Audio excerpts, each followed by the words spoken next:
Opie and Anthony. Radio shock jocks. Opie and Anthony. To entertain their audience. I refuse to sit here and think that radio has to be nice. Why? Why does radio, out of any other medium, have to be nice? We are being now held to a standard where we have to be nice and make people feel good. Go screw!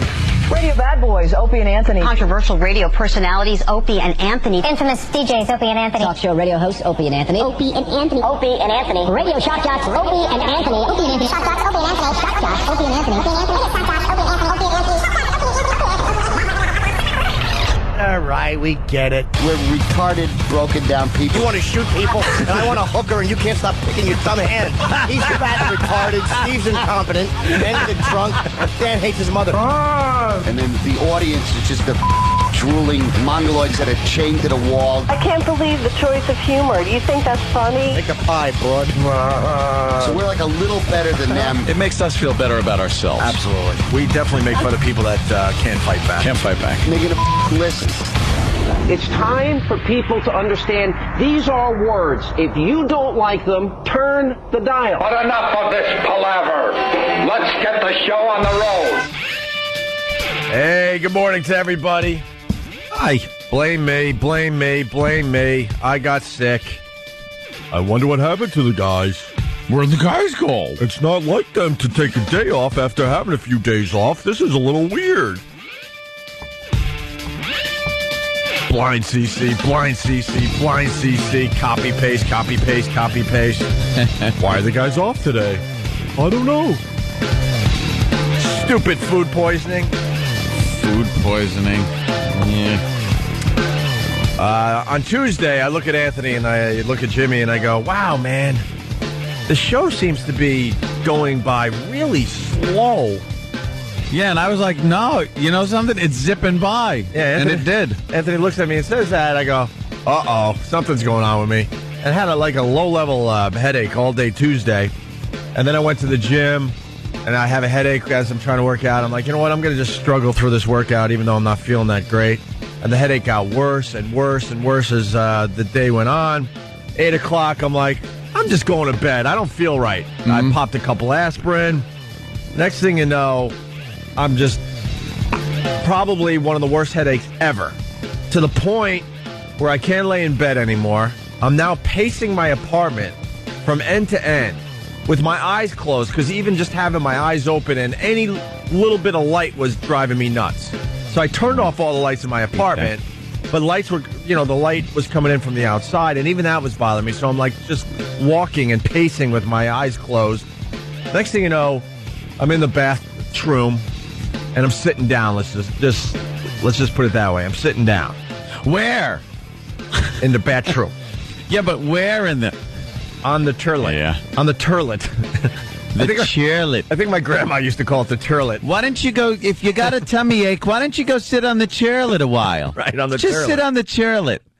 And there were noises like this, because now I'm thinking headache means toxins, means there's too much you-know-what in me. And because of this dumb hours that we keep, that's what my problem is. Weekends, no problem. No. Flowing, my brother. Flowing. Well, my doctor, my acupuncturist, says it's stress, and I'm holding everything inside because I'm tense, and I need to just let everything go, meaning the stress, and then everything else will follow. I call him a quackupuncturist because, like a quack and acupuncture. Exactly. The whole doctor thing. That's Stop a it. Funny word. So this has happened before with the headaches, and I'm thinking the toxins, and I'm in the bathroom on the turlet. So next thing you know, all you hear in the other room, because my girl's trying to sleep, is... You were deadlifting in there? Doing that. That's a great way to put it. It sounds like you're deadlifting. Right. It's bad when you're in the bathroom on the turlet making noises that sound like you're trying to set some powerlifting record. Yeah. Are you okay? Are you doing the clean and jerk? What are you what are you doing in there? Well, clean and jerk. So just over and over. Oh, by the way, before that, as I'm trying to, sleep with the headache, let's just put it this way. All of a sudden, I hear my girl giggling because there's a bathroom off the master bedroom, and she's got some spray, and she's giggling and spraying. Oh, no. So that was the first sign. That was the first sign that I'm in a bad place. But I got such a headache that I'm like, I'll just deal. I can't, I can't hold anything in. Whatever wants to come out has to come out because I feel awful. Because it's bad stuff. Yeah, because I understand that my girl's beautiful and I'm marrying her, and I probably shouldn't be doing that anymore. No. So for the most part, I don't. But when you're sick and you got the tummy and the headache, you got to let it all out, right? So I'm on the toilet, and I'm finally, doing my thing, but that's not taking care of my headache. So then I lay back down, and I got up, and lay back down and got up. It was just a nightmare. And then all of a sudden, I go to my girl, and I say, I'm going to go make myself puke. This is ridiculous. But as soon as I got up, I had I turned white, had the sweats. Oh, no. Nauseous, ready dizzy. to puke. I'm like, oh, wow, I don't even have to put fingers down my throat. Ran into the bathroom, and it was just a disaster. A disaster, my friend. And then finally, that's at that point, at 11:15, I had to type the boys and say, look, I'm not making it, man. You guys do whatever you have to do, but I can't make it in. Man, I did what I had to do. Shut off all alarms. Yeah, I see that. That's what I did. Shut those alarms off, lest I be annoyed in the morning. When Steve, I got a message from Steve, and I'm like, well, me and Ant should do the show if Ope is sick, because you shouldn't feel, worry, I can't be sick for a day. Or yeah. And I was like, I got to call Anthony, but not now. You guys are worse. Because it's late and I'm tired. And Yeah. Boy, I love sleep. Yes, that sleep is good stuff. Next time I see Ant. Yes. Yeah. Next time. It was just one of those things, kind of a busy whole holiday weekend thing, and then got into it, and then it was just like, Ope's sick. But see, I think people out there are craving an Anthony and Jimmy show. Well, they could crave that, and I crave looking into my eyelids. Yeah, but it's true. But you got to listen to me, my friend. I'm a radio genius. Let me tell you what happens. Like, if I'm sick, you come in, you do the show with Jimmy, you get used to doing the show without me, I get used to doing the show without you. Next thing you know, we both work maybe 3 days a week, but there's 5 days of shows. Brand new week. Oh. So you got one of us takes a day. You got to look long term, my friend. All right. Long term. Imagine this. Mm-hmm. Imagine this. 4 days of radio a week, but 5 new shows a week. Wow. I like it. And then eventually we completely seg out, and this is all just like a franchise. The O&A franchise. Oh, yeah. Yeah, like McDonald's or something. So next time I'm sick, you have to come in because that'll start the process of the franchise. I'm telling you. I think the best way to do that is to not call me and say you're sick. Okay. And I'll have to come in and go, where's Ope? Oh, he was sick. All right. Now you're doing the show. Excellent point. Yeah. Because you know what it is? And I told this to Ope yesterday when we talked. Me and Dumb Ant, we're like 2 kids that look like we got a snow day. Yeah, exactly. I know. That's what it is. Like, instead of all right, well, we got to figure out what. Yeah, let's get motivated and get in there. I'm like, I actually went, yay! Yeah. Is it serious? Not that I want him to be sick, but 2 days maybe? Are you sure you're better? And here's the thing about the show. I don't think Jimmy's ever called in sick. Anthony's rarely sick of the sick variety, by the way. sick variety. Yeah, he's sick in other ways. Yeah. Maybe a little too much vino or something. I don't know. Whatever. But and I'm sick a lot, but don't call in sick. Yeah. I've called in sick twice in the last year. Mm-hmm. So, I will come in here and work sick. No problem. Yeah. But it was so bad, I had to bail. Has the machine never called in sick? The Machine. Jim Norton, better known as the Machine. I like that. The Machine. I don't think you've ever called in sick, Jimmy. No. Seriously, you take days because you're on the road Right. and all that. You've been late. Yeah. I've had a couple late ones. Sure. Yeah. Very rarely. Not as often as E-Rock. I'd have to throw you under the bus, but... Yeah, well, but go ahead. Look, the Poor machine bus. makes I no hope it's got a excuses. high suspension. So then I decided, no computers today? So So then I decided to take care of my stress immediately, and I went to an acupuncturist yesterday. I went for my back, and it works. Does it? A lot of people don't think this stuff works, but the Chinese have been doing this for, 10,000 years or something? They've also been, shipping over lead toys to us. Huh? What does that mean? Yeah, good Just point. because the Chinese have been doing it for thousands of years. Yeah. You ever see the place? They get one earthquake and they got a casualty count like World War II. I mean, yeah. A little shake, and their whole society's destroyed. Over here, figure it out. Build your buildings on springs. You know, they lost so many people in this earthquake that they lifted the ban of having one child. Wow, really? In those areas. Oh. We've all heard, right? There's so many people in China that you're only allowed to have one kid. Mm-hmm. But in these places that were just devastated, they've lifted the ban, and these parents could have more than one kid. That bad. I don't know why they would do that. I mean, they really have to thin the herd to begin with. So let nature thin the herd. Gives everybody a little elbow room. Yeah. Obviously, it was a disaster and blah, blah, blah. I don't want to get in trouble for saying that, but... Yeah, you never know these days. No kidding. Ugh. So I went to the acupuncturist, and this fine Chinese doctor popped about 20 needles in me. Would you take a needle? No.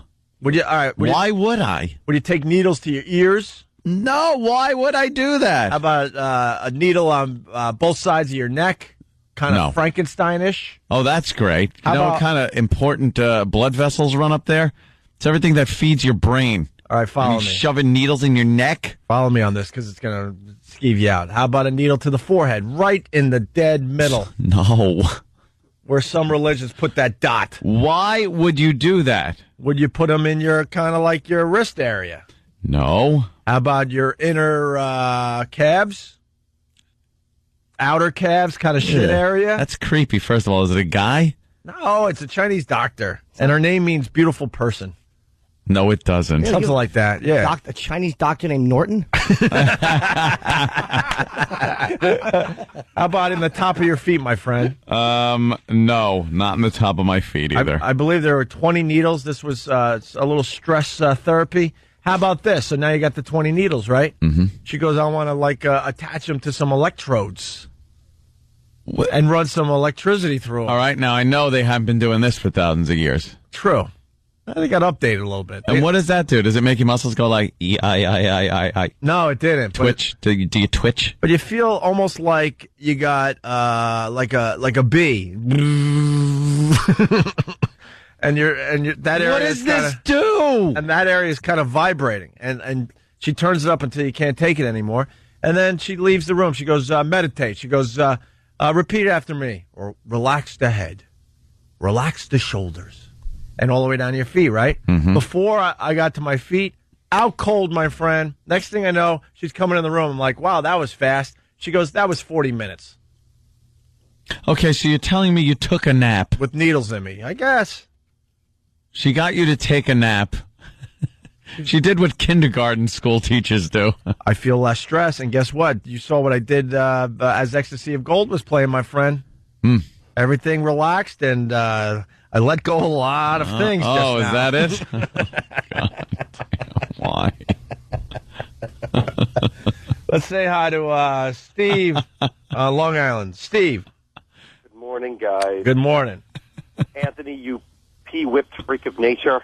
What happened? You freaking took a staple gun challenge back in the day, but you're afraid of needles? You're Niccolini-ized. That was for the radio show. I take a staple in the leg for the radio show, but I'm not going to, on my off time, sit there and get needles stuck in me.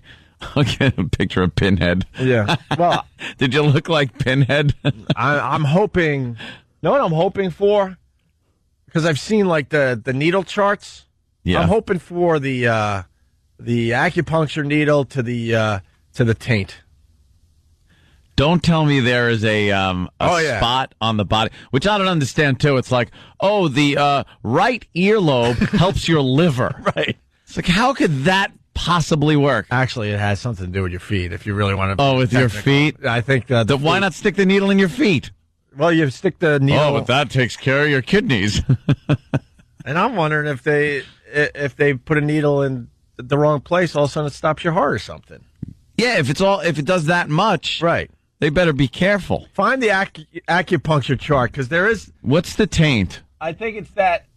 What does that do? Yeah, go down. Oh, God. Go down. Yeah, look at this half-naked guy. Look at that. Can you actually? Oh, my God, they show wow. That looks like one of those things you buy in a sex novelty shop. Right. It goes under the name Bottoms Up. It looks like it's a lot of latex used to make it, but it's called Bottoms Up. I almost didn't even notice he was naked. I see certain stereotypes are true. that shot's extremely artistic, but you got to go with me here. It looks like one kiwi at the bottom of a fruit bowl. So and where is the needle exactly? right there, I think. Like I said, I got it. See, now I got to look. Hold on. 2 seconds. Want to look on me? I'll show you. Ooh, okay, Jimmy.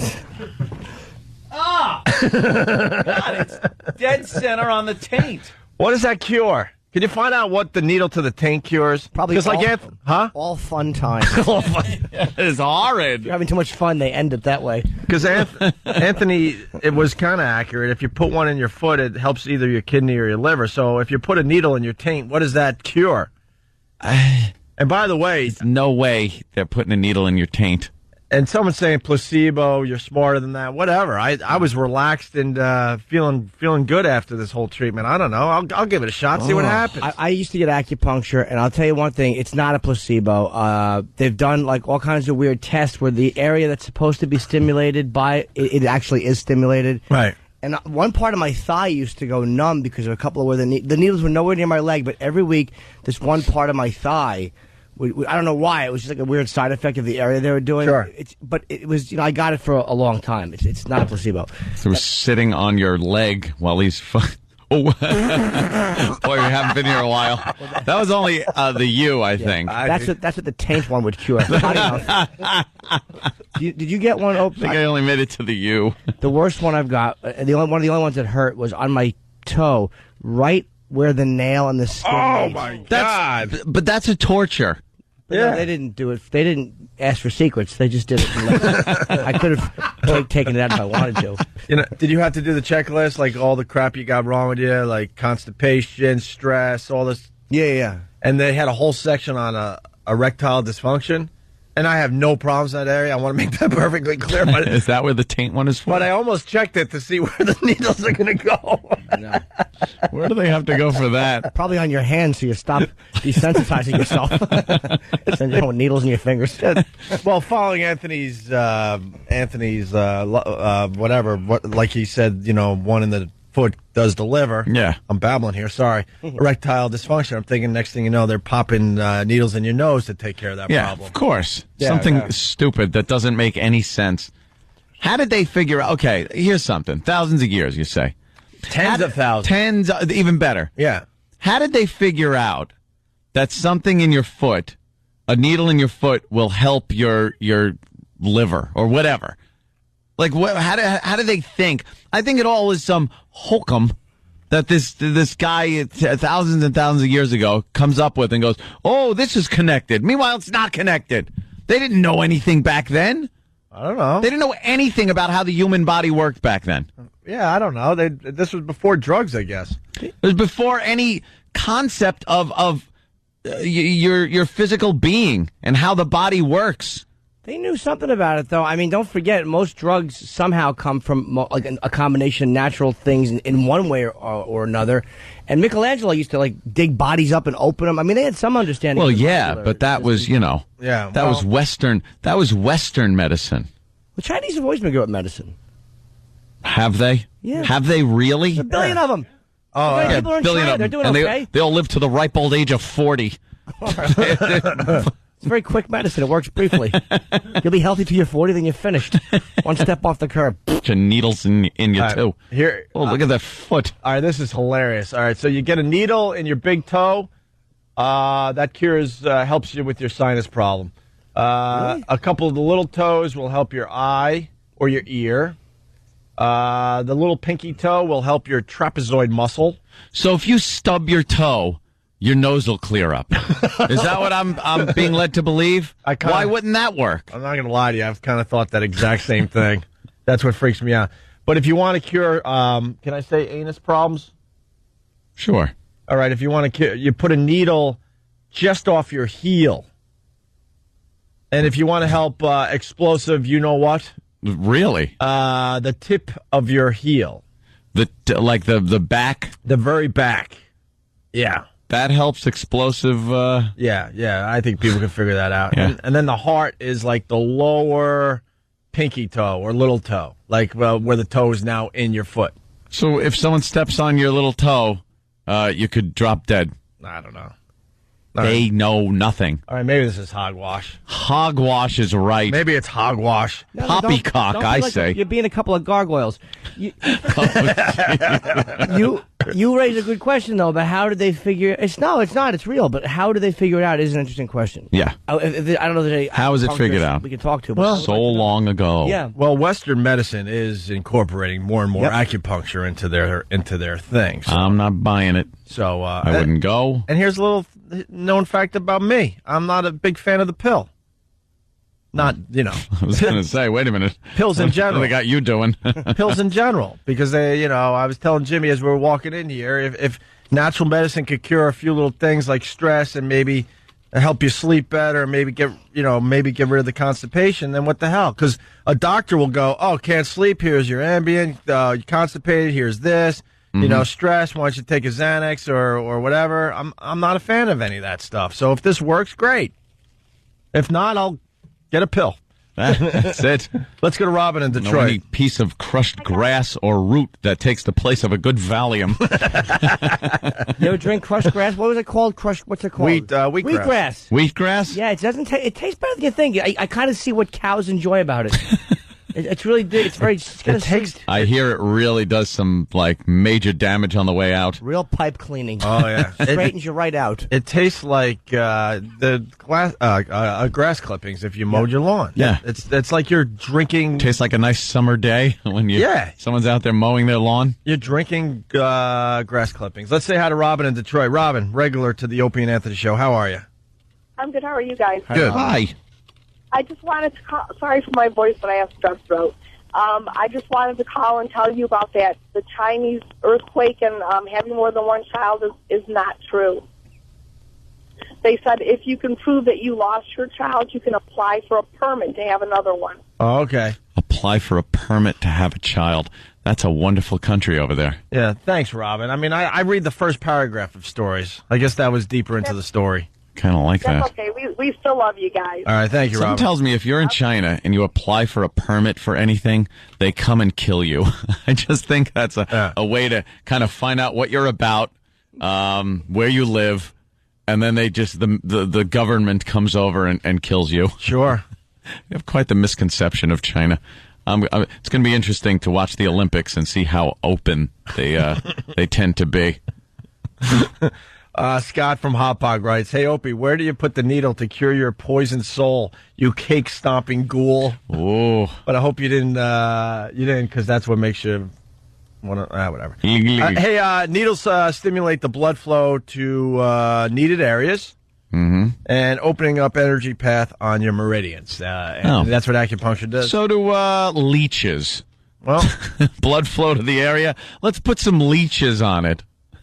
Coach Mike in studio today. He's wearing his fine Boston Celtics cap today. Oh, I know. Look at that. Celtics one game away from the final, so good choice in hats today there, Coach Mike. How's L.A. doing?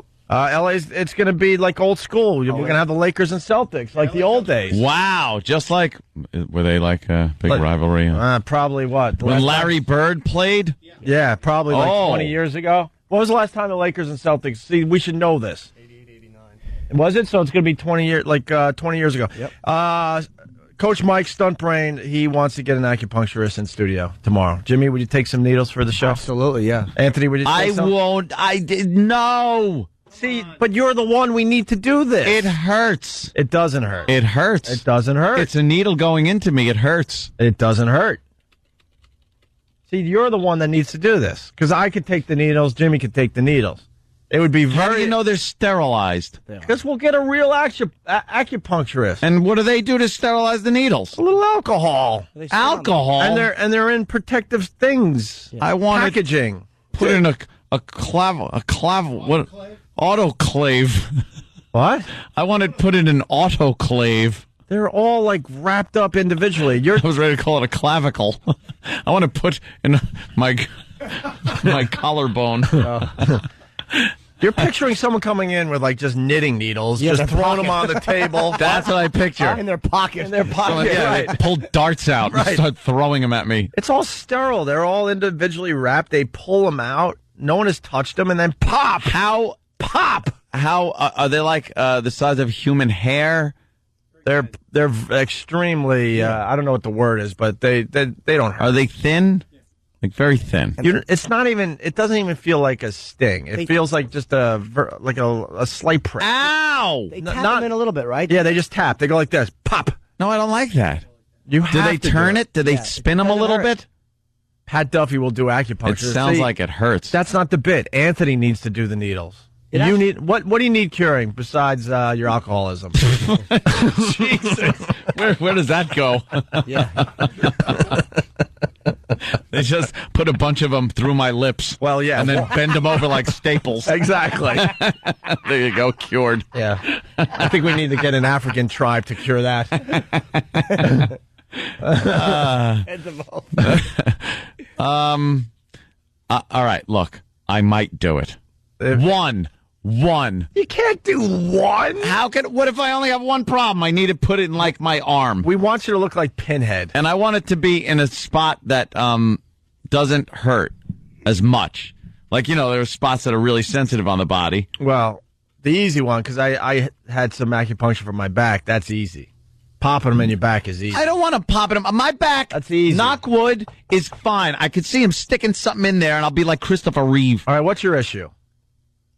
I don't think I have any issues. I kind of like not having issues. If you had the list, like blurred vision, high blood pressure, all that stuff. Because then that's what you have to do. That's what they'll come in with a list. You'll have to check some things, and then it's like hit or miss. You might be checking the wrong thing, and all of a sudden have to get a needle to the eye or something.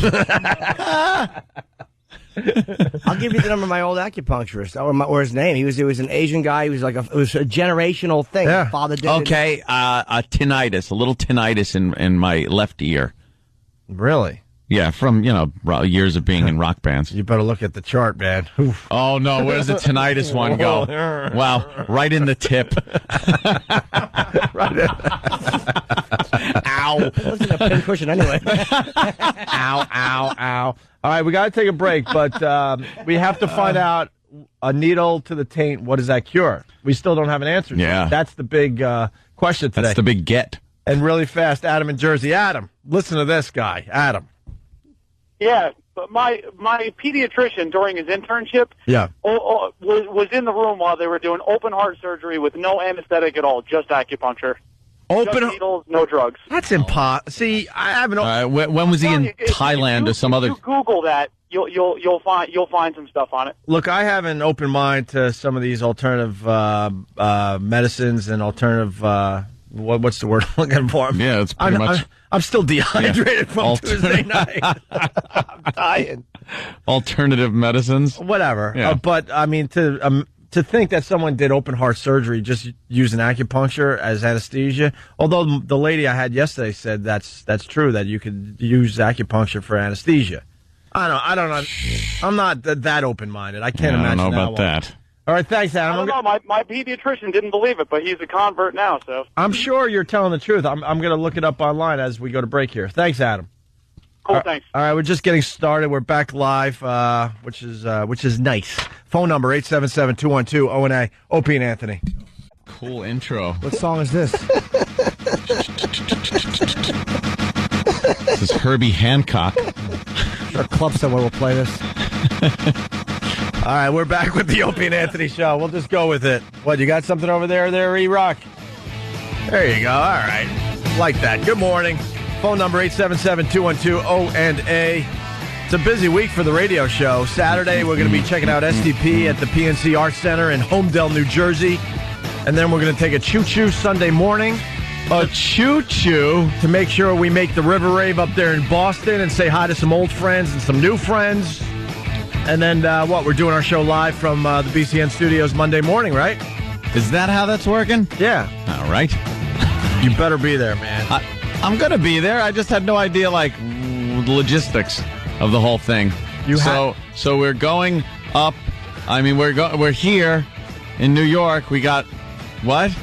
Oh my God! Read an email. read an email. That's all we ask. We don't ask for much from you. I do read my emails. You haven't. Well, I don't blame you because the Club Soda Kenny emails are ridiculous. But they're ponderous. It was all laid out in the emails from Club Soda Kenny. Our whole schedule. Because we got a very busy weekend. And it's like reading when the government puts out those books on the budget. I understand. I can't thumb through it. Kenny's a bit wordy. I understand that certainly is. But we've been discussing this for over a month. Yeah. We're going to be introing one of the bands this Saturday. Saturday. Yes, at the PNC. PNC. And then Choo Choo Train on Sunday morning. Choo Choo Sunday. And then, we do the River Rave for the last 3 or 4 hours of the River Rave. River Rave. And I think we're introducing a band up there. And then we're doing our show live from BCN. Show live BCN. And then what? Choo Choo back? And then Choo Choo back. All righty. Are you bringing Jill? Everybody wants to know. No, Jill's got to work on Monday. Well, she's got to go with you. But she's got work on Monday. Really? Yeah. She's going to be taking Choo Choo's back on Monday after we're doing a show up there. Any updates on Anthony? No updates. I see there's a fine picture on onaradio.com of you two canoodling. Is that up there? Is it up there yet? Not yet. Okay, will be very, very shortly. But that was one of the F.H. Riley's pictures. Well, we were able to capture a picture of Anthony and Jill as they came up for air at F.H. Riley's. And the picture will be up on onaradio.com. And it's very strange to see you without a hat. Well, yeah, I'm out on when you're out on a date, you take the hat off. You got to look presentable and stuff. I'm wearing a nice shirt and everything, and slacks. Got to turn the hat around. Women hate when that Bill pokes him in the belly. Like Earl Weaver, you spin it backwards. Yeah. Going in. Going in. And if you look closely at the picture of you guys canoodling, I do see a lot of lipstick on your face. No. Well, you might want to look a little closer. Let me look at that. No way. The picture will be up on onaradio.com in a little bit. Well, Sex in the City. My God. My God. Who can wait? This movie's going to be a disaster. Anthony figured out it's going to be a disaster because only chicks are going to go see this movie. Chicks and gay guys. This isn't even one that girls can drag their guys, friends, boyfriends, husbands to. It's so beyond that. This is not a chick flick because all of us get dragged to chick flicks. Mm-hmm. Trust me, all of us. And you could go, not me. We've all been dragged to dragged to a chick flick. But the Sex and the City phenomenon, it's a girl thing. Like, the girls have to get together with their girlfriends and make a night of it. Maybe get a few Cosmopolitans and drink a few martinis like the girls do. And get dressed up in the latest fashions. Oh, great. I hear this music. I want to vomit. Yeah. The women out there, they're going to make a night of it. Yeah. Let's go to the trendy restaurant in Columbus, Ohio before we see Sex in the City. Because let's be honest. Because, everyone's thinking New York, New York, New York. Mm-hmm. But there's women all over the ball field. They're going to go with their girls. So they got to find the trendy spot in Buffalo. In some crap hole. Right. And it's just going to be... But they're all going to get dressed up. Let's go to the premiere. Yeah. We'll dress up like the girls. Who do you want to be? I'm going to be Carrie. You be Samantha, because you're a slut. You be Carrie, because you look more like a horse than any of us. And then they'll go to this, and then they'll go, well, why don't we go out for some cocktails? And they'll go hit the local dive and try to pick up guys and think it's going to be like Sex in the City. Yeah. Meanwhile, they're just going to get ravaged and kicked out of the house. Oh, my God. You hear what happened here in New York, though? Oh, greatest story. Greatest story. And then we got your angle on the whole thing as far as what they should be doing with this movie. But first, the New York City premiere at Radio City on Tuesday night left a few hundred women out in the rain. Oops. I heard that the broads from this movie, they bought all the tickets for their own premiere. Yeah. So no one was allowed in. So all these women got dressed up like the girls to see the movie, and they're standing out in the rain. They thought they were going to be red carpeted into the Radio City Music Hall. Yeah. For the big premiere. Yeah. All dressed up like various the girls from Sex and the City. Yeah. And a lot of them just got left out in the cold. Yeah. And it poured rain. I mean, buckets of rain. So they're standing out there soaked like wet whore rats. Just these. I love it. Just these dopes in the rain. And, a couple of girls coming from Canada, was it? Yeah, look, and they're dressed up like the girls from Sex and the why wouldn't they be, Opie? They're going to the big premiere. This story's hilarious. The headline goes, 4 tickets to New York Sex and the City premiere, $3,000. I guess they spent $3,000 online to get tickets to the premiere. Tickets. 4 plane tickets from British Columbia, $4,000. 2 rooms, 5 nights at the Plaza Hotel, $9,000. Missing the movie, worthless. They wore sexy high heels and designer dresses, hoping to walk the red carpet like their idol, Carrie Bradshaw. F. Carrie Bradshaw. Why didn't they put on, trash bags? Because we saw a picture of Carrie Bradshaw, a.k.a. Sarah Jessica Parker. It's in the paper today. It looks like, look at this, Jimmy. So it looks like she's wearing a trash bag. You know what? Even worse, it almost looks like a giant diaper. She's wearing a giant full diaper. Hey, that's what I needed the other night. I would have been able to come to work if I had. Would have helped you out. If I had Sarah Jessica Parker's dress, I think I would have made it to work. Look at that thing. It's a visual, but we'll put the picture horrid. up on onaradio.com. But she's wearing a trash bag, and it's all like bunched up around the butt area and the it's just and awful. the front area. It really, really is awful. Anyway, so these girls, they thought they were going to walk the red carpet like Carrie Bradshaw. Instead, Jen Ferguson and her pal Devon Cross had to lean on umbrellas to ease the pain in their feet and cower for cover when the heavens opened. You dummies. Oh, and the fantasies they must have had, the conversations on the phone. Yeah. It's going to be so great. We're going to New York for the Sex and the City premiere. We're going to dress like the girls. Mm-hmm. We got our tickets, right? We got the plane tickets. Everything's set. Oh, this is going to be so good. We're going to walk the carpet. Oh, God, imagine if we get to meet the girls. And then the after party, we get invited because we kind of look real hot like them. And we could walk down the street holding hands with them. Oh, it's going to be great. Cue the next scene.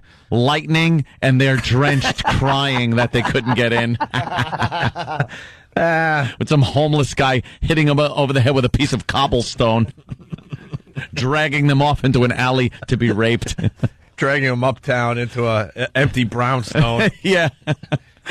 For what was known as hours of terror and sexual assault.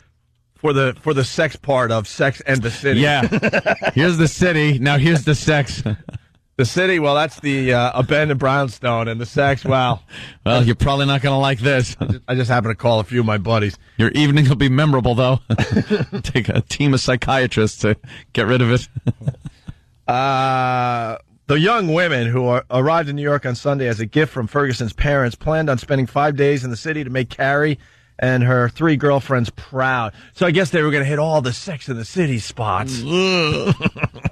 They checked into the Plaza Hotel, went shopping on Fifth Avenue, and dressed in designer frocks and heels for their big night at the premiere. I'm totally not a dress girl, but I've really tried to harness my inner Carrie Bradshaw and put dresses on every day, said Cross. Her inner Carrie Bradshaw. Would you slap on a feed bag and some shoes, some metal shoes? Bravo. So they were left out in the rain, and they're not too happy about it. So there's a picture of them in front of the plaza with what's the look they got? A scowl. Yeah, they're scowling, and they're holding up their Sex and the City ticket that they weren't able to use. Well, they could take that home with them. Yeah. Good. And today's Daily News story, it's just terrific. They got a feature with photos of Carrie's killer heels. Ooh. Well, yeah. With those talon feet she's got? Yeah. Those eagle feet? Yeah. Eesh. I'm waiting for an email from my girl because she went and saw the movie yesterday. Did she? She was one of the she was one of the lucky ones to go and see it, and she was hilarious when she got home. She goes, "Don't worry, I'll send you an email so you could kind of just ruin the movie for everyone." Oh, spoilers! But I guess Charlotte in the movie dies. Nah, she gets explosive. Where it sounds like she's powerlifting. Great. As she's wearing her clothes, by the way. Oh, they're doing the same story we're doing. Yeah? Oh, no. That's Sorry. Big Brown. That's Big Brown. Big Brown Kentucky has a crack in its heel. Yeah. And so does Carrie Bradshaw. Well, Wah, wah, wah. Well, did she marry Mr. Big, the broad? I don't know. I'm going to find out. Yeah, I got to find all this out. Yeah, my girl's too lazy to give me the fine email that would help the show today. I hope something bad happens to Mr. Big. Yeah. Oh, it gets bent. Yeah, like in a door-slamming frenzy. All of a sudden, she looks, and there's like what appears to be a mushroom cap poking through the door where she closed it. By the way, Anthony has the solution because they didn't think ahead with this movie. It's not gonna do okay at the box office, but it's not gonna do great numbers because you're not gonna get guys to go to this movie whatsoever. Yeah, you're cutting half the population. Because, like we said to start this break, this is a movie for women to get together and go together. They don't want their guys to go. They're not going to be dragging us to this movie. Beyond chick flick, right? But Anthony's got a solution to that. Yeah, they should end the movie with some horrific murders and accidents where they all get killed in like Sam Peckinpah graphically horrific ways. See, where they get killed because then the women would be horrified, but they'd already paid their money to see it. Right. Then they'd go home and go, it was terrible because at the end, and then they'd kind of spell out what happened. And then as a guy, I'd be like, I might just go to see that. Yeah, then the word gets out that it's a lot of action and death and blood and stuff, so you got to go now. And then Oprah brought up the fact that the whole movie should be about not so much the girls, they're in it, but about a serial killer. Yeah, just totally flipping, and the movie's all about a serial killer just killing these 5. How many are there? 4 or 5? 4 of them, I guess. And then they're having, and I love that you can put the whole story together where they're having a girls' night together, where they get popcorn and ice cream, and getting their jammies, and they're talking, let me tell you what I did last night, blah, blah, blah. And then just this horrible serial killer guy comes in. Yeah, a sexual serial killer. Oh, of course, gotta be. Yeah, think that Brad Pitt movie. Think Ted Seven? Bundy. Think Seven. Ted Bundy, is another one.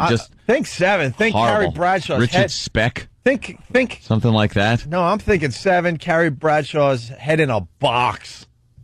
No, up on the shelf. Or in the bed of in the Hollywood window. Director from Johnny the Park. That's why Hollywood... Johnny Fontaine doesn't get that picture. That's why Hollywood just sucks, because they would never do something like that. But what a twist. They would get everybody talking, because everyone's thinking, they're just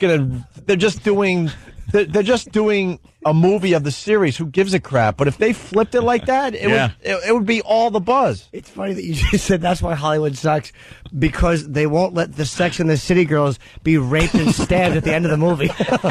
Exactly. You're right, Hollywood sucks. That's such a weird example. How could they not allow them to be bludgeoned Jimmy, to death? In a way, you understand what I'm saying. Completely. Though. Okay. And just not even the least bit funny, like kind of there's a criminal in the apartment. What'll the girls do? I want horror. I want them to be horrified. Where the women that are going there to have a good time to watch the movie and didn't know it was happening are vomiting in the aisles because it's such graphic violence. Right on, man. Right on. But you'd go see it. But the point I'm making is Hollywood can't think out of the box. Yeah. So it's going to be the same crap that was the series on HBO with no real major twist. And the broad's a little older. But if you really want to disappoint people, and I mean really hurt them, a serial killer is almost a plot line that could be interesting.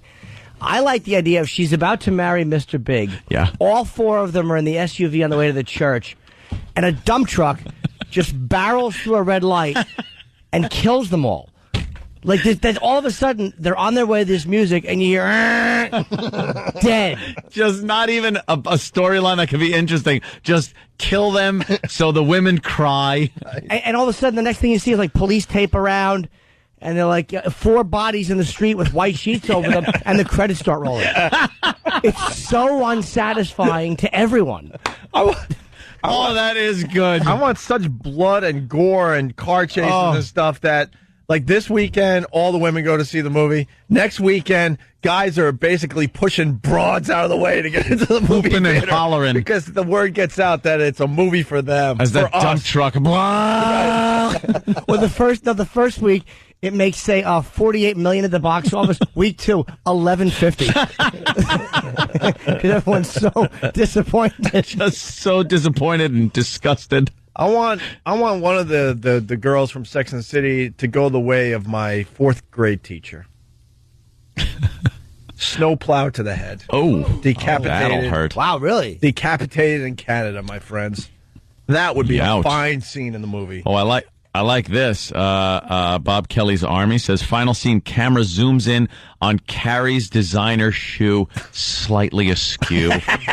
Just laying in the road on the double yellow, coated in blood. Just knowing the foot doesn't twist that way unless you're dead. It's backwards. We've all seen those pictures. How did the foot get that way? Oh, that person's dead. All right, we got to take a break. This is going to be the greatest thing. If you sat through this break, God bless you, because now you get a treat. Danny found an unbelievable website. It will be up on onaradio.com, so in case you're driving, you can't write this down. Just remember, Sarah Jessica Parker looks-like-a-horse.com. There you go. This will be the website that everybody will be turning others on to. Yeah, it's a good one. And we'll have that link on onaradio.com. But it's Sarah Jessica Parker looks-like-a-horse.com. It made us laugh really, really hard in the office today. Steve from Bayshore. That website sounds hurtful. Yes, Steve, it is. Sure it does. We'll have the link on ONA Radio. Is it up there yet? It's going up right now. All right, it's going up there right now. So you can just go to onaradio.com and we'll have that website for you. Quick break. We'll be back. ONA. Never surrender.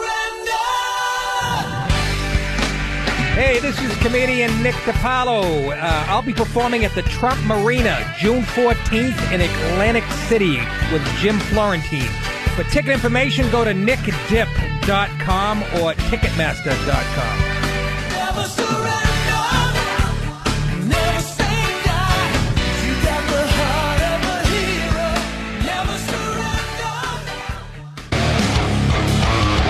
surrender. Opie and Anthony on your radio dial. We got Bill Burr stopping in today. Really? And I think we have Otto from Otto and George as well. Wow. Maybe George is also. You never know.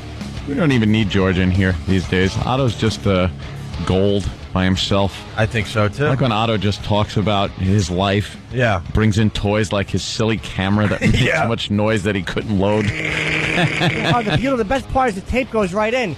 45 minutes later, he's there with a mallet. Tape did not go right in. Yeah, was that classic? And what did he say at his barbecue again? One of my favorite lines ever is like, because he has a little patio. He has a really nice place down in Kingsburg with his girlfriend. And they have a nice deck. And he has the fattest friends in the country. And they're all on the deck. And he said, there's so many fatties on this deck. I have a vision of just leaning out and handing one of them a radish. And the deck just collapsing and everybody dying. From a radish. A radish. That had me laughing yesterday. Absolutely. I took it upon myself during the break. I'm so into Sex and the City now. I had a couple of alternate plot lines. Oh. Jimmy, are you actually writing? Yes. All right. We're becoming big boys. I know. We're actually writing for our radio show. They're very, very brief. All right. And again, I'm a novice at this. Okay. Scenario 1 is all 4 become police officers. Oh. They're indicted at the end of the film for beating a man of color with their batons. That would be interesting. I would go to see that as a guy. Yes. Number 2 is without explanation, the film opens on a rocket ship taking off, and you realize all 4 of them have become astronauts. The shuttle explodes 3 minutes into the film. The last hour and 57 minutes of the movie is about the investigation into the shoddy O-ring on the shuttle.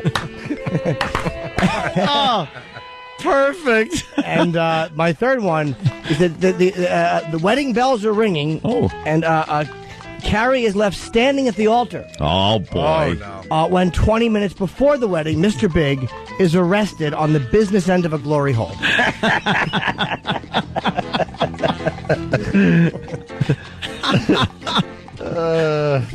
You know, I love that second scenario. I do too. It's my personal. That one is perfect because all these women that just love Sex in the City would go and be like, what? They're astronaut. Okay, this has to be some kind of dream sequence before the actual movie starts. And then they die 3 minutes into it on a tragic explosion of the shuttle. And then nothing but the most technical explanations, the most long-winded, boring technical jargon about shuttle equipment and failure thereof. Make it like CSI if CSI was on NPR. Just Exactly. Not even the least bit of interesting. Horrifically boring and monotone. Charts and graphs. Right. And that's why Hollywood stinks. Right, Jimmy? Yeah. And there's a big scene between like the supervisor and the guy that ordered the O-ring, which caused the leak. And he goes, but you told me to save money. And he hits the desk. Not on the O-rings, Dan.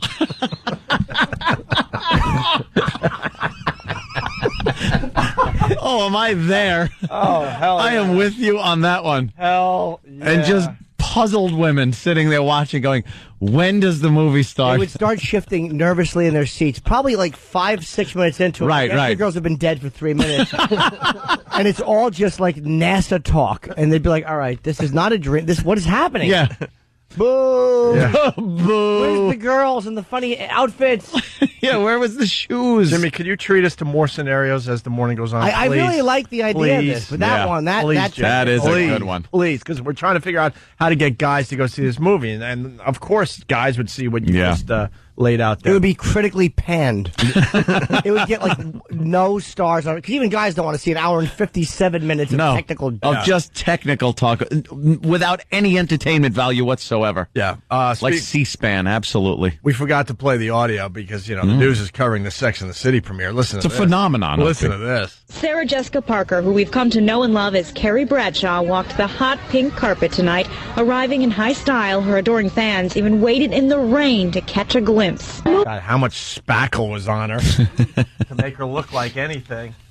Ugh. Rain to catch a glimpse. Moving and touching and lovely and the threatening skies, and they were formidable and stuck it out, and they've been a dream. The fabulous foursome of Carrie, Samantha, Charlotte, and Miranda premiered on the hold big on a screen second. tonight. It's the first time the red carpet was dubbed a muddy track. She runs good in the mud. Give me her across the board. Stephen S. from Bayshore. Oh, great. Each theater is going to be a clump fest. Clump. I was saying clump. The clump. I've been saying clump for the last 2 days. Linger longer. Nick C. from Pittsburgh. Sarah Jessica Parker looks more like Terry Bradshaw than Carrie Bradshaw. Ooh.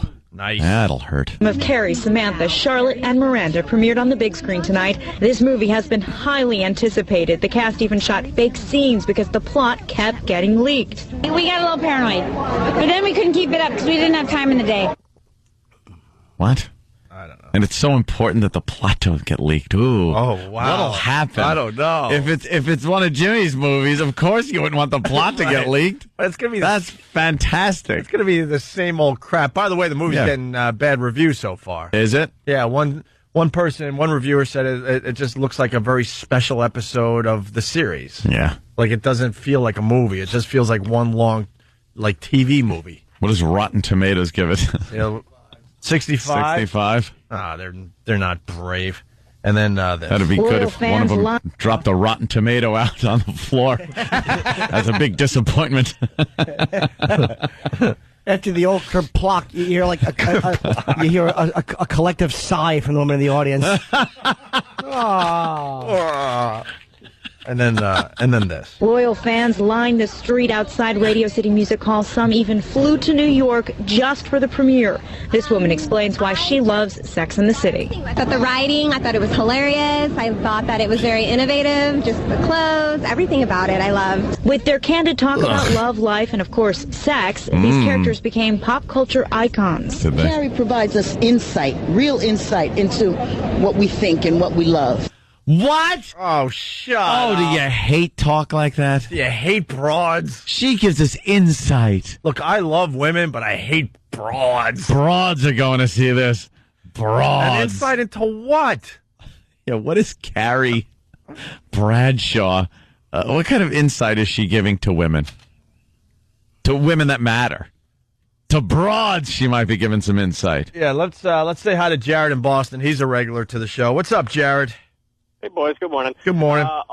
Alternate scene for you. There's a racetrack involved. Obviously, there's your horse joke. Nice. But there's a tent as well. Yes. That's what They have to put Sarah Jessica down at the track as she just screams, "I'm not a horse, I'm not a horse," and they don't believe her. Right. Let's go to Max in Dallas. Max. Hey, what's up, guys? Got a scenario for you. All right. Okay, the slutty one, what's her name? Samantha? Yeah. She gets stood up by some young stud guy because she's a cougar, and it starts pouring down rain, and she ducks into a warehouse there in New York and knocks over a crate that happens to be carrying some sort of a virus that turns her into a zombie. So she goes around and starts chomping on the other chicks and turning them into zombies like 5 minutes into the movie. And then all these army guys have to blow them up and shoot them. And I would go to see that, wouldn't y'all? Zombie sex in the city? I'm there. I got my ticket. You know what? Yes. I'm calling Fandango. Yeah. You just have to do a zombie angle, and we're all going. That would be good. That's right. Thank you, sir. It's too morbid. Too morbid? It's not Jimmy, do you have another one? It's not believable. No, I have a believable one. All right. Righty? Is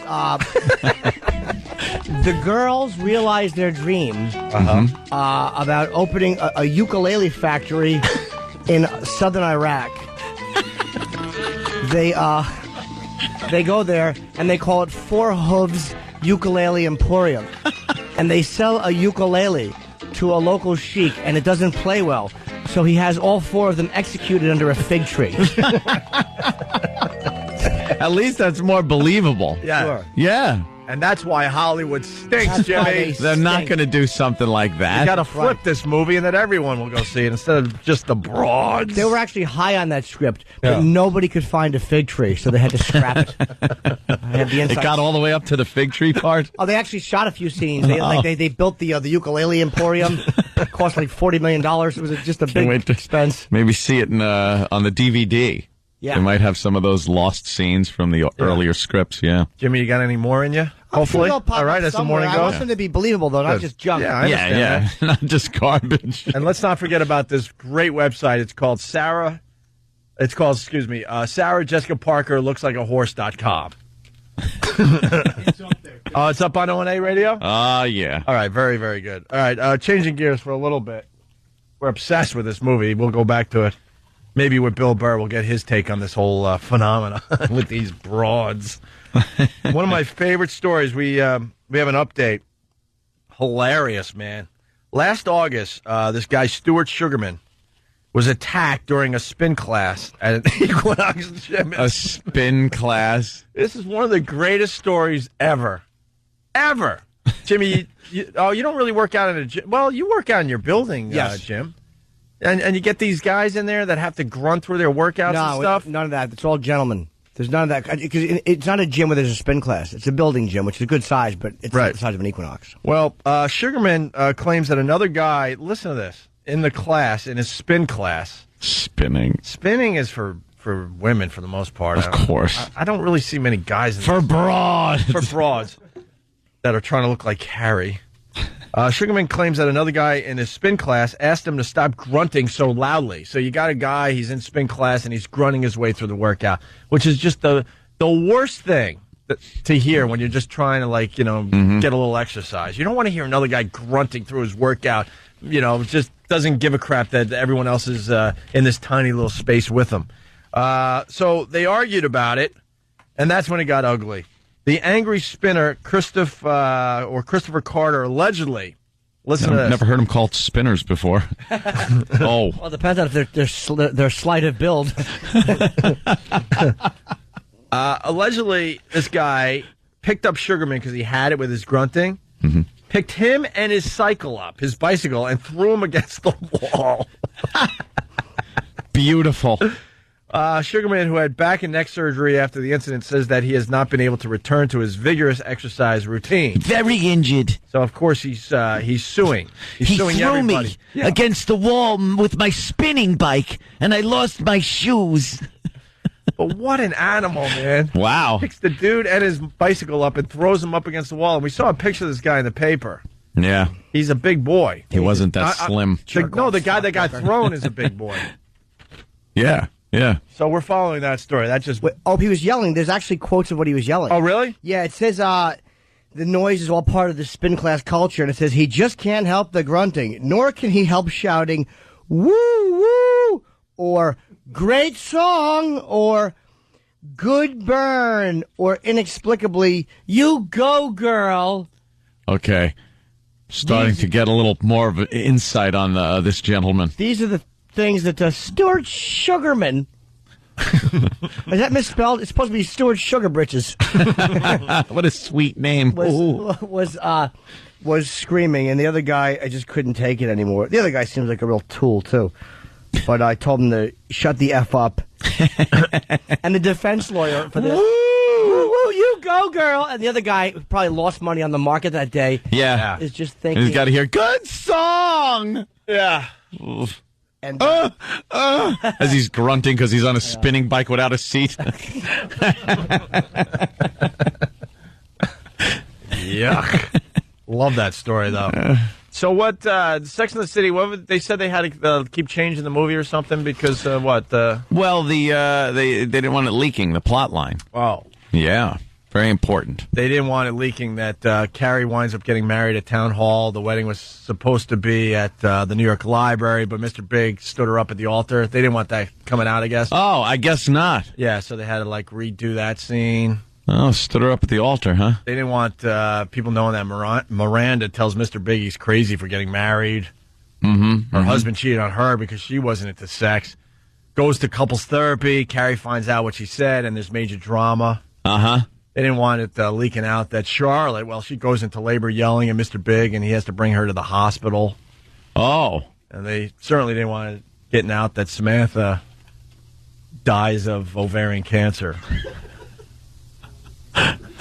No way. What?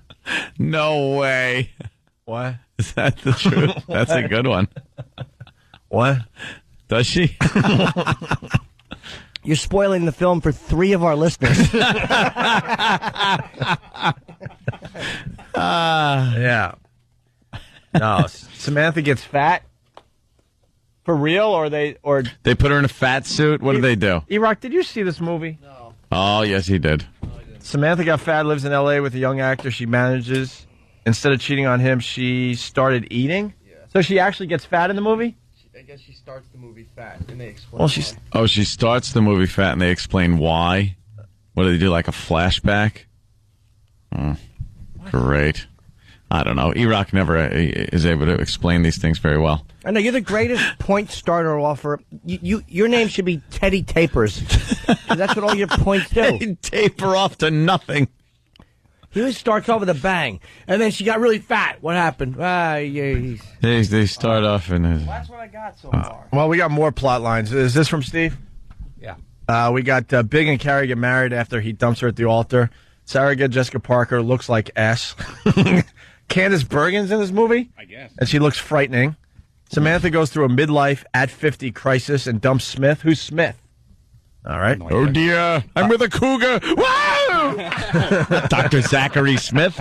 That would just be silly if they were all lost in space. The girls go on the honeymoon together, and Charlotte blanks her pants. Charlotte has a baby, and her adoptive daughter is a bad acting kid. Miranda. I'm sorry, maybe it's Will Smith. And she can't take the pressure. Yeah. I mean, she loves what he gives her. She's never had that from a white man. But all of the nasty emails and notes, and she just can't take it.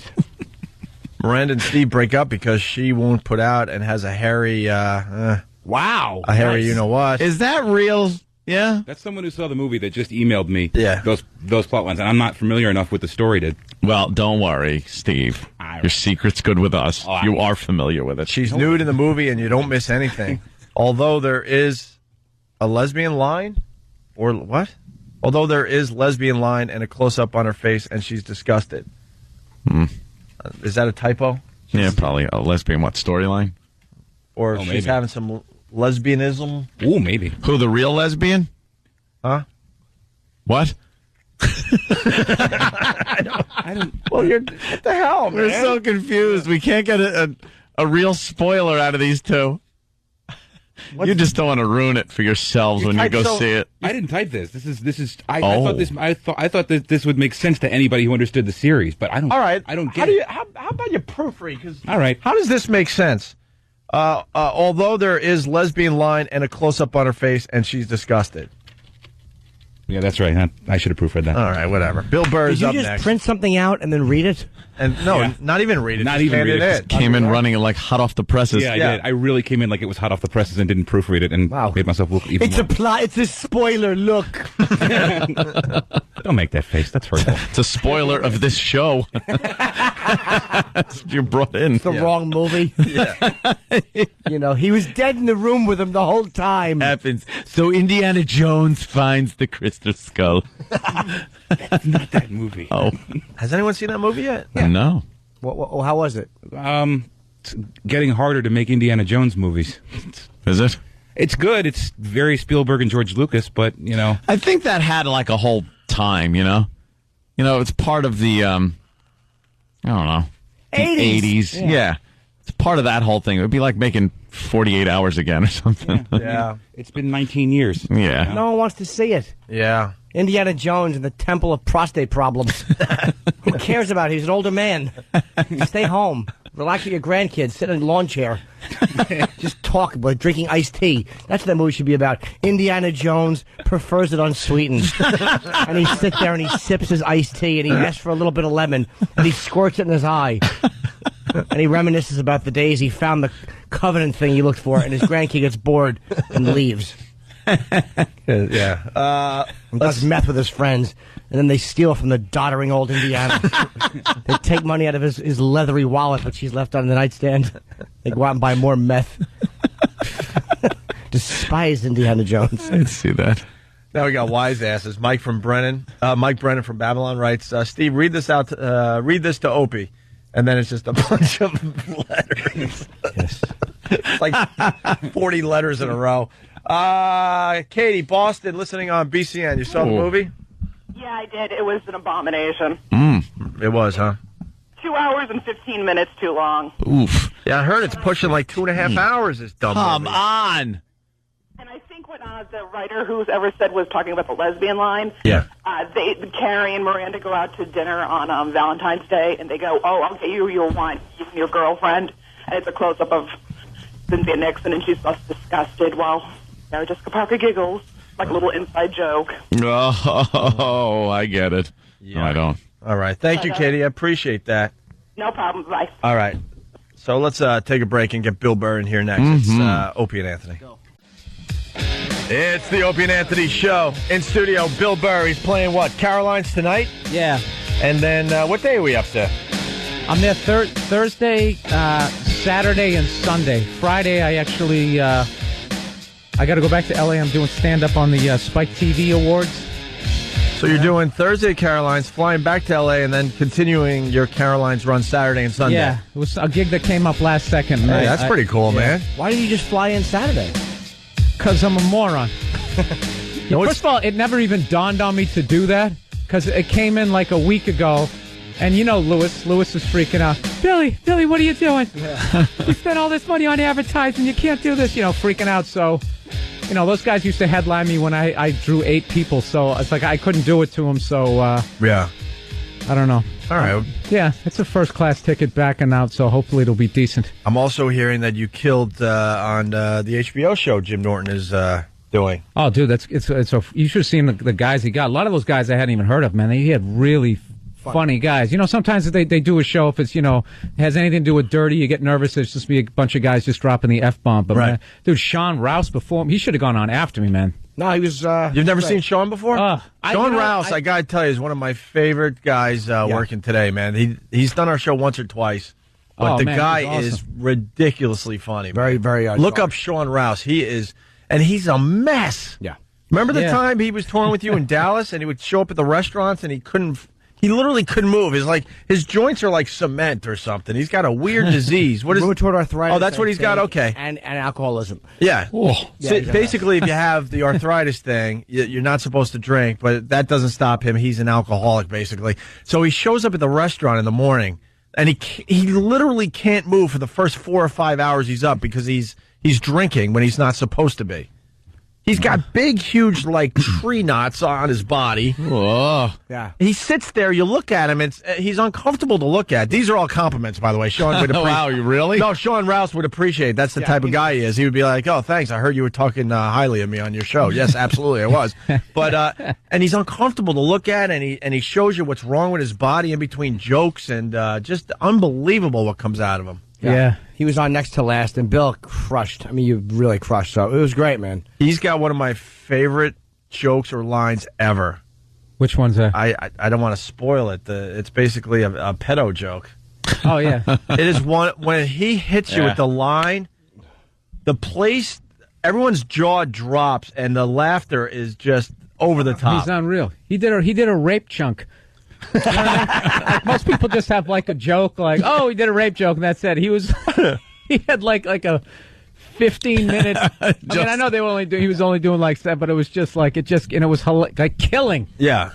Yeah, that's when I was standing on the side going, can I follow this? Going through the Rolodex of jokes. No, I heard you did great, Bill, and this show's going to be unbelievable. It's going to be on HBO in the fall, I guess, right, Jimmy? September 28th, I believe. Oh, very cool. And what's the name of the show?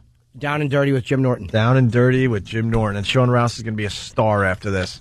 Finally, because it's his time. Yeah. What's up with the Dodgers have? We're on in Boston. You're letting a lot of people down up there. Well, it was radio. They didn't have to know, Opie. Yeah, until you said something there, Opie. I think he was in the clear. I'll tell you what. No, I was Memorial Day and I went down the beach. You see how I look. I can't handle the beach, and I forgot a hat. So...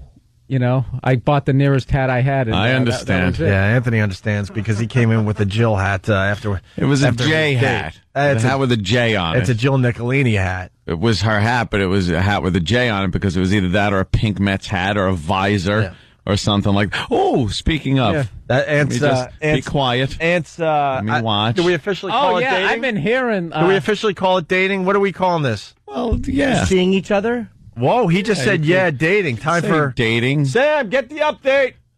Oh, no. That's Anthony. Oh, that's great. I heard that.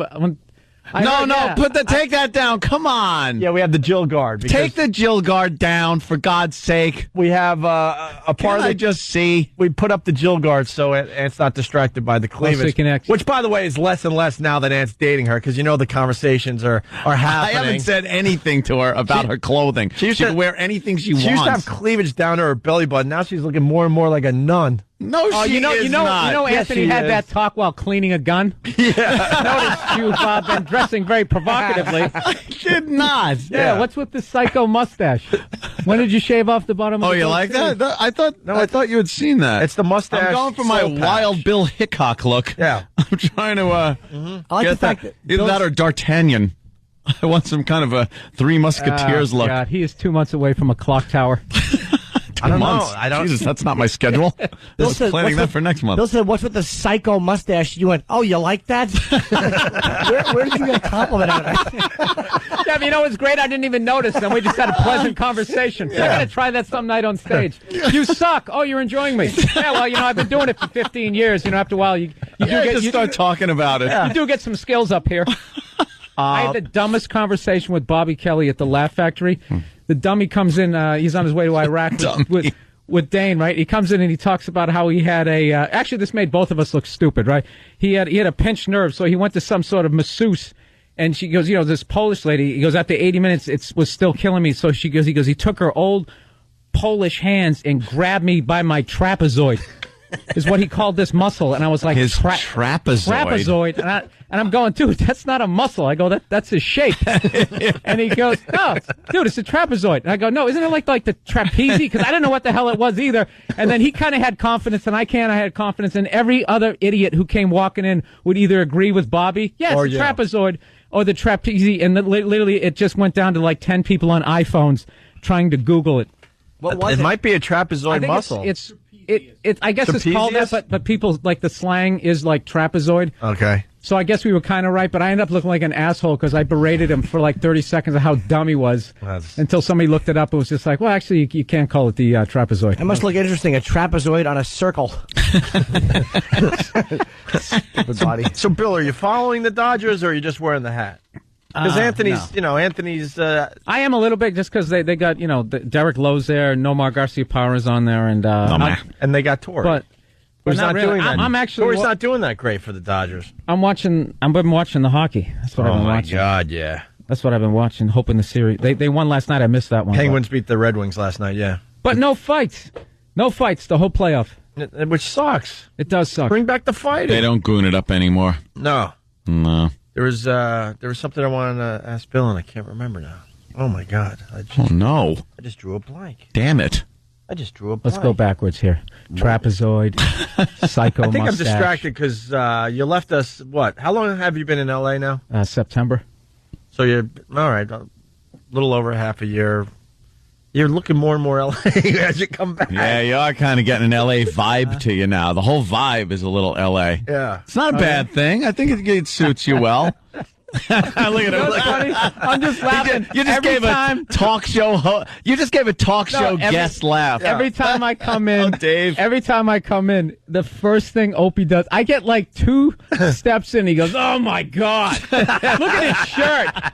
He's so LA. He never used to wear shirts when he lived in New York. This is ridiculous."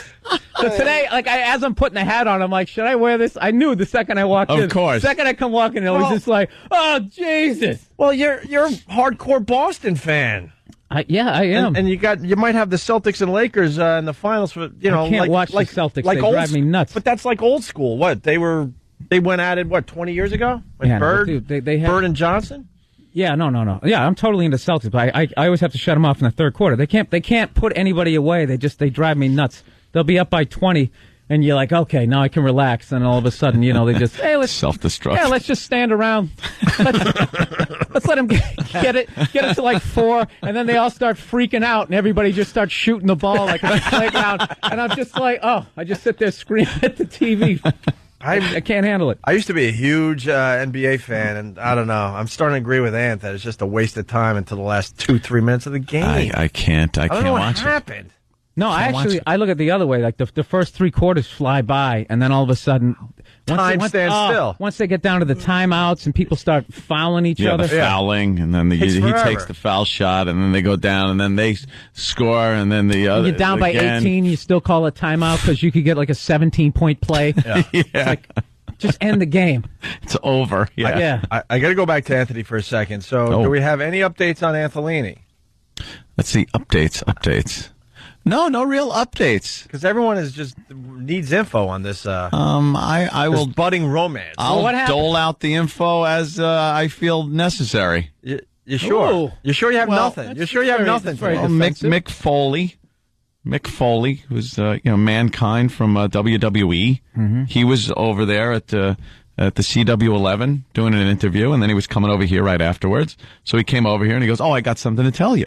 Hey, can she just talk dirty, or do you have to write it on a teleprompter? She doesn't need a teleprompter. You got to start scrolling it. You have an orgasm, and we'll be right back. Yes, no, she doesn't need a teleprompter. Sorry, it was a hacky joke. I went for it. Yeah, I liked it. No update though, Ant. No, she's already missed 2 days of work. They've been dating a week. Look, I mean, Ant's going to destroy this one. I missed one great. too. Yeah, Ann missed one. She missed 2. That's the first week of their on our first date. Of their dating. It was our first date, and we had to take off the next day. You really don't have an update, huh? No updates. Oh, really? I like your Fallujah work boots. Oh no, it's his 511. Oh, you like those? It's like 511 gear. Desert sand already on them. Yeah. I forgot when Bill comes in, we have to update him on everything that's going on. Everything that's going on in my life, of course. Ant now wears clothes where he could hide guns. Every piece of clothing, there's a hidden pocket for a gun. I got this guy from a 511. It's the tactical gear. It's got a fake heel on it. Of course. Hey, No, these are good airport shoes because it unzips. You don't even have to. Oh, it's got untie 'em. Velcro and a zipper. You don't That's even what have I to- always look for in footwear. That's when I know I have a good piece of footwear. It's Little good. This is Velcro and quality a zipper. stuff. Velcro and a zipper. Quality stuff right there. Yeah. And then I have shirts that on the side of the pocket, the Velcro rips open, and it's a shoulder holster built into the shirt. Oh, that's fantastic. So, you put something in there, a little something light. Sometimes I feel like maybe carrying a 380 around. No, I think that's Sometimes I like a 45 on the hip. Are you converting your cash into gold? Yeah, because, once everything collapses, the economy, you're going to need gold and bullets. And you need to defend. Well, don't take it to a bank. Yeah. Hey, Bill. They took it the first time. Of course. Bill, you're allowing Anthony to escape. So there's no update. No. No Anthony update, huh? Why should there be an update? I don't know. Does this sound familiar? Don't know how you do what you do. I'm so in love with you. It just keeps getting better. I know this is a country song by the band. Who does this? Lone Star. How would you know that? I just know. Does this mean anything? I know it was playing on the radio. Yeah. Were you singing along to it? Who's the rat? What can you tell us about this song, Anthony? There's nothing I can really tell you about this song. What do you know about this song? I just know it's a song. Is that classified? By the band Lone Star. Yeah. Yeah. And? Is there a problem with it? I don't know. I've never been a huge country fan, but it's been out a few years. I know that. How many times have you heard the song with Jill? I don't know. It kept coming on. A couple of songs, kept getting played. Mm-hmm. Very evasive. Yeah, he is very evasive. Am I evasive? It's Lone Star Amazed, and according to my sources... You have sources? It's the official song of Antolini. Is this the official Antolini song now? This is the official Antolini song. Look at Bill. I love it. You have the nerve to call me some L.A. cheeseball?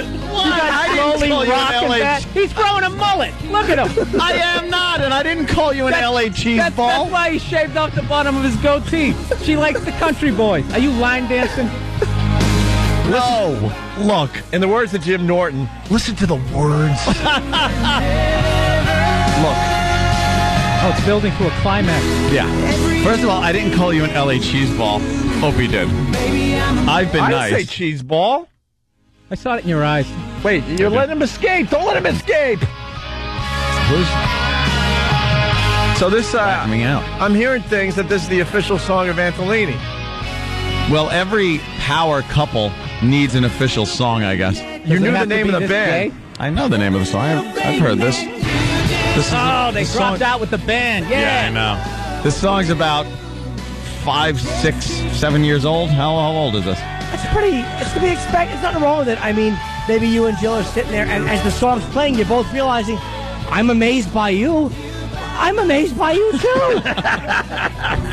It's only natural this should be our song. There's nothing wrong with that. Why am I being hung out to dry here? Huh? Who do you think is the Why? rat? Who do you think is the rat? Steve Carlisi. Not really. How would he know? Yeah, how would he know? Was he in the Did you back have- seat of your date? He probably takes her to a drive-in. No. Amazed by you. How many times have Jill you guys... probably texted. How many times have you listened to this song as you're driving around with Jill? I don't know. A lot of songs come on. Be honest. A lot of Ed. songs come on a lot of times. I've never heard this song, Anthony. You've never heard that? Never. Because I'm gonna. Why would I ever hear that song? Because you're gonna watch. Well, a lot of songs I come want on. you to Anthony is smitten. before I apply the mallet and really destroy you.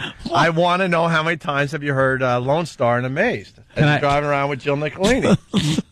Anthony, as How your many representation, times? just answer the question. Just answer the question. Just answer the question. I don't have representation. Bill, he did. I don't need it. Bill, he did admit that they do a lot of sing-alongs as they're dating. We do. And this is When we're driving around, and this is a something comes up. biggie. This is a biggie. What is the problem with people having a goddamn good time with You know each what other? it is? Oh, perish the thought, you bunch of dysfunctional assholes. ass heads actually have fun with somebody when you're hanging out and driving, and not just yell at traffic. We just want you to admit that you're in love. We want to admit you're in love. No one's saying that it's wrong, Sonny and Cher. Yeah, Sonny and Cher. Perfectly right. The age difference, the creepy mustache, the young hot chick with the long hair. It's exactly what it is. I'm thinking more. Greg Allman and Cher. You guys are tools. I'm a tool. Lots of times. I think Jimmy's being very supportive. The rat, by the way, is the one, the only Jill Nicolini is throwing you under a bus today. She threw me under the bus. And it was hinted that this could be Ant and Jill's song. Oh, she's going to pay. Wow. And it says, she may need Jill. a spanking. She's being a naughty girl. Phil, I think she needs a spanking. Phil, you've missed a lot. I mean, he's already met her parents. The parents have met. He's gone to christenings. He hates kids. He's been in a church. It's been a week. It's been a week. Come on. You got to fit a lot of things in a week. You just got out, dude. You just got paroled. And now you're right back in another one? You know what? The way I heard the story was like, yeah, he missed a couple days of work. I thought you were doing coke. I was like, good. Good for Anthony. There you go. Get out there. Get out there. See what the world has to offer. Get out there and live. Dude. And now I come in, and then and you're listening to this with her. I never want to leave your side. You're a disgrace. Take off your Kevlar. I'm not a disgrace. Yeah, it's kind of... Turn in your beret, sir. It's a bit weird that you have Kevlar on and you're so in love. I'm wearing Kevlar at this moment. La la la la la la la. La la la la la la.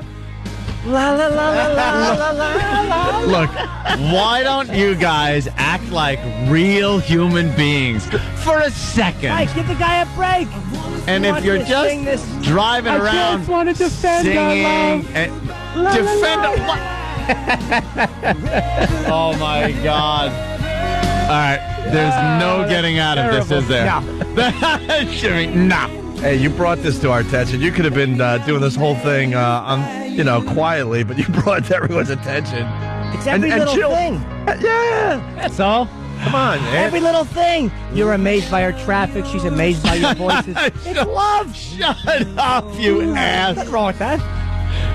Do you act out this song with her? No, there's Down no on one knee with your arms out. No, I don't think I've ever done that. Playing footsie in the grass.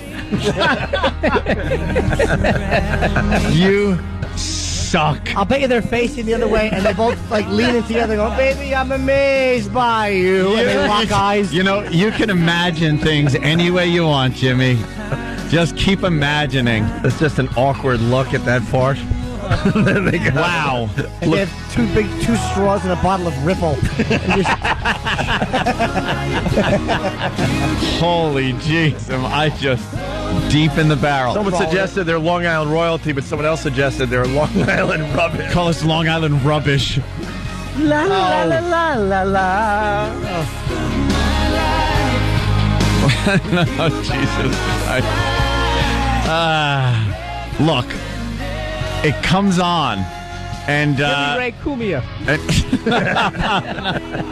No, we understand it. Of course, it comes on your CD player. Yeah. No, it's like it just comes on. And question: What are you amazed by?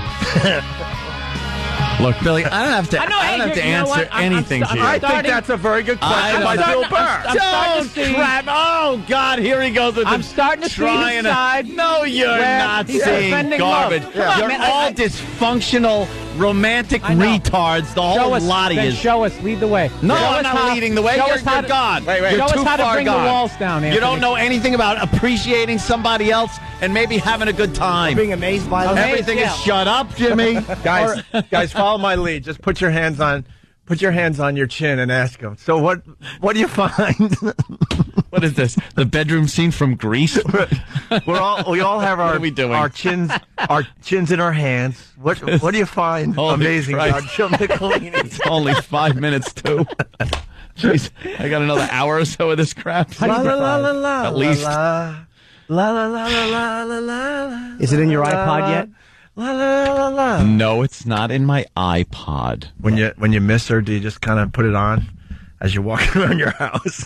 How many times a day do you sigh?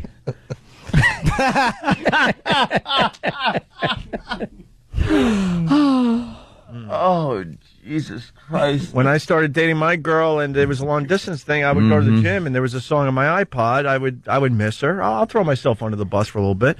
And there's a Coldplay. Throw yourself under a real one? It's right outside, please. Always. Hey, Jill threw you under the bus, not us. That's right. I can't help it if a communique comes in from one half of the Antolini combo.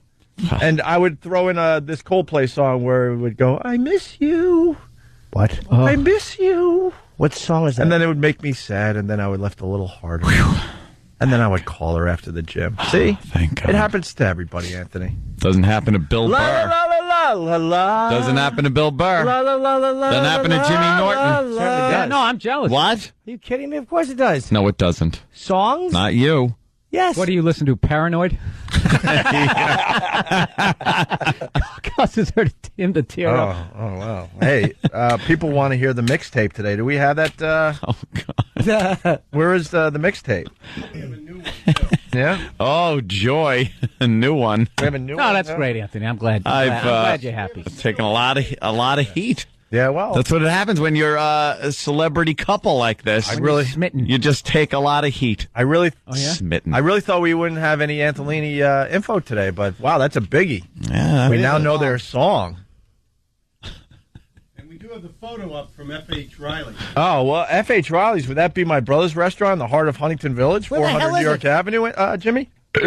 I will say, best cheesecake ever. It was that damn Oreo cheesecake. That's my sister Holly. Good stuff. Holly's going into business with her desserts. We had the spinach dip and 3 bottles of wine. Yeah, I know. Really? Yeah. Must have been a lovely toilet the next morning. Had to take turns using the turlet while Lone Star was playing. Back to back. Like, while Lone Star was playing. La la la la la la la. Singing to the toilet. I'm amazed by the toilet. Everything, including the turlet. I want to take a dump after you. All right, listen. We're going to take a break. Bill Burr's at Caroline's. Listen closely because it's a weird schedule because Bill has to fly back to L.A. But he's going to be at Caroline's tonight. Then he comes back Saturday and Sunday. He's not doing Friday at Caroline's. Call 212-757-4100. The ticket's going to go very fast for Bill Burr. I was going to say the doctor's going to be amazed by your head wound if you don't shut that music off. Well, E-Rock, did you have a point? Let E-Rock say the joke he had, 'cause it's actually very funny. E-Rock had something. He wrote something. E-Rock likes to maybe get his jabs in every so often. He's allowed. Yeah, go ahead, E-Rock. I think they should bring back Dance Friday, and you should walk out during our traffic and do this tomorrow. Well, I wouldn't participate because I'm part of the power couple. But yes, they did cancel Dance Friday. Yeah. Why? I'm very disappointed in that. Yeah. Why? Yeah. And I'm making a push that the listeners write in and get Dance Friday back. Shut up. Shut up, Opie. Oh, yeah. E-Rock I think it's because going to get hit. Look, man, I got bit by the love bug. You know, it happens to the best of us, Anthony. I just want you to admit you got bitten by the love bug, and then we'll let you be. I am a private gentleman. Are you? Yes. Really? Yes. I don't like outsiders, especially this being, a celebrity relationship here. It's, something that you don't want ending up in the tabloids. It's already ended up in Russian Malloy. Well, Matt W. from Norwood, New Jersey, he suggests that you guys maybe reenact a scene or two from Grease. The scene from Grease. You're the one I want. No, I don't think we'll reenact that. No. Are the pictures from F.H. Riley is going to be in the Daily News under the?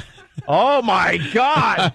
Yeah. Oh, dude! This would be the greatest thing for my brother. Get that picture in the Daily News. Russian Malloy. Here they are canoodling. The first affixation over a plate of ziti. If those mothers for food that they aren't eating, if those mothers say drinking. some local restaurant. I'll kill him. But there you go, the first official picture of Antolini. Wow, that is first official picture. Yeah, let's get that in the paper immediately. Wait, why is Jill sitting with Chef from Apocalypse Now? Shut up. That really looks like the early on photo before she disappears. Be nice. The forensic files. Oh, yeah. Then you find Here's out the last known photograph. And Jay from Huntington wants to know how your lunch was at the Cheesecake Factory in Huntington at the Walt Whitman Mall on Saturday. Hey, these guys are just following you around. What is going on? You ate at the Cheesecake Factory in a mall? No. Wow. Dude, outside. She's a 10. Of course. She's an 11. And she's on TV. She's on TV. She's a 10 on TV. Don't take her to the Cheesecake Take her someplace Factory. decent. You know something? The food is very good at the Cheesecake Factory. And she liked it there and actually suggested the Cheesecake Factory. You can tell by the clientele. All those high rollers that come into the Cheesecake Factory. Bunch of women with their socks outside, they're tucked in sweatpants. What's wrong with you? Take her to Morton's. Oh my God. Get the Heath Bar Crunch Cake. Could I get some wine with that, please? Do you want to get a piece of Death by Chocolate? Anthony was on his period that day. He needed some sugar. Shut up! And someone made the official Antolini logo. So, that would be Antolini.com. David in New Orleans, what's up? No way, there is not an Antolini. Yeah, and the official Antolini logo. David, New Orleans, what's up? Hey, what's up, boy? Hey. Hi. Hey, Ann, are you and Jill going steady now? Are you going steady? Going steady. We didn't give each other, I didn't give her my pin. Yeah. It's great. It's the same one they used in the 30s in Germany. Let me give you my pin. You're a member of the party now. When's Jill moving in? Oh, well, this could be good. Todd in Maine. Todd. Hey, good morning, boys. How are you? Great, man. Great. Guys, I love it when you throw a hand under the bus, but that's the ex of mine song. I'd hate to have to stop listening to you. You're killing me this morning. What happened to you and your ex? I mean, it started with that lovely la la la la la la. Oh, yeah. And then she decided to go elsewhere, I guess. Oh boy. Oh, no. Then she hooked up with my friend. Yeah, pretty much. All right. Guys, I love it this morning. Have a good day. She was amazed by you, but your friend hit bottom.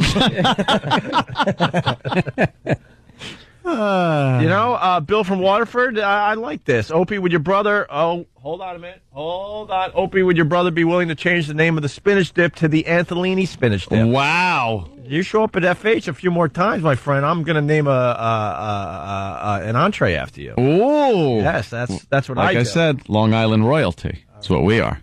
Long Island royalty. And a long, amazing tradition of royalty. Yes. Joey and Amy. The Buttafuoco's. All right, we really got to take a break, and we're going to get Otto to join Mike the festivities next. I'm sure Otto will have a take on your budding romance, as Anthony has been bitten by the love bug. Here's Anthony's mixtape as we go to break. Are you smitten over the new girl in your life? Do you want to make her a special mixtape to show her just how you feel, but don't have the time or the resources? Then listen up. O&A Records is proud to present Anthony's mixtape for Jill.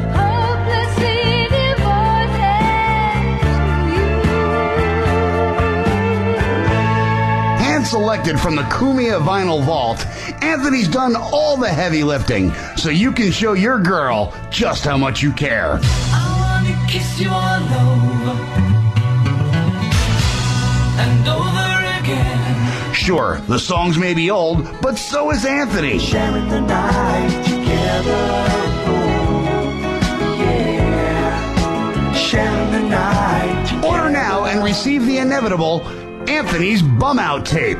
Perfect for drowning out your sobs after you've been dumped by one of the hottest girls you've ever dated.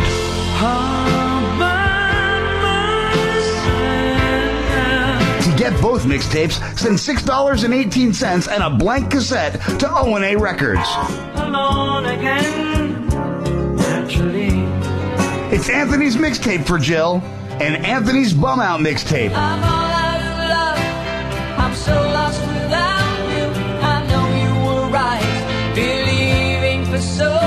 Because first you're in love, and then she's gone. Get yours yours today. Hey everybody, it's Anthony's brother Joe. Right now you're listening to my band, To You, the world's second best U2 show. And we'll be appearing this weekend, Thursday, May 29th at the Red Lion in New York City. That's at 151 Bleecker Street. Friday, May 30th, we'll be at maximum capacity in Chicopee, Massachusetts. That's Chicopee. And Saturday, May 31st at McFadden's in Worcester, Massachusetts. For detailed info, go to notu2.com. Hope to see you guys out at one of the shows.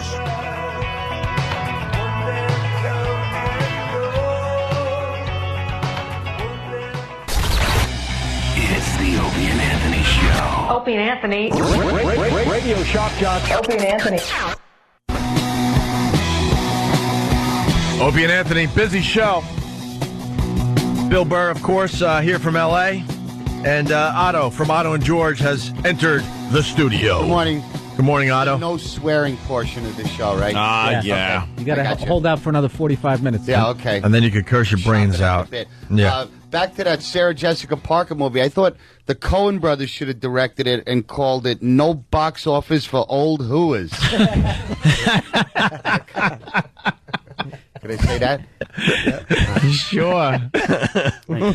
What they are. Yeah. Otto just handed me an old school Otto and George disc. I used to have this one and I lost it. Yeah, I wasn't sure if I ever gave it to you guys. A Boy and His Log. Yeah. It's called. And where could they get this? Laugh.com. Laugh.com, okay. And Otto's performing, by the way, this Friday when Bill's out of town. Otto will be in Haskell, New Jersey at the Comedy Shop, spelled Old English style, S-H-O-P-P-E. Ooh, nice. Shoppy. The club is at 8:15 is the name of the club or somewhere. It's in Haskell. Stupid name. Go to the Can I buy birch beer there? Can I get some birch beer? Yeah. Sassafras. Sassafras and sarsaparilla. Yeah. These guys try way too hard with the naming of their clubs. Yeah. What was the Nick DiPaolo club? He was like the opening night for... God, 5 to 8 or something. The club's called 8:15? It's the same one. That's here. That's the same place? That's the same one Nick played, yeah. The Comedy Shop at 8:15. Oh, I'm sorry. I wasn't listening. No, then. I didn't say 8:15. Oh, you didn't say that part, which is smart because I'm sure Otto's not playing at 8:15. No.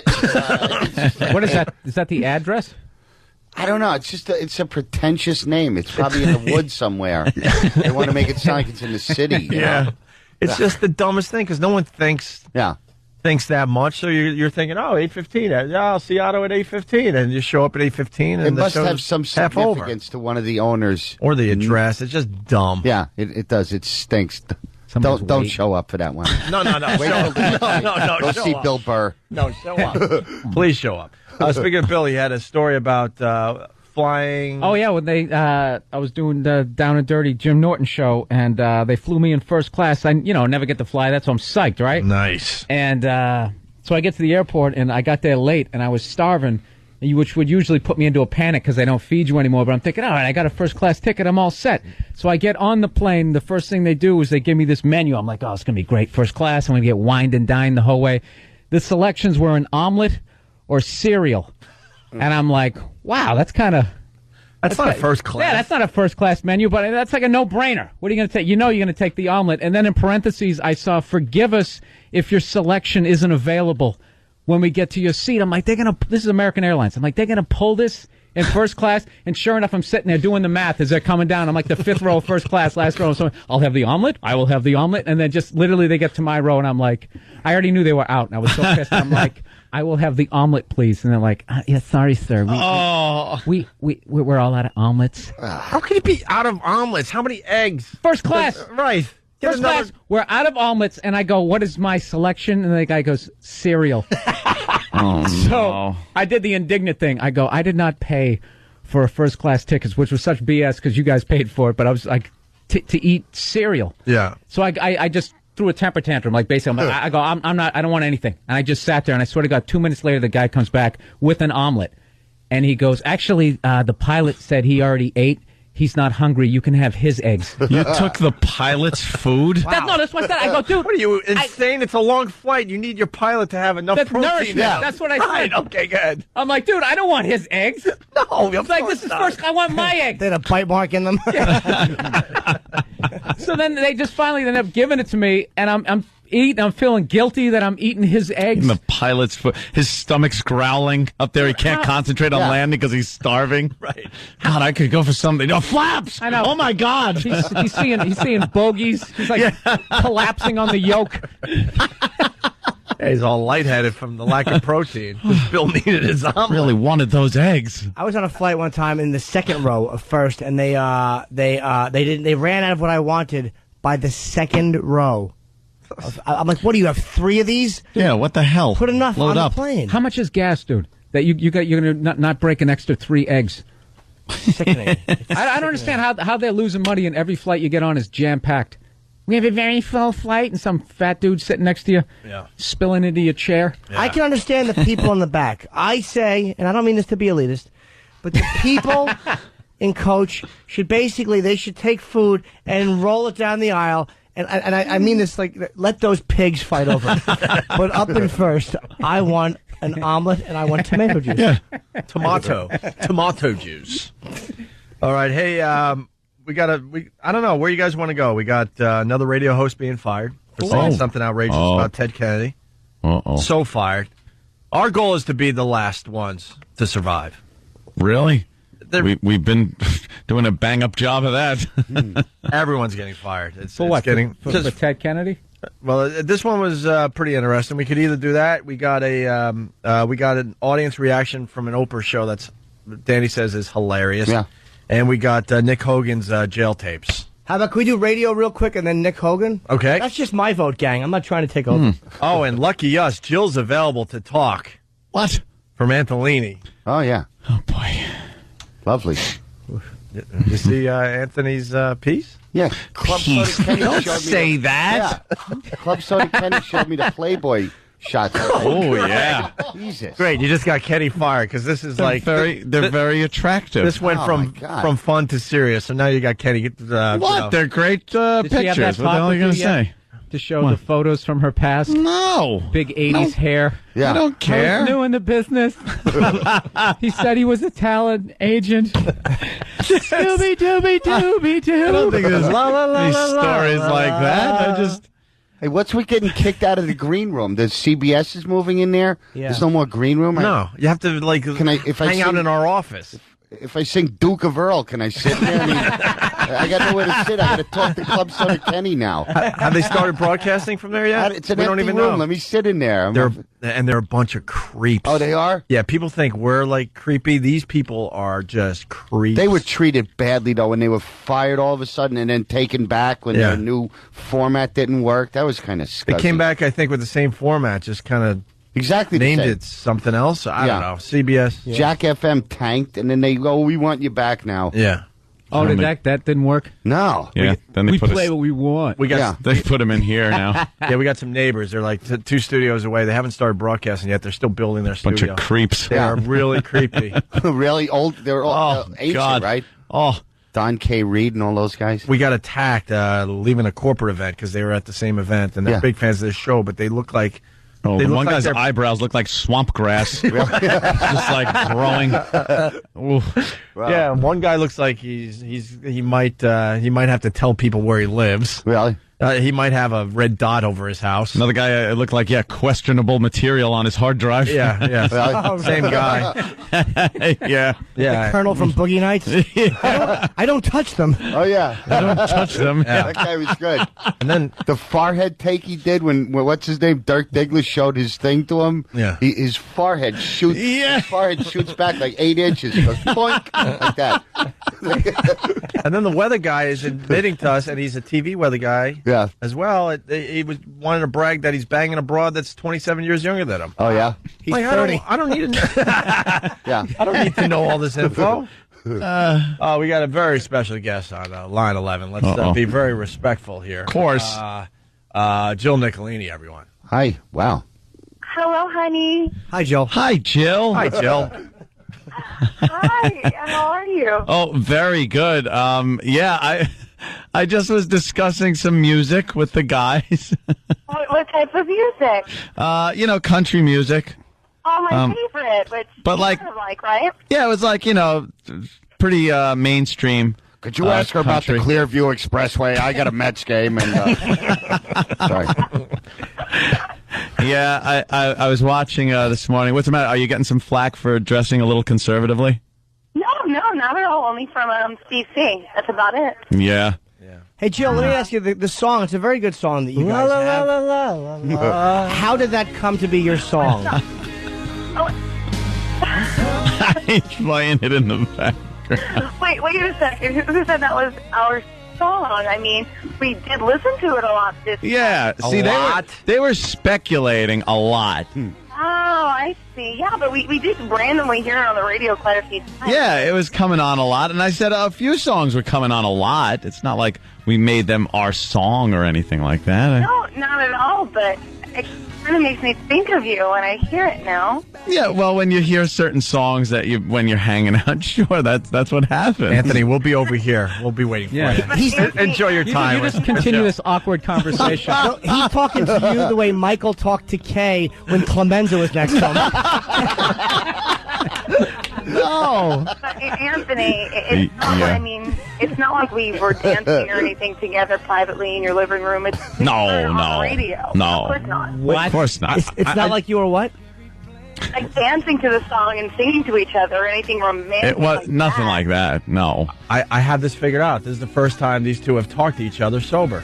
That's why the awkwardness. Wow, that's funny, Ovi. That's maybe it's awkward because you tools are listening in on a conversation. Bill, would you like to join me? La la la la la. Scooby Dooby Dooby Doo. Oh God! La la la la la. I am taking such abuse by these idiots. They don't understand. You know something? They can't be real human beings with real feelings for 2 seconds. Hey, do you We wear the have real sword feelings. outside the bathrobe Nausea. or inside? Sorry about that. Go ahead. How's your day going, Jill? My day is going good, actually. It's been a good morning at work. I'm just about done, but I'm actually a little anxious, and I'm looking forward to seeing you later. Oh. Does any song come to mind? What, any song? Are you guys going to be seeing each other today? Yeah, Anthony? Yeah. Sure. Oh, boy. What's the matter? Jimmy, get some rest tonight. It's going to be me and you tomorrow, kid. No. Me and you tomorrow, kid. No. Jill, is Anthony a good slow dancer? Does he like look in your eyes and kind of mouth the lyrics to the song a little bit?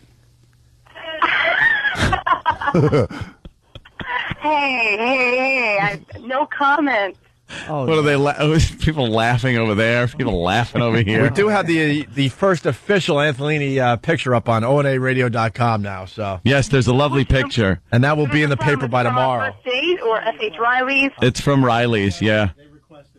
Oh, the Daily News has requested the first official Anthony picture. Oh, boy. The Daily News now wants that picture. It's a very nice one where just kind of our heads are together. We're holding up our glasses of wine. We've got the brick wall behind us. I'm pushing a meatball over to you with my nose, and we're sharing a piece of spaghetti. I can't wait for the paparazzi to chase you guys into Applebee's. We had a few instances with cell phone paparazzi. I think a lot of your fans, they kind of been following us around, videoing us, randomly at the restaurant, like we're not looking. Olive Garden. Yeah. People, All the hot spots. People make like they're on the phone, but then they turn their phone and snap a picture and then make like they're talking on the phone again. And we give them right up. It's like, hello, you're taking a picture, right? Oh, yeah. Are you Jill? I think you're Anthony. The price of celebrity. You know what it's like. Yeah, can't even go to the Cheesecake Factory. We just go to the Cheesecake Factory. That's what I said. Of course you did. Somebody ratted us out and called up and said, well, ask him about the Cheesecake Factory. Oh, my goodness. I know. I can't wait to see this picture in tomorrow's Daily News, the news section, the worst mistake of her life section. Hey. That is not true. Hey, Thank you, Jill. Anthony is a wonderful person, and he's amazing. That's all I can say. See? We know. We heard the song. Yeah. Oh, my God. And I guess the parents have already met, and there was a christening and a church involved. Well, out east, there was big parties going on over the weekend. And Which vehicle? Unbelievable. Which Our vehicle parents did you hit it pull up off. in? Family hit it off. It was great. I've been having such a great time with him, Shelby. and so I'm so glad Nick Foley put this all together for us. Really. yeah, you know something? That Mick Foley, what a hell of a guy. Guy. Who knew? Jill, are you smitten? Yes, I am smitten. Absolutely, I am. Oh, you! I really Wow, am. she just got serious. Yes, I am. She is. Anthony, are you smitten? I'm smitten. This is Greg Hughes, the actor that plays Opie on the Opie and Anthony show. Oh, he's getting serious right now. And I am very, very, very happy for my pal Anthony. And I hope this continues to work out for both of you. All right, now back to la la la la la. I'll call you later, Jill. Okay, have fun. Bye, guys. Bye. There she goes. One half of Anthelini. I had a celebrity question for her. celebrity couple. Yeah, that's what it is now. It's like Brad Pitt.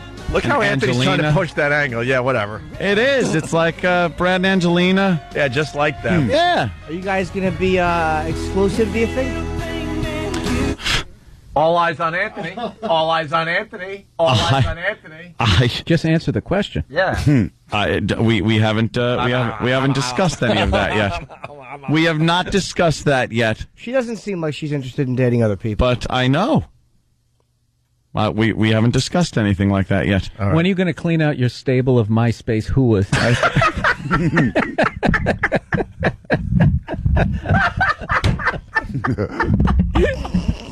Oh my! Bill Burr and Caroline's tonight. Listen, we have a Anthelini update. I'll get you out of this one, Ant. More news coming from the Anthelini camp, and this time it's juicy. Anthony made the announcement this morning. He and Jill are officially dating. Do we officially call it dating? What are we calling this? Oh, yeah. Seeing each other? Whoa, he just said, yeah, dating. This is no casual fling, as not only are they dating, but the couple have their own official song, and it's by Lone Star. I don't know how you do what you do. I'm so in love with you. With the mystery surrounding Long Island's royal couple gone, what could be next? Talks of Anthelini eloping have the rumor mills buzzing. But why take the plunge? Could there be a bun in the oven? Without confirmation, we say yes. We'll keep you updated as the news keeps coming in. Baby, I'm amazed by you. Oh, very nice. Good job, boys. Good job. Speculating is hysterical. Without any confirmation, we say yes. Well, that's not outrageous. That's what the gossip shows do. Well, of course they do. Hey, Sam, we just had a phone call from Jill, so now you got to update this again now. We're all over this. Poor thing. Sam's working very hard. Someone says, could there be a bun in the oven? And Anthony says, not the way we've been doing it. Oh, Jimmy. What's that? That's not bad. That's his goyle. That's awful. It's You can't talk about his goyle like that. Right away, you're getting fresh. I'm implying that you're being safe. Yeah. 1 minute we're hugging and kissing. Oh, my God. All right, listen, we do have to take a break. Otto, what are we promoting today? We're promoting Laugh.com to get your fine yeah. Oh, CDs. also, it's going to be the 100th birthday of Milton Berle, and I'm doing... they're doing like 5 minutes on my thoughts of Milton Berle. Carlin's doing it. Very cool. Jonathan Winters. I'm like the youngest guy doing it, but I don't have any knowledge of Milton Berle because he was before my time. Well, he had a big piece. Talk about the piece. A big little buddy, and also it's a mad world. I guess I'll talk about that. My favorite. I love that. Anthony, Yeah, you that was went a to good high one. school with him, didn't you? Yeah. Me and him were... No. All right, we'll continue. You're checking out the Opie and Anthony show. It's a good one today. We got Bill Burr in studio, Caroline's tonight. Then he goes back to L.A. and then back to Caroline's Saturday and Sunday. A little confusing, so you might want to call up Caroline's, 212-757-4100. Then you got Otto on the couch there having a ball. Right, Otto? Having a ball. Thank you. And we're promoting Laugh.com and your show at... It's called The Comedy Shop at 8:15. That's the name of this place. It's Friday, the Friday that Billy's back in L.A. It's in Haskell, New Jersey. Tickets are available at The Comedy Shop, SHOPPE. All my dates are on OttoandGeorge.com, so, you know, it's... Oh, there you go. Yeah, There you go. It's Make it pretty easy. Yeah. OttoandGeorge.com, but you can see the great Otto this Friday. Just waiting for the vocals to kick in. No? You gotta kind of plug your nose and just sing like Billy.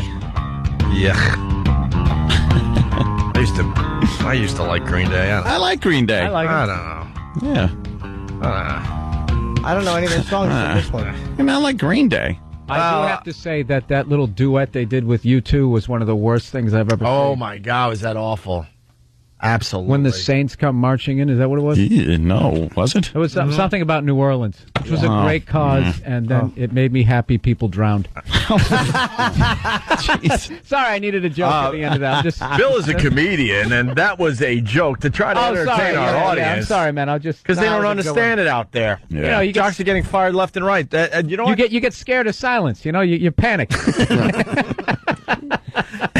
And I have said that over the years. Like, all of a sudden, we'll just admit horrific things because it's either that or dead air. So, like, oh, yeah.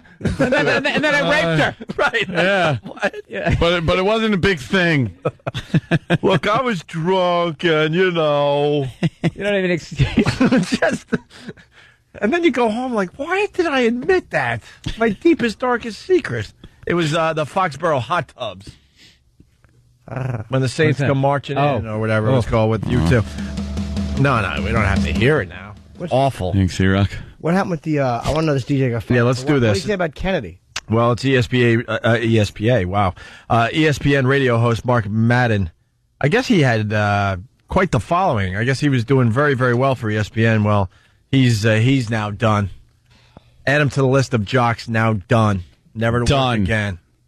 Here you go. Popular Pittsburgh radio personality in trouble over controversial comments. This certainly is not a first, but it appears to be the last straw for ESPN radio host Mark Madden. The highly rated, highly controversial Pittsburgh personality appears to be out of a job over remarks he made about Senator Ted Kennedy. Here's what we know. The Post-Gazette tonight reporting Mark Madden has been permanently removed from the air.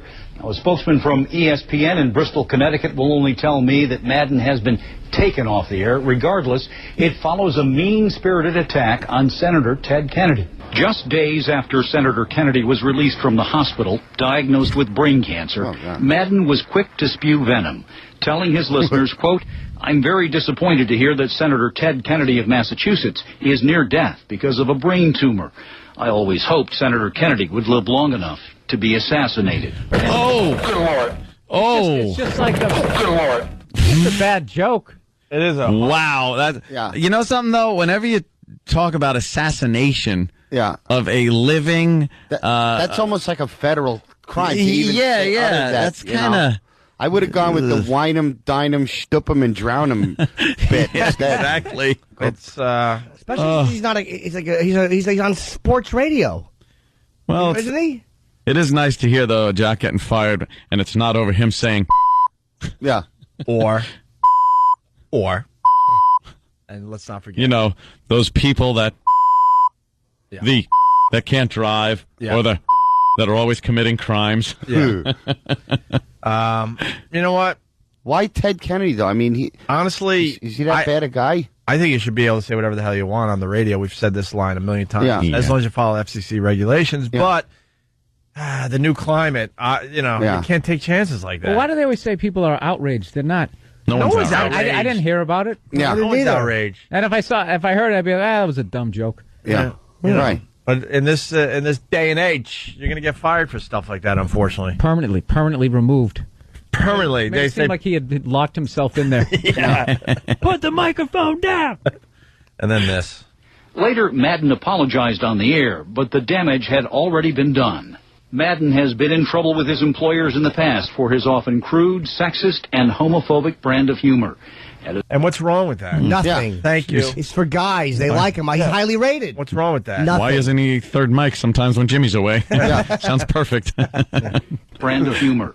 At his home on Washington's Landing Tuesday night, the always talkative and opinionated Madden had no comment for KDKA-TV. Hey, Mark, Paul Martino. Can I talk to you? Nothing at all? This is far from the first offensive words from Madden. He often referred to the late and revered Steeler announcer Myron Cope as a drunk. I love how the news guy can't break a smile. That's just funny, man. Yeah. Crude, homophobic, Nash and Young. I love that. Myron Cope as a drunk.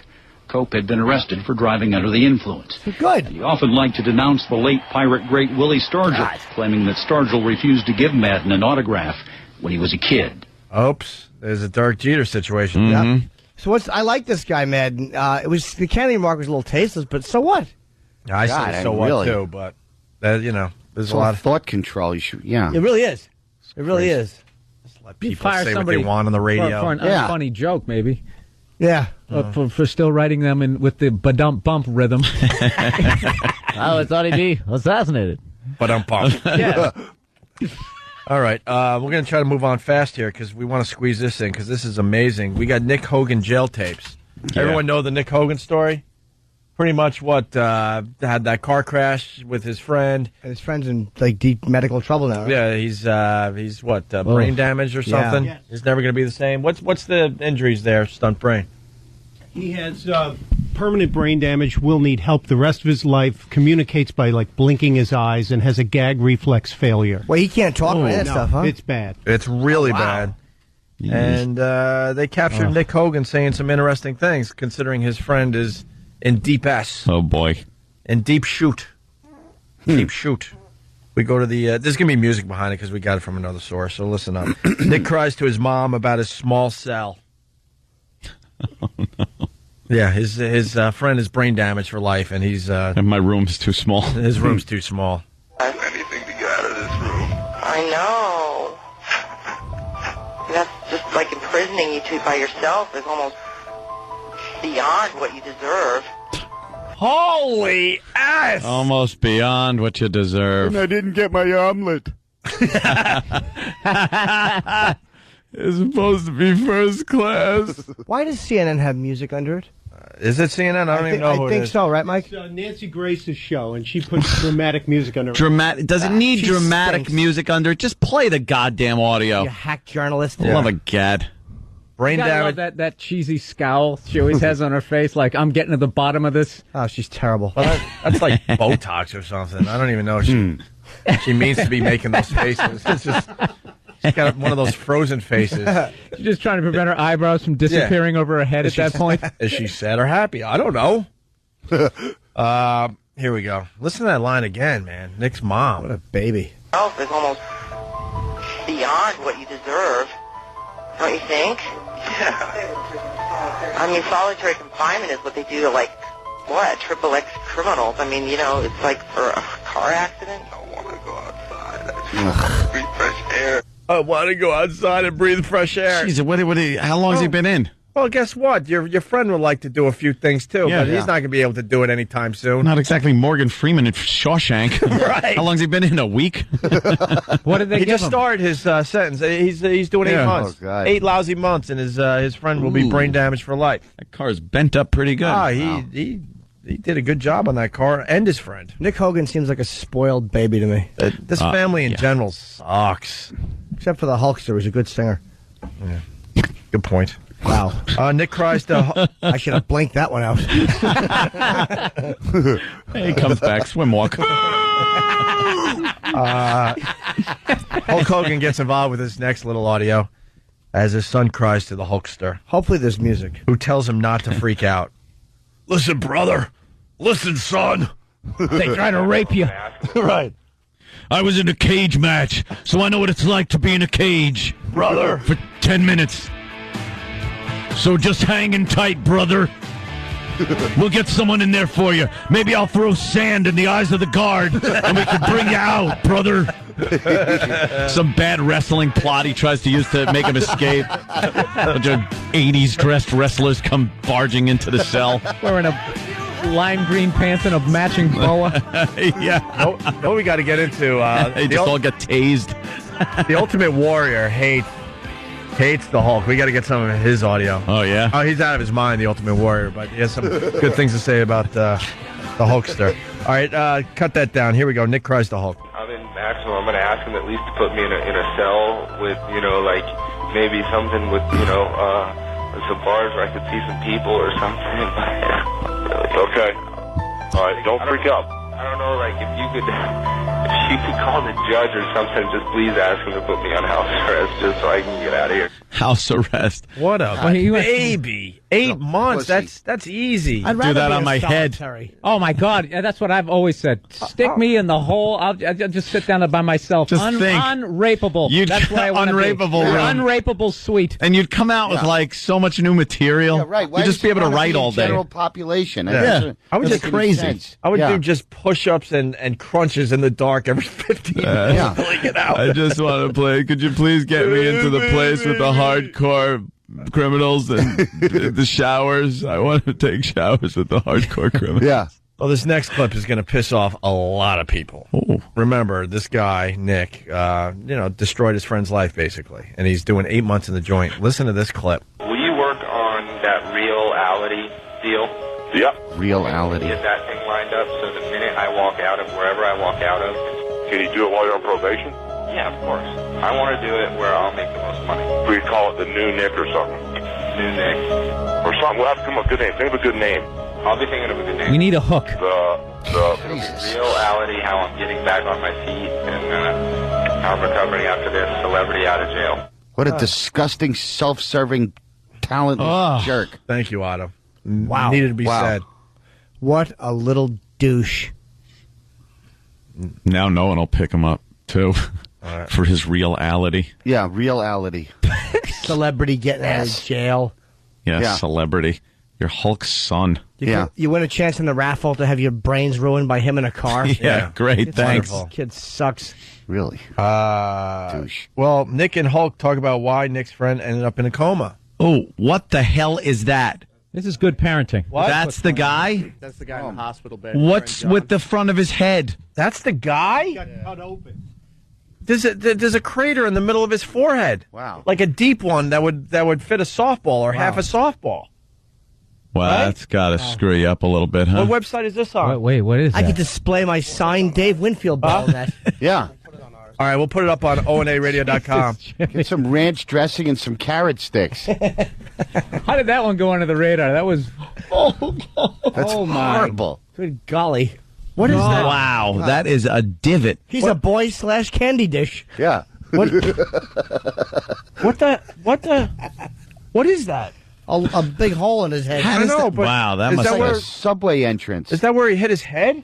I hope so. Yeah, right. No, If not, Well, I don't know if it was a procedure or something. That's it's a sinkhole. it's a sinkhole in Yeah. the middle Yeah. of his forehead. That's I'm telling you, it would fit half a softball. Oh my God!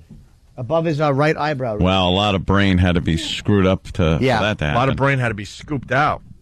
Oh, All right, we're running out of show, Yeah. but Nick and Look Hulk at that anymore. talk about why Nick's friend ended up in a coma. Well, I don't know what type of person John was or what he did to get himself in this situation. I know he was pretty aggressive and used to yell at people and used to do stuff. But for some reason, man, God laid some heavy shit on that kid, man. I don't know God, what he now. was into. John was I a forget- negative person. He was what? He was a negative person. Oh man, now he's trying to make him feel good by bashing the. Wow. Wait, didn't Nick cause these injuries technically? Yeah. What is he talking Technically. about? No, God did. Yeah, he's saying that he wasn't a good guy, so the karma Yeah. kind of did that to him. He was a negative person. Hulk's not as bad in this as I thought he was going to be. He's just trying to talk to his dumb, whiny son and keep him Well, calm. he is bad because he should set him straight. Go, look, you did something. It was awful, and now you're paying for it. Buck up. Yeah. That's true. And then finally, this is unbelievable. Not bashing the victim just to make his stupid, spoiled brat son feel better. Ugh, All right, I agree. tough love. Give him a leg drop. That's all you know. You dummy. Thunder lips. Thunder lips. It looks like Hulk punched him. Wow. Yeah. What? That's what it looks like, a big hole in the head. This was Certainly does. a big-fisted man. Running at that like he needed. Oh, Wow, yeah. Running out of show, but Nick's mom, Linda, had this to say. This is unbelievable, too. John never meant anything to her or Ed. It's just sad because I really appreciated you kids, and I miss you, John. I miss you too. And it's like, she's not suffering. I am. I have the loss. She didn't give to you.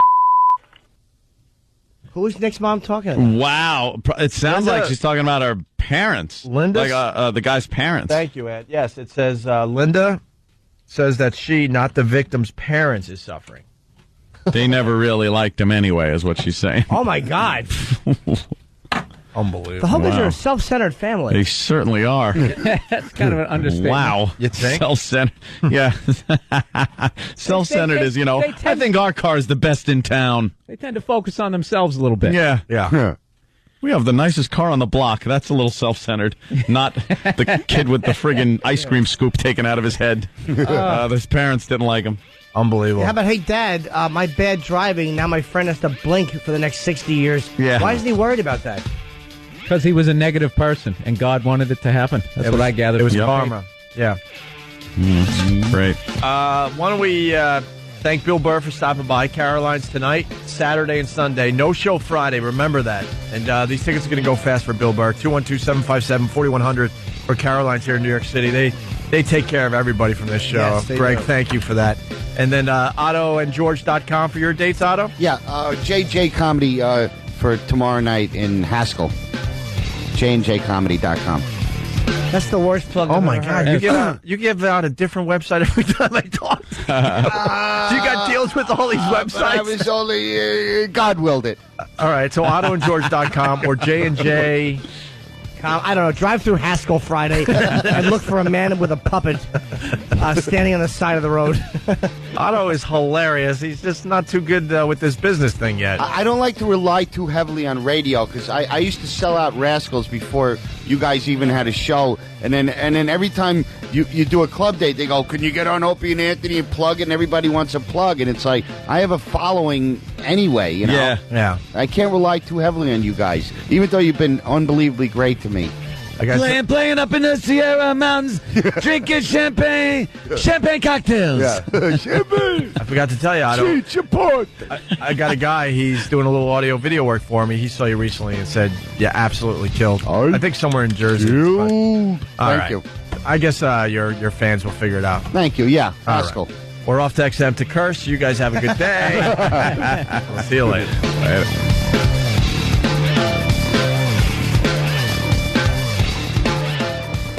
XM 202. In the world of Radio Shock Jock, the biggest are Opie and Anthony. These people say shocking things that border on offensive in order to entertain their offset. I refuse to sit here and think that radio has to be nice. Why? Why does radio, out of any other medium, have to be nice? We are being now held to a standard where we have to be nice and make people feel good. Go screw! Radio Bad Boys, Opie and Anthony. Controversial radio personalities, Opie and Anthony. Infamous DJs, Opie and Anthony. Talk show radio hosts, Opie and Anthony. Opie and Anthony. Opie and Anthony. Radio Shock Jocks, Opie and Anthony. Opie and Anthony. Shock Jocks, Opie and Anthony. Shock Jocks, Opie and Anthony. Opie and Anthony. Shock Jocks, Opie and Anthony. Opie and Anthony. What? Hold on. Whose fault was that delay? No. Oh, is it? What do you mean, right open, humiliated? What do you mean right in front of me? When you just end like that, I had to turn Dude, it up. I looked at you and went, boom, like go. That was sloppy. If you had to say a celebrity that you most resemble, who would you say? Jodie Foster? If she ate the real Jodie Foster. Silence of the hams. This is where entertainment is going. I do not touch that. The only things that may touch that is toilet paper and baby wipes. I am right now. Holy, oh my God. They are sick freaks. How close did you get to having relations with a dog? You have to put oven mitts on all the German shepherds so they don't scratch Marjo. It's time for people to understand these are words. If you don't like them, turn the dial. But enough of this palaver. Let's get the show on the road. Here we are, XM Satellite Radio. We got a full house. We got, of course, Bill Burr visiting us from L.A., and Otto from Otto and George. And we were discussing, Otto, that we like the fact that you now come in without your crutch. Without that George thing. I bring him probably about 40% of the time now because I feel like you think that I'm not like doing the whole act, but yeah. No, you don't- Anthony you said don't this have to. morning he likes you just hanging out. Yeah, because you don't have to. Shooting You the shit. Yeah, bullshitting about whatever the fuck we're talking about. It's great. Yeah, exactly. Love I it. mean, it's like hitching the ride to the back of a bus when I'm with you guys, and you guys just take me along for the ride. I don't have to do much. Yeah. Can you do George without having the puppet in your hands? It's very hard. It's a weird. It's so weird. Yeah, it's a weird thing. I don't know. And I don't know. We asked you. There's enough stand-ups, though. I mean, I'm different. Did you like the movie Magic? Did we ask you that? I thought Magic. In the book Magic, you don't know he's a ventriloquist till about halfway through it. He's always in a room with this character Fats, and he's always talking to him. You know he does something in show business, but it's only revealed halfway through that's the book fucked up. I didn't that know he's that. a ventriloquist. Yeah, and they couldn't do that in the movie. And they cut out a lot of it to get to the last 2 chapters where he's up in their cabin with Anne Margaret. Right. But of course, talking about the movie starring Anthony Hopkins. Yeah, before anyone great. knew He's who a great Anthony actor. Hopkins was. Yeah. What was that commercial for Magic? I remember when I was a kid. Like, Magic is fun. You're dead. Something like that. We are dead. Yeah. It was some really. Hocus- You no, might have that. It was Hocus Hocus Pocus. Pocus. You're dead. Yeah. I still don't think they've done the ultimate scary dummy movie yet. They still could do it better, you know. Well, you Starring did Rich Voss. Oh, God. Voss is better. You know what though? But the one you did with Jimmy, I really liked. American Dummy? Yes, I liked that a lot. George got to rape Nina Hartley on the bar. That was fun. And to isn't make out with her. Isn't the gang Stone Temple Pilots? Aren't they into you? Yeah. They are, right? Yeah. I heard stories that they can't get enough of your stuff, and we'll ask them because we're going to be hanging with them Saturday and Sunday. Are you really? Yeah, we're Dynamite. Yeah, they're doing the PNC Saturday night, and then Sunday at the River Raven Boston. We have to be at both shows. So, But I heard rumors that they wanted Otto and George stuff in their dressing room. That's pretty cool. Hold on, here's the. Can you go backwards? Yeah, backwards. That was a great puppet. I loved this movie when I was growing up. Magic. Can we rewind that? Yeah, rewind it. I'm sorry. And then can we see that movie called If Someone on the Staff Doesn't Bring Me a Fork, I'm going to scream? Thanks. All right, here we go. Abracadabra, I sit on his knee. Presto, changeo, and now here's me. Hocus pocus, we take her to bed. Magic is fun. We're dead. Josephine Levine presents Magic, a terrifying love story starring Anthony Hopkins, Anne Margaret, and Burgess Meredith. Rated R. We take her to bed, it says, right? Yeah, I had the line wrong. Burgess Meredith. That's right. I forgot. Yeah, he was in plays that. his manager. He's good in that. He beats him to death with the puppet. Yeah, that's right. My favorite scene in the movie is I think it's Burgess puts him on the clock. Oh, 'Cause yeah. he realized he's going insane, and he Yeah. goes, "Look, can you go 5 minutes without having the puppet talk?" Yeah, right. And they filmed that so well, where you could see the guy's just sweating and Yeah. losing his mind, trying to not, talk. That was like his first psycho role pre-Hannibal Lecter. He's a good actor. And then he grabs the puppet, the puppet, and just goes nuts. Yeah. He's like, "I can't do Yeah. this." And then Burgess bites it, obviously, You gotta later in the beat movie. him with the puppet, of course. Those movies like haunt guys like me, like with the Twilight Zone. People just automatically think you're insane. And the puppet true. tells you what to do. I've heard so many weird Otto and George, and I know Otto very well for many years, and I've traveled with Otto for years.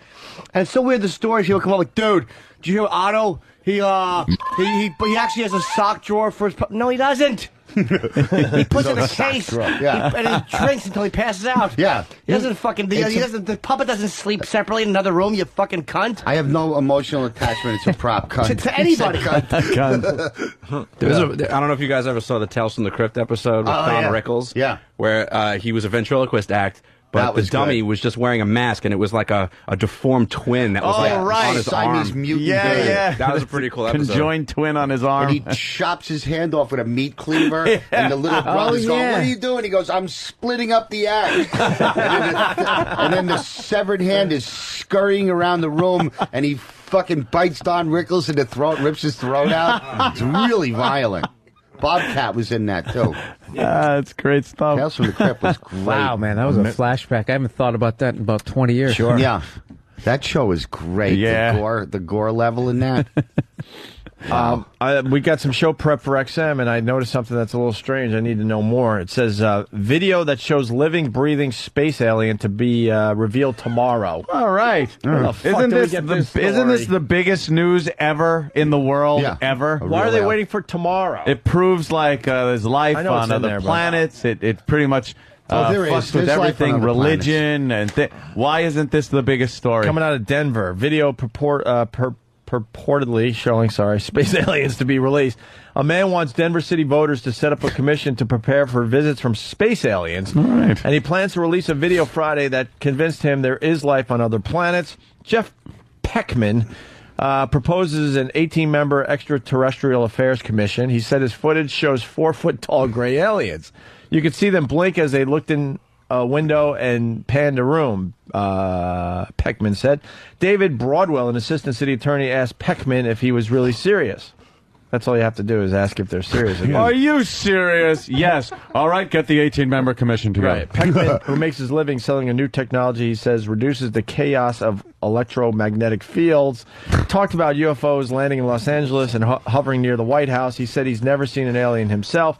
Peckman needs to gather 4,000 signatures to get the proposal on the ballot. Even if he fails, Peckman said the effort will educate people about the existence of aliens. God damn Peckman, why couldn't he be a fucking surgeon or a fucking lawyer? What do he you mean? works with electromagnet. He's a kook. He is a nut. Yeah. Peckman. That's a good Walter Cronkite word. Peckman at this time of the power. Mr. Peckman. Yeah. All right, that's what did you think about the Tet Offensive? But don't you think that we got all of our space program from crashed spaceships? How do we go from riding in stagecoaches in 70 years to going to the moon?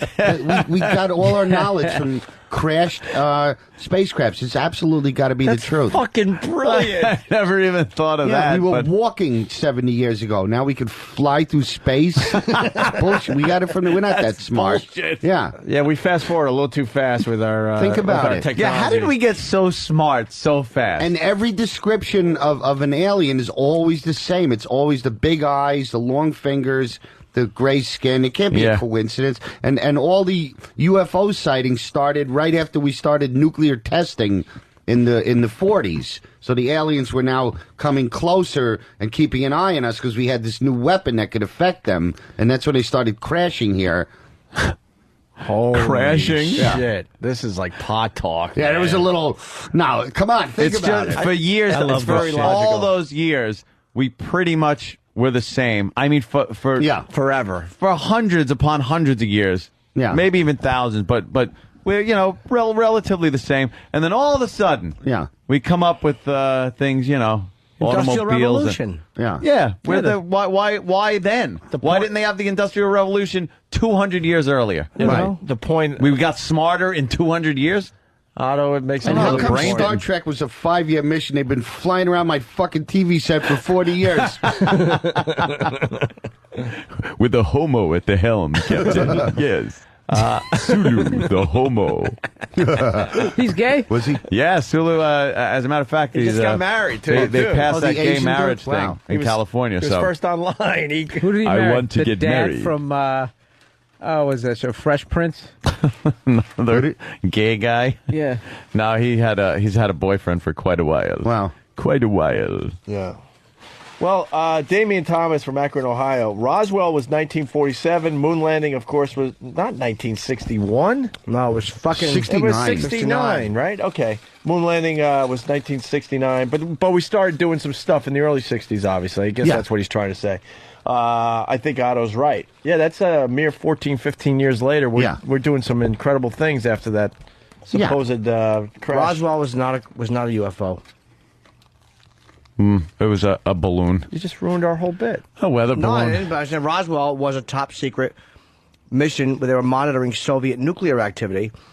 And they were even trying to see if they could send balloons over to the Soviets and deliver a nuke that way if they had to. So they were high atmosphere balloons. Well, whose birthday was it? The whole Roswell thing is just somebody's birthday balloon getting lit. Space bit is ruined. No, I'm just saying that Roswell. So what would you float it over and then so what wouldn't be picked up on radar? I guess it was just They actually tried that. The Japanese tried that to the United States, floating bombs over on balloons, and because the air current does move this way, so they just released a bunch of balloons with bombs on them, and a few of them actually landed in the Pacific Northwest. Some of them blew up, some didn't. Some of them still there, just rusting. Back when they didn't have the quality control of Toyota. Yeah. What a sweet, cuddly enemy the Russians were compared to the shit that we have now that hates us. Oh, I know. Oh, my God. You could actually talk to the Russians. You know, hey, look, mutual annihilation. They were cute, yeah. Yeah. They're adorable. Ah, they're adorable. Look, Ronnie's going to go over there and talk about, pulling missiles out of here if you pull them out of here. And now, forget about it. There's no talking to those savages. Saw our head off. You remember when Rocky made the speech at the end of Fort? All the Russians clapped. Yeah. That's when you knew. That's when the Iron Curtain came down, I did. think. Yeah. Can we read? Rocky. We like to play that from time to time. E-Rock, can you find that? Rocky's awful speech. It's fucking... It's like you want to I think we have crawl it on inside disc. yourself. We And have just that on fall disc. Him asleep. trying to such do a a Jimmy douche Stewart chill. speech at the end. Oh, what an adult. Kill moose and squirrel. You got to hear the speech. We played it a while ago. It was Rocky. hilarious. They all clap for him. Steve Mastic, Fucking what's asshole up? with a How was helmet. the last Rocky Balboa? Was that all right? Not as bad as the other one, the other two before, because he was an older man. He fought an exhibition. It would have been better if he died in the ring or lost. Yeah, but it actually got really good reviews. Yeah, it wasn't man. as bad as I thought it was going to be. It was actually shot kind of cool. Died in the ring. That'd be awesome. Yeah. I like the movie he did called Paradise Alley. It was about wrestling in like the 30s, but Stallone wasn't the toughest guy in the movie. He was like the second. Usually he's like Second the tough guy. superhero. Yeah, his brother was tougher than him in that. He was kind of like a hustler character. That's totally how the last Rocky should have been. He Yeah. should have died in the ring. Just Yeah. make it totally realistic. He comes out and gets that shredded. Was it Antonio Yeah. Tarver? Ding, bam. Hits him. Yeah. Just gets 60-year-old knocked out. man is Fracture dead. his hip walking to the ring like a fucking Indiana Jones movie, the Golden Walker. Golden Walker. Fucking Otto. Let's go to Stephen Mastic. Steve. Hey, guys. Good evening. Good evening. Hello. Listen, we took a giant leap in space technology because we got all the German scientists. Germany had all this rocket technology way before the United States did. Anthony, you know this. Yes, the Jew German scientists were very knowledgeable. We did take a lot of them after the war. Before the war, though, I don't think because Germany wasn't allowed to really build a lot of shit. Credit as a species. Yeah. How did we But, come up with that I shit think in what 20 years? What changed was there was a view. Anyone that was a thinker, We're dumb that monkeys. had- What have you that ever had the invented? brain, We're dumb was a simians. And then there was a change in view. They viewed these people as the intelligence that they were, and started using them for what they could do. And that's maybe the jump. The alien thing is kind of a stretch, but Oh, you think Like so? a bottle rocket with no, I don't chairs. really. You That's the thing, I gatekeeper. really don't. You're one of the gatekeepers, aren't you? Legally. Yes. All right, let's go to Matt in Pennsylvania. Matt. Hey, guys, I wanted to add on to what Anthony was saying about the Japanese bombs over the Pacific Northwest. Yes. Those bombs traveled in the jet stream, and that's how the jet stream was discovered. And also, those bombs, when they fell, one of them didn't detonate until a kindergarten teacher was up there with her class, and it blew up and it killed a couple of the kids. Those were the only non-military civilians killed in the United States by a foreign bomb on U.S. soil. Well, how about that? I never heard about that What about part. Pearl Harbor? They're all military, though. Wasn't U.S. Was it? soil. There wasn't anybody down there going, and their son, that's a battleship. Yeah, like a guy delivering a pizza or something. Yeah, exactly. It wasn't U.S. soil back then. point. That's right. Mike- Sean. It's still just, base. Oh, Hawaii wasn't a state then? Yeah, it wasn't ours yet until the not yet. 50s. My favorite war was the Civil War because you could take a cab to the front. Here, boy, Pip. Okay. Sean, North Carolina. Wait, I want to know what year that happened. What year did the fucking bomb? Did it go off when they got there, or did they find that many years later? I don't know, Jimmy. He's Look long that up. Gone. He's long gone. Let's say hi to Sean. Look that up. Sean. Granted, I'm from North Carolina, but why did we take a phone call from somebody in Mastic talking about space exploration? Yeah, that's true. Wow, you know Mastic sucks too, huh? Of course, we made sure Everyone the world does. knew. Thank you, Sean. Do we have the Rocky speech yet? We had it on a disc, I'm telling you. I think it was Eric's getting it right now. I think it was on our crying disc. I think it's one of the tracks on our crying disc. All right, we'll go with a compliment as we switch gears here. Carl, Jersey, what's up? Hey, what's going on? Hey. I heard Billy Burr back there a minute ago. Billy, I saw you Thursday at Jimmy's show. You were fantastic. Oh, thank you. Hey, Jimmy, you don't get the credit you deserve. You really shined out there. You were head and shoulders above the rest. Bill, I love you too, but Jimmy, man, you really rocked the whole show. Oh, thank And you. I really hope it goes great for you, dude. I just wanted to let you know. It's gonna be a huge hit for Jimmy. I hope huge so. hit. But I leave it all on the stage. That's why my nickname is the 110% Kid. I'm out. All right, thank you, sir. We found Just it. pictured you with an awful headshot wearing boxing gloves.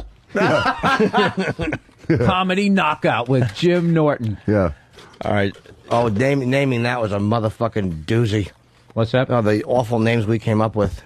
HBO actually named Title it. of the show? Yeah, they actually. What's the actual title? Down and Dirty with Jim Norton. That's a good name. Yeah, Absolutely. I like that too. What were some of the What were awful some of ones? the rejects? I don't remember. I'll think of some in John. You're not ready for this. Yeah. With Jim Norton. Oh, fucking. Oh. Why I oughta.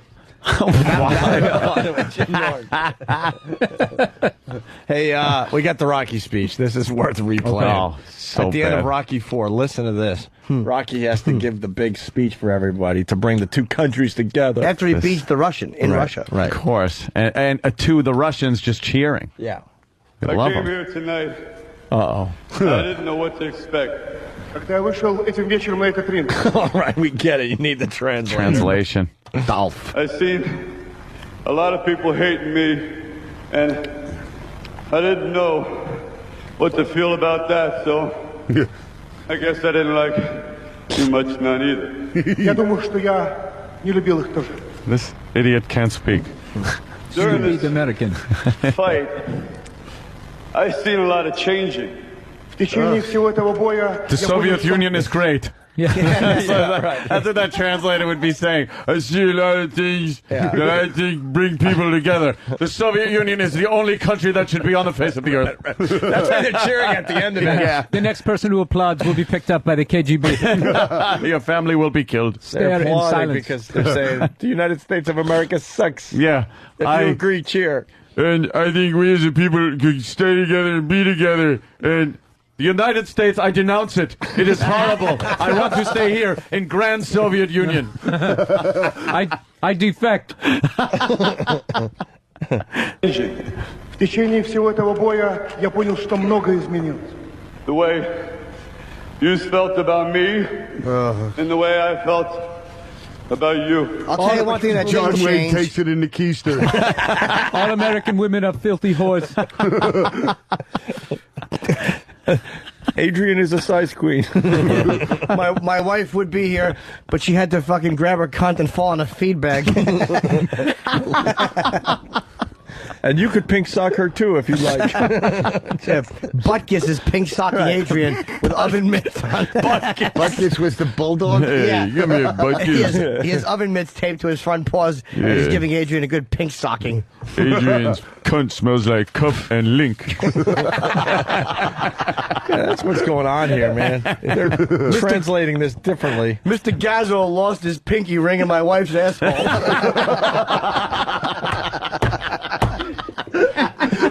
Who was Gasso? Oh, in Rocky 1, he was the one from fucking, he was Cheech from fucking... Yeah. Oh, the From loan shark guy. Yeah. All right. Godfather, yeah. Yeah.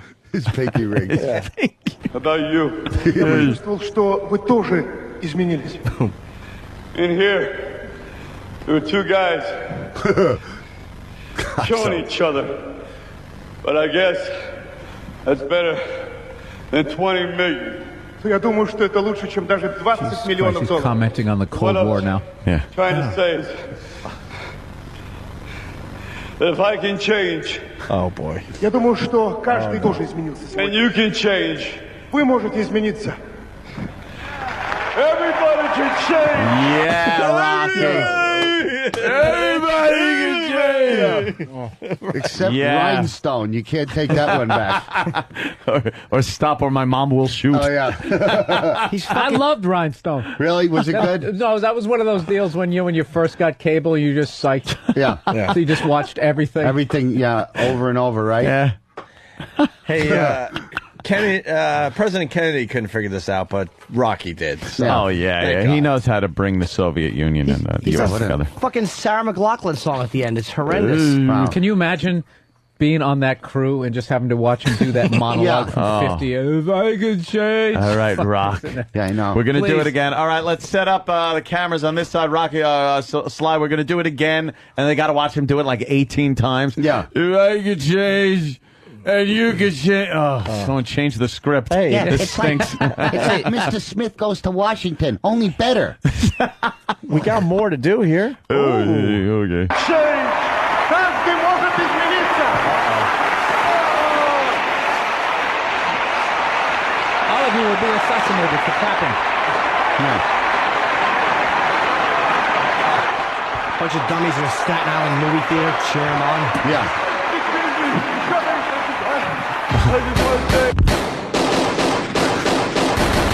That's all you'd hear in that place. No kidding. The army's opening up on the people that are clapping. I just want to say one thing to my kid who should be home sleeping. Oh, the music swells up. You see what you better to stop. Buddy, I love you. Time for a montage. Montage. Just every happy way to try to bring out some sort of emotion. Yeah. Let's all sing. Does it go back to talking, or do we have to just listen to the song? No, that's got to be the song. That has to be it, right? That's roll the fucking credits right there. Sure. Mission accomplished. Oh my God! And who was it? The guy that looked like it was that Dolph Lundgren? No, the guy that looked like Mr. Stain on his head president guy. Oh, yeah. Gorbachev. Yeah. They had that one guy. Remember him? He was a Gorbachev lookalike. He was on all the shows. Yeah. Sure. Naked Gun and things like that.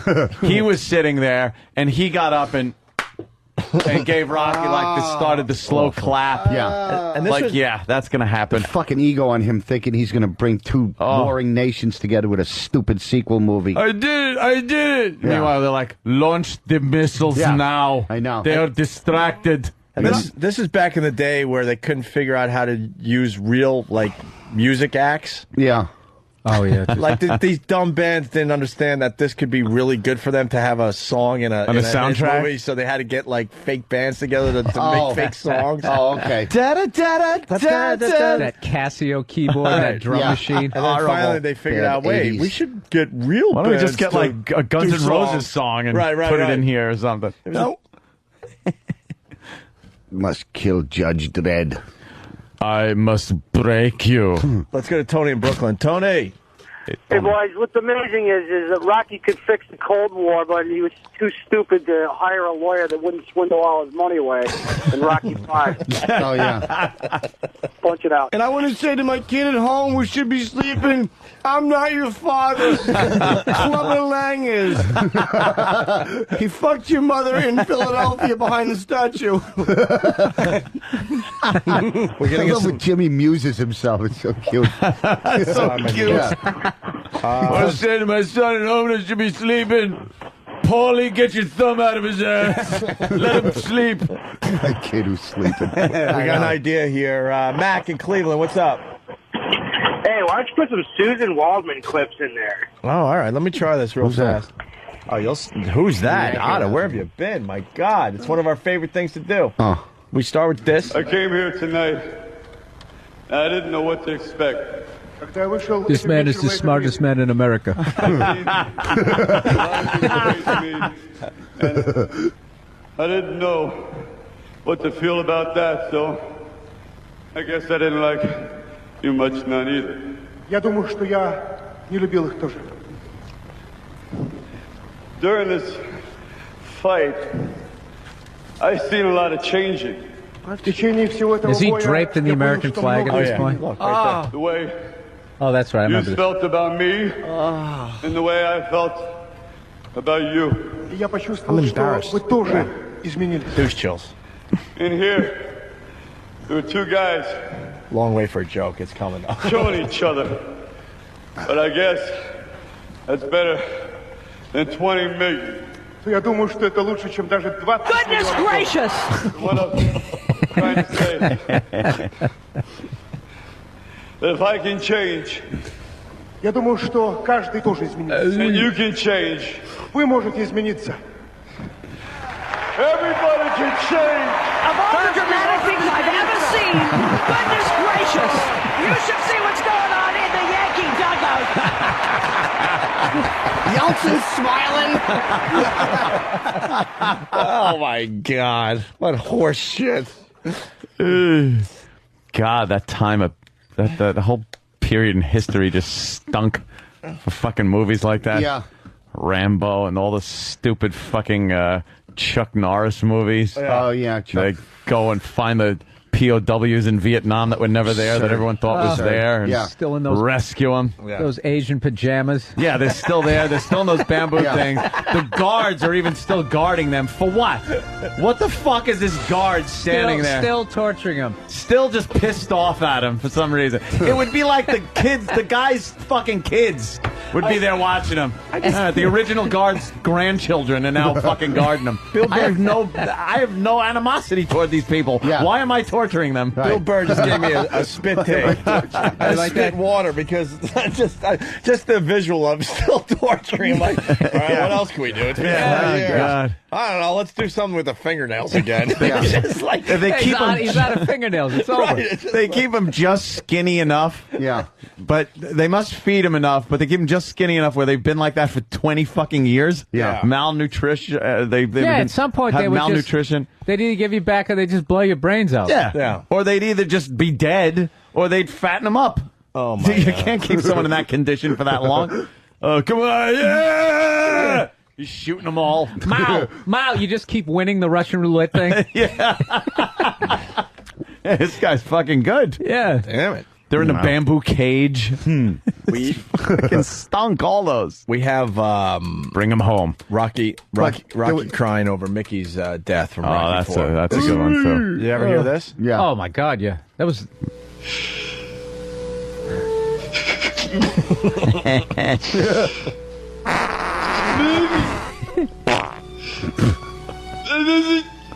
What? Pitted, so pitted.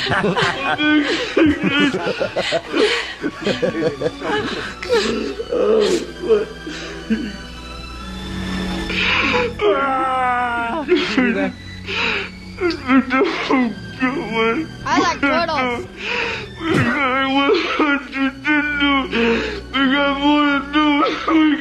What is he? Is he Oh talking to my a baby? God. What is he saying? I know. Crying over a Batman villain. and then he yells in the end, doesn't he? Yeah, that's what we're getting to. He has a rattle and he's talking to a baby. Stop whining. Stop whining. Yeah.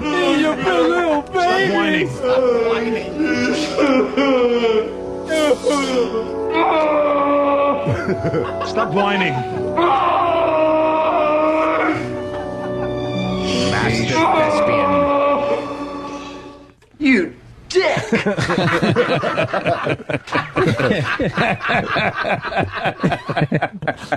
Oh, you know You what? gotta get, you know what? You gotta get some of Harvey Keitel crying. You gotta Oh, get yeah, Bad Harvey. Lieutenant. James in Jersey has a great observation. James, go ahead. Yeah, it never occurred to me before, but during Rocky IV, they're all sitting there like time is happening at the same moment on two sides of the planet. This kid's going to bed while he's fighting a fight at night. It should be 12 hours in the future. Yeah. Wow. Yeah, it's like, Dad, why do yeah. you want me to go to bed? It's 1 in the afternoon. Yeah. Good point. Retard. Thank you, sir. Very good. I'm sorry. I did so many bad things. I tried to do the right thing, but I'm weak. I'm too fucking weak. That sounds like me when my girlfriend was dumping me. Oh, shit. Show me how you suck a guy's cock. The last time I'm going to ask you. And that sounds like Show her. me with your mouth. Show me with your mouth. You ever suck a guy's cock? Where were you tonight? The Kit Kat Club? A couple of very beautiful girls, you know that? By the way, Rambo 2, second biggest gross of 1985. Rocky 4, number 3.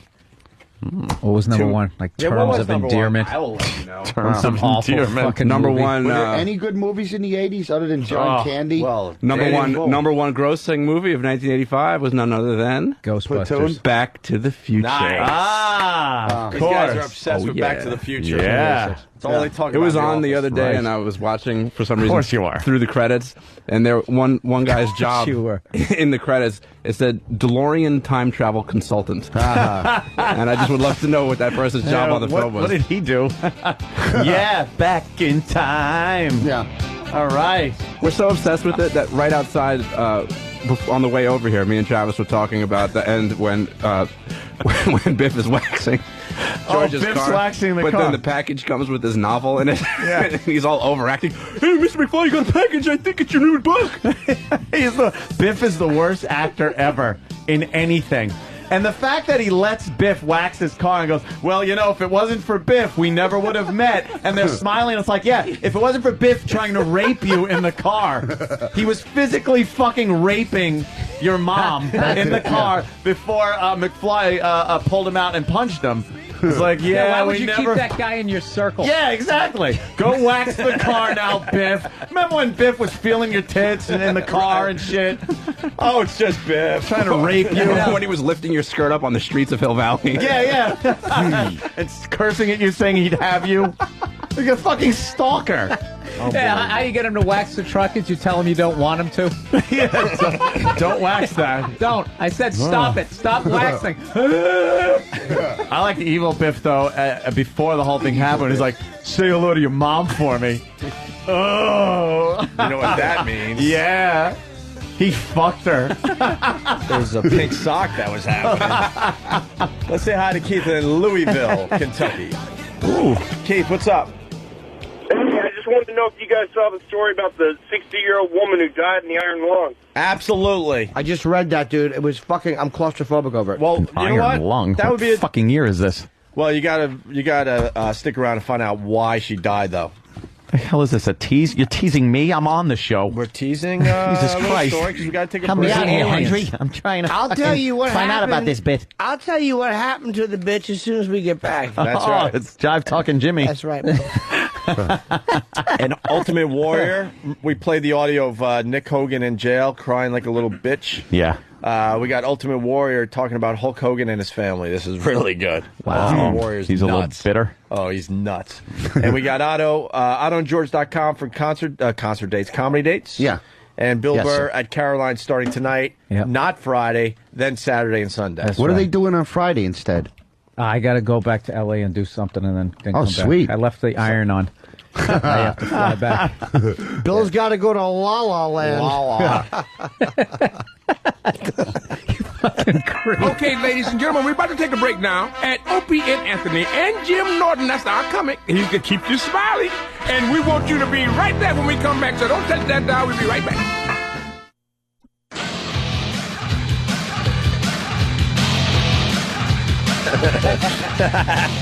See, I get my laughs during the breaks. Terrific. It's a way to do radio. Opie and Anthony, we got Otto and George, we got Bill Burr, and Anthony just got a text from Jill Nicolini, and he just ran out. So I don't know what that's about. Hopefully, Hey, he'll call the show and let us know. But he's tooling down the Long Island I think Expressway. he left. Yeah, he's. You can just tell the way his chair is still spinning. Oh yeah, How he ran out of here. Yeah, it's like a cartoon. If that's still spinning, and we. Opie, I was driving in when you were talking about the acupuncture. Like, what made you go to an acupuncturist to begin with? Were you not feeling well? Stress. Actually, my girl got it for my birthday. Oh, okay. Because she's doing like the yoga thing, and I do like massage things, and now I'm trying acupuncture. Wow. Actually, Tom Chiusano turned me on to it when my back was acting up. Everything all right, Ant? Yeah, I had to take Was she mad? Oh, was she mad? What? I just told everyone you got a text from Jill, and you had to run out of here. Get the fuck out. How to take a leak, you ass. But you weren't out there long enough to take a leak. You were out there long enough to get yelled at, though. Yeah. Yeah. Are you insane? Came Are right you back some in. type of a mad person? No, I'm not. First of all, I wouldn't get everyone yelled in at. the room is saying that, so I don't know why you're just directing it at me. Yeah. I didn't say it. I don't know. Because I don't see you enough to yell like we used to. Yeah. We don't fight like we used to. Nah, everyone gets along now. We Yeah. getting back to Otto. So the Tom Chiusano turned me on to it for the back thing. It seemed to work. I don't know. I'll tell you this much. I was telling Jimmy on the walk over today, or somebody, Jimmy in the bathroom. bedroom because we like to talk in the bedroom. They talk while they look at each other's hogs. I feel I feel very relaxed today. I did acupuncture yesterday and took a really hardcore nap, and I feel very relaxed. Really? I don't What's know. happening to this show? Why? Why? Acupuncture. I took a nap. I feel great. Anthony's in love. What happened? I was here a month ago. It was evil. I felt dirty when I left. I'm like, yeah, that was an Opie and Anthony show. You feel all guilty when you're walking down the sidewalk because you just ravaged some retard. Well, they deserved it, though. Of course they did. Somebody Getting in our way. bipolar. Stole their medicine. Yeah. laughed along. So that helps you become less of a psycho? I'm hoping. God knows I need that. It's tiring to go through life as a psycho. It really is. That's what kind of. I'm turning 40 in like a week. It's tiring. Oh, really? And I was literally like, I just started thinking that, like, am I really? Yeah. It's half over. Am I really going to do the other half? Pissed off, angry psycho. All the time. It just gets tiring. All the hate. Yeah, so I'm trying other things. Yeah, on and off. I tap out. Like I'm not, like every once in a while. Like I'll get into it and then I just. What subject did they get to where you're like, childhood Jesus, stuff? Jim, you're going deep. We just talking acupuncture. Well, is it childhood stuff? Yeah, absolutely. Jimmy wants all of us to go see a therapist. I see one. Jimmy's like encouraging but look us at Jimmy. all. Does Jimmy look like a happy person? Well, He actually is. Jimmy's a lot happier. He's a lot happier than all of us. I could be worse. No, not happier than all of you. But I'm a lot happier happier than I was. Has anyone in your family ever suffered from insanity? No, they all seem to enjoy it.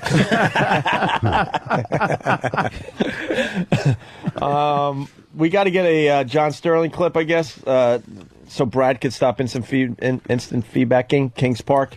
John Sterling clip from the Memorial Day weekend Yankee game was classic. It was the Robinson Cano call he blew. Definitely radio He gold. blew it? Oh. Yeah, How did he blow it? I don't know. We'll find out if we could get that. I want to hear it. Robbie Cano, don't you know? Why, John? Back He to doesn't back. say that. Mend a belly to belly. He's fucking. He makes your balls hurt. He's so bad. Who's that? You John asshole. Sterling, the Yankee announcer. He has catchphrases and they're so for bad. everything. They hurt. He has catchphrases for catchphrases. Oh, God. He's just awful. Like when Bernie Williams would hit a home run, he would go, Bernie goes boom. Does he? Does he really? Bernie goes boom. That would have bombed in the 40s. Wow. Jason Giambi, the Giambino. Yeah. The Giambino. The Giambino. What is he, Rob Schneider? An A-bomb from A-Rod. Or he'll say, Alexander the Great. For A-Rod. Oh, my God. It's fucking... Don't you make wanna us pull out our John Sterling calls. You want to just... Our John Sterling collection. Yeah, we have a Yes, collection. we We have everything. It's file under D for douche. Time Life presents. We have the Iron Lung lady. Listen to this story. Diane Odell was one of the longest living iron lung patients in the country. A power outage stopped her machine this morning and ended her life.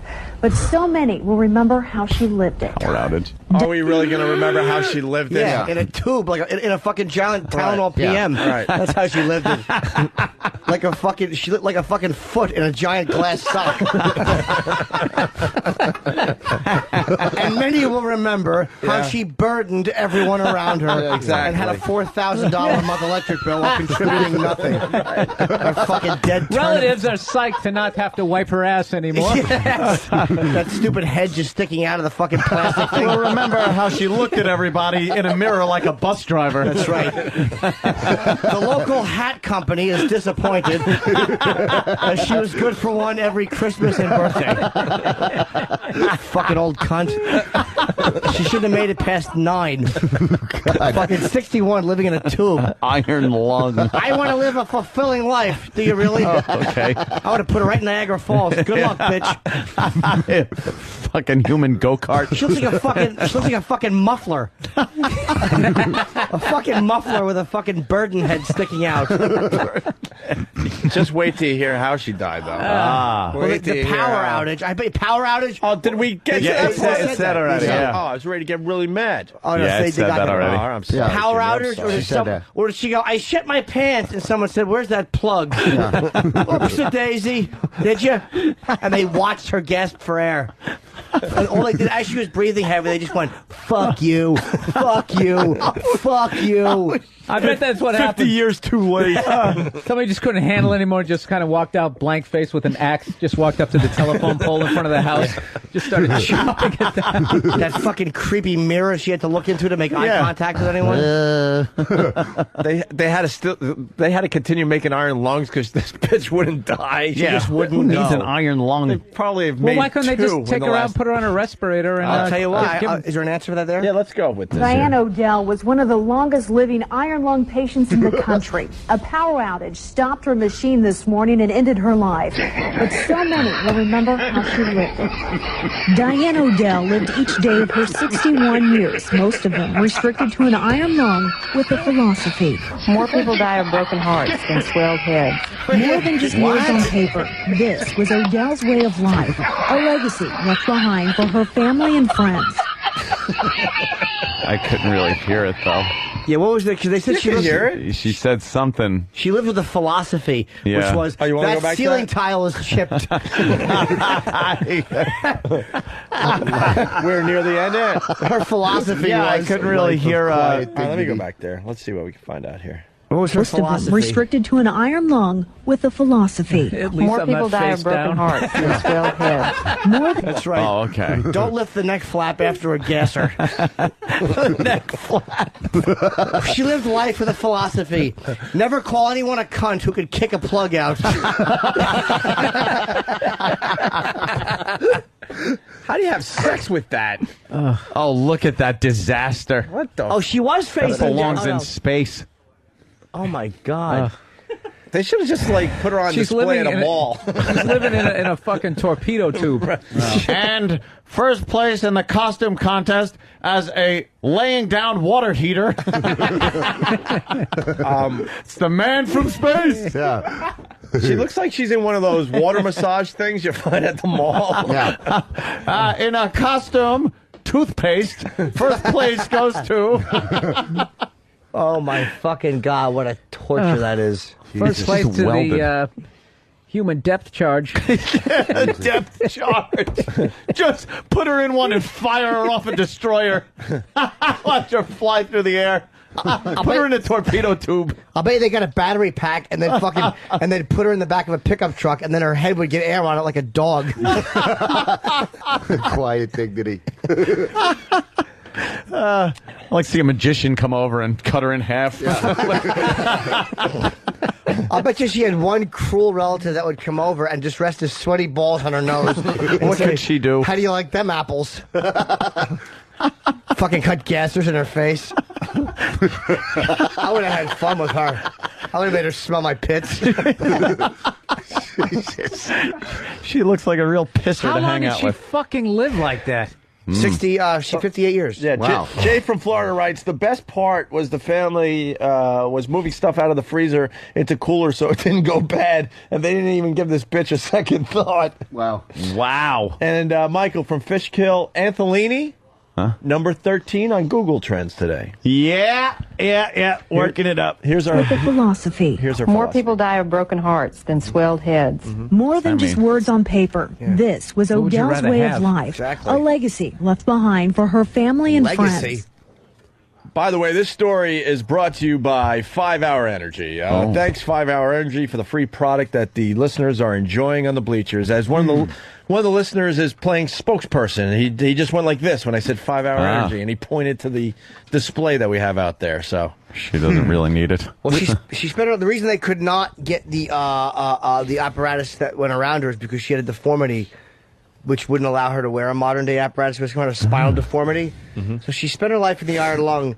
I love this. Cared for by parents and other family members. Like, it should have just said whoever lost the bet. Though confined inside the 750-pound apparatus, Odell managed to get a high school diploma, take college courses, and write a children's book. I imagine it should be Dictate, a children's book. And Yeah. they wouldn't give her a college diploma because the stupid hat would keep falling off. You put the big robe around the iron lung. She lived her life gown. just dreaming of one day blowing her own nose. Imagine that's like an obscure like rule. You have to be able to wear the hat to graduate. Yeah.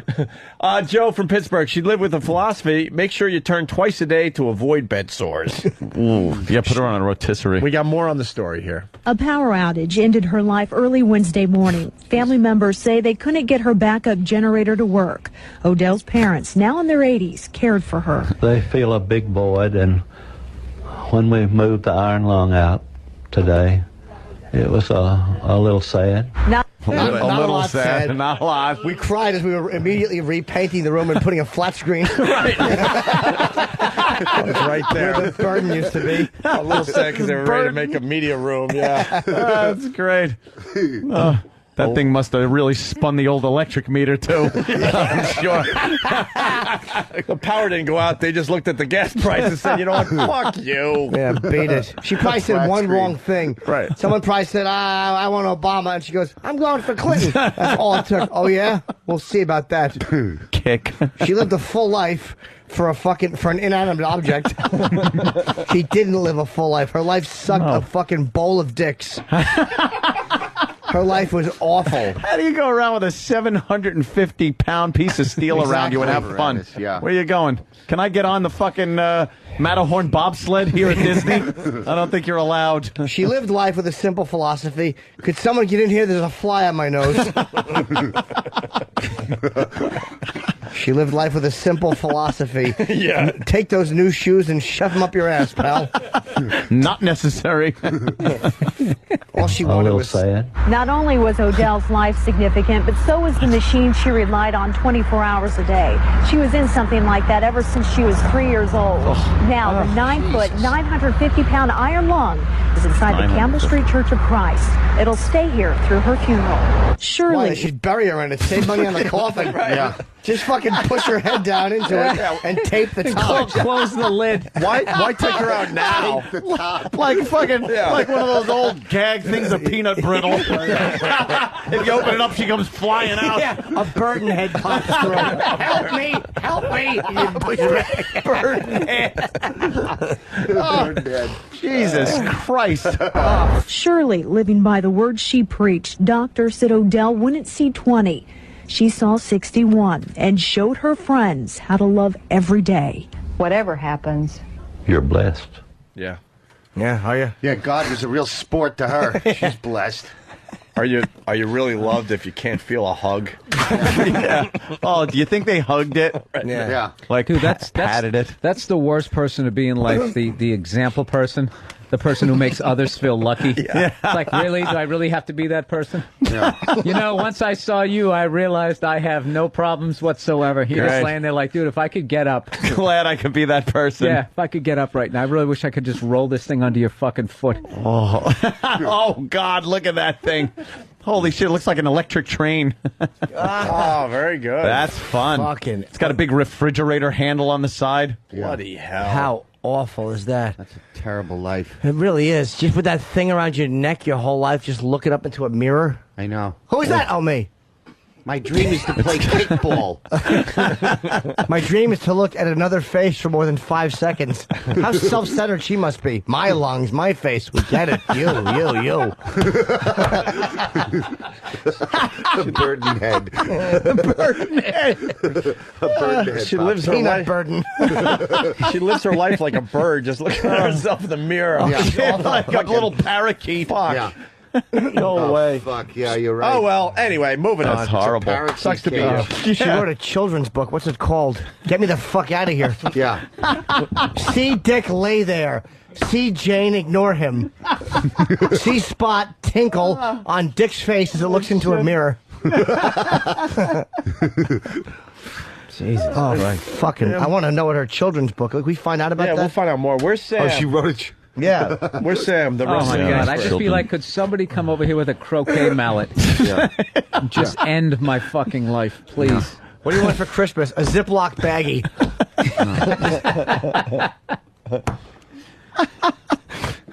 Hey there, Sam.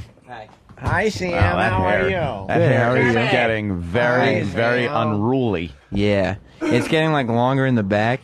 You're getting an afro mullet? Yeah, I'm worried about it. I think it's getting heavier in the back, and so I was noticing this morning it's starting to like fall down a little bit. I combed my hair with firecrackers. It's becoming structurally unsound. Wait a minute. You're the voice of the Anthony updates. Yes. What? I feel like I'm looking at a celebrity. I know, you are. Oh, stop it. I'm the same old Sam.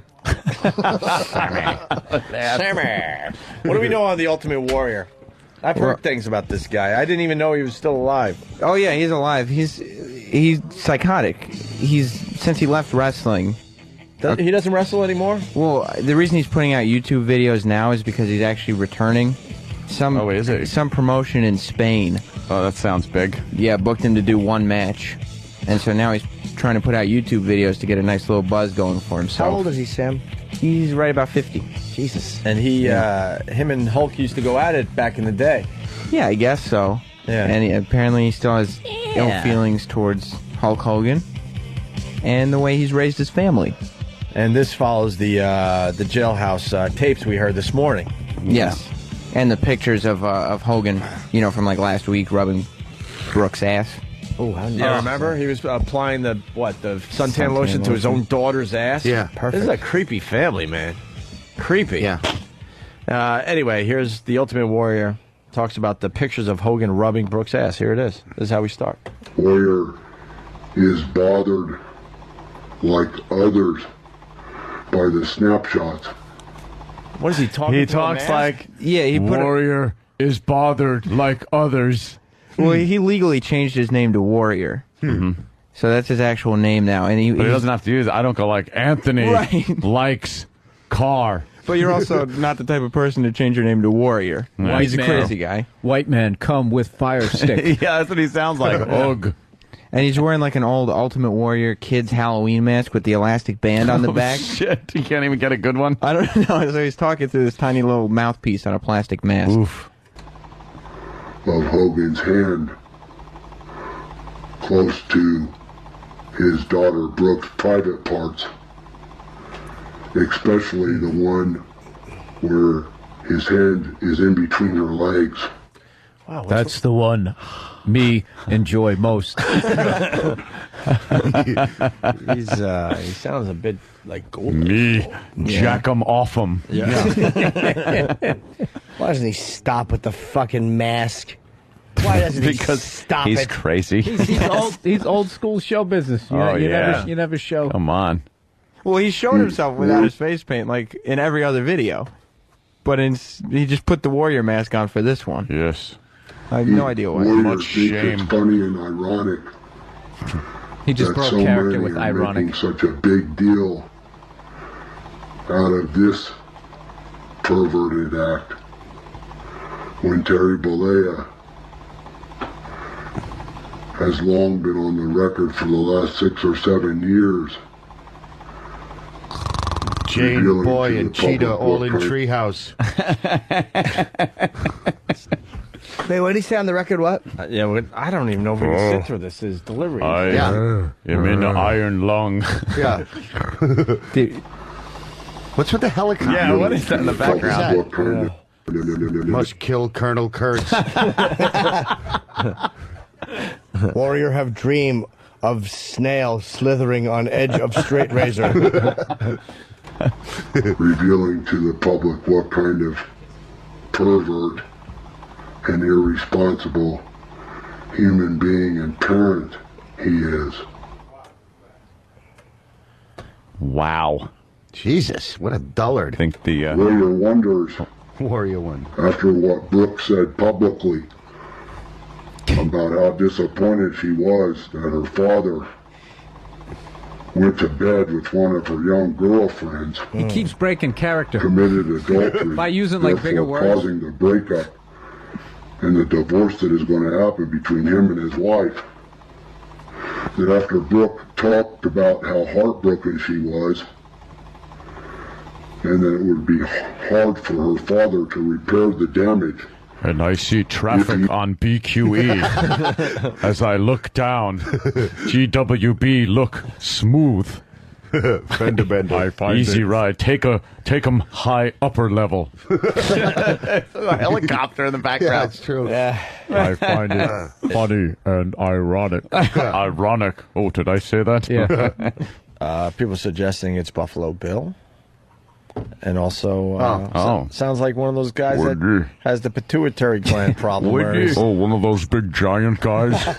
When I was in the 5th grade, I was already 7'9", but I was just a normal kid. Here's a picture of me riding a bike and hitting my head on a tree limb. Fucking freak of nature.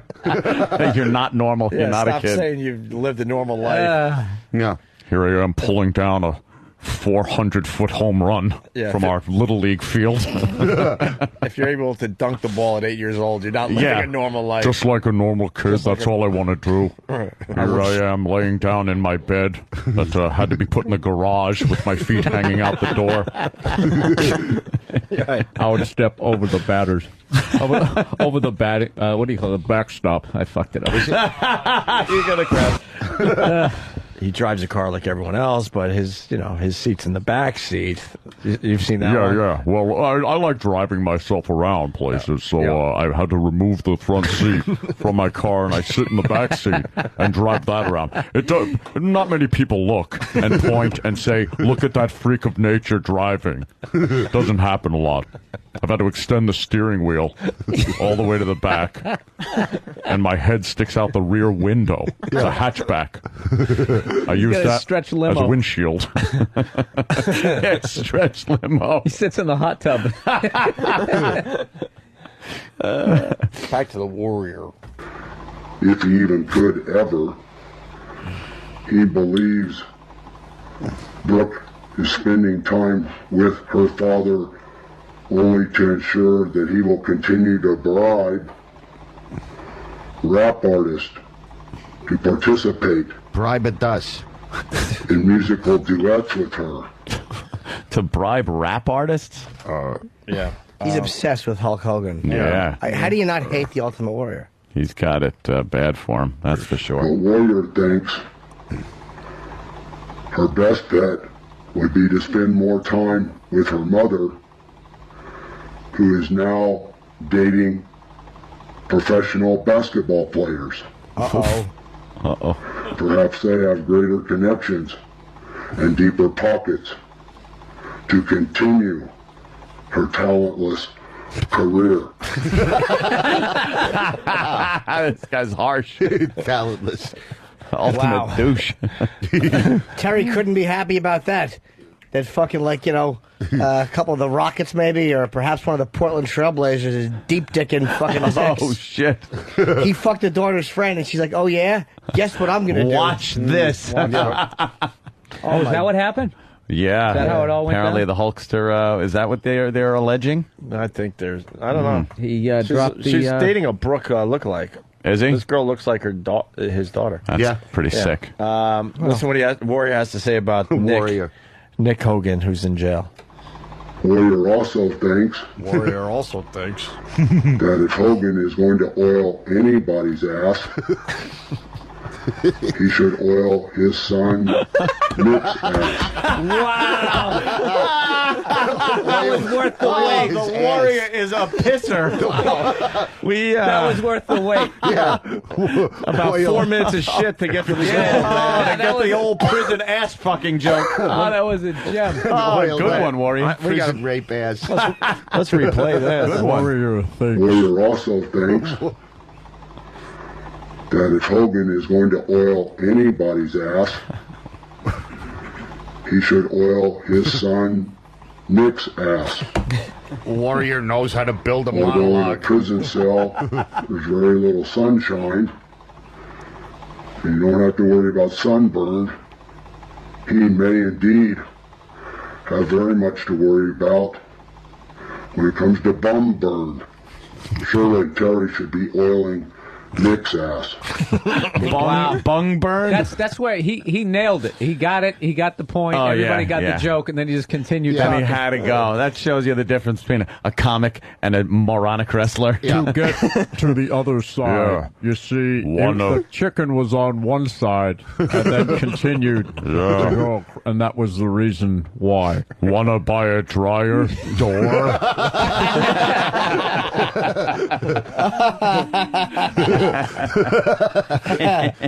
Someone's saying the speed is off. Dryer door. No, this is how it was. This is exactly from the Warriors website. All right, and well, he ends.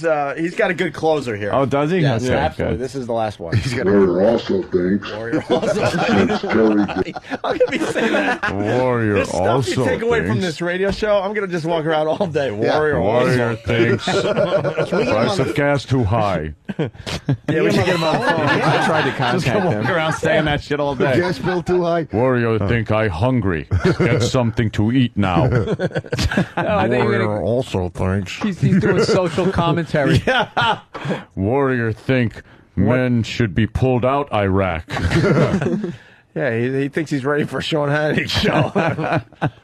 Warrior also thinks since Terry did such a horrible job as a father in mentoring his young son, that perhaps he, Warrior, because he's taken up such a serious interest in mentoring, he should provide some advice. And that advice would be that if you drop the soap in the shower, Nick, and you see it drifting towards the drain, don't bend over and pick it up. My God, was he just ponderous with that? Why did he act? Why was like it that was drifting? some original? I thought he was going to come up with something else, like drifting toward the drain and He's an 80s chasing hack. it. And, yeah. And it's even worse though. He explains jokes everyone's heard 10,000 times. Yeah. What's with the peanuts on the airplane? Why they give him peanut? Warrior ask. Warrior thinks. Take my wife. Warrior wonder why people mirror wall in room. Does it make 'em room bigger? If you're on vacation in Greece and drop hotel key, must kick key all the way back to the hotel. Warrior wonder what Arnold Schwarzenegger sound like having sex. Perhaps something like this. Jack Nicholson if he worked at Burger King. God, fucking Warrior. Warrior sucks. What a hack. He rules, though. The Warrior should be doing. Warrior want to thank Bud Friedman for eating at the improv spot. Bud, why does one park in driveway and drive on parkway? Warrior want to know. Terry and Nick walk into a bar. They own it. Let Warrior know if Carlos Mencia shows up. Must keep own material. Warrior still trying to program clock on VCR.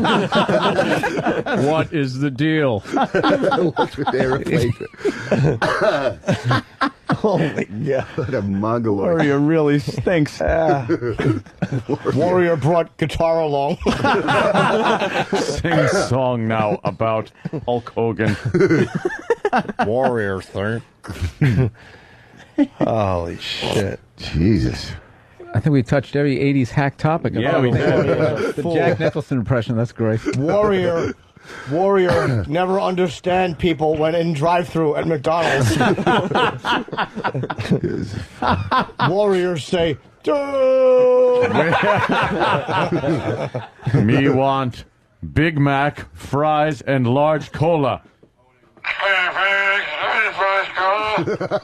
No, Warrior want.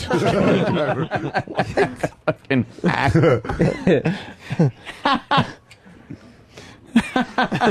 Warrior think 2 if you slice them thin enough. Puddle of AIDS, Jesus. Yes, just Warrior put Velcro on ceiling.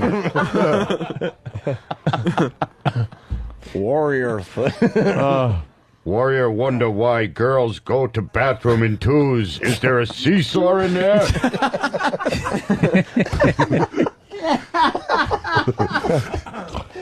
Warrior noticed that girls no fart, girls poof. What's the deal with that show, Benson?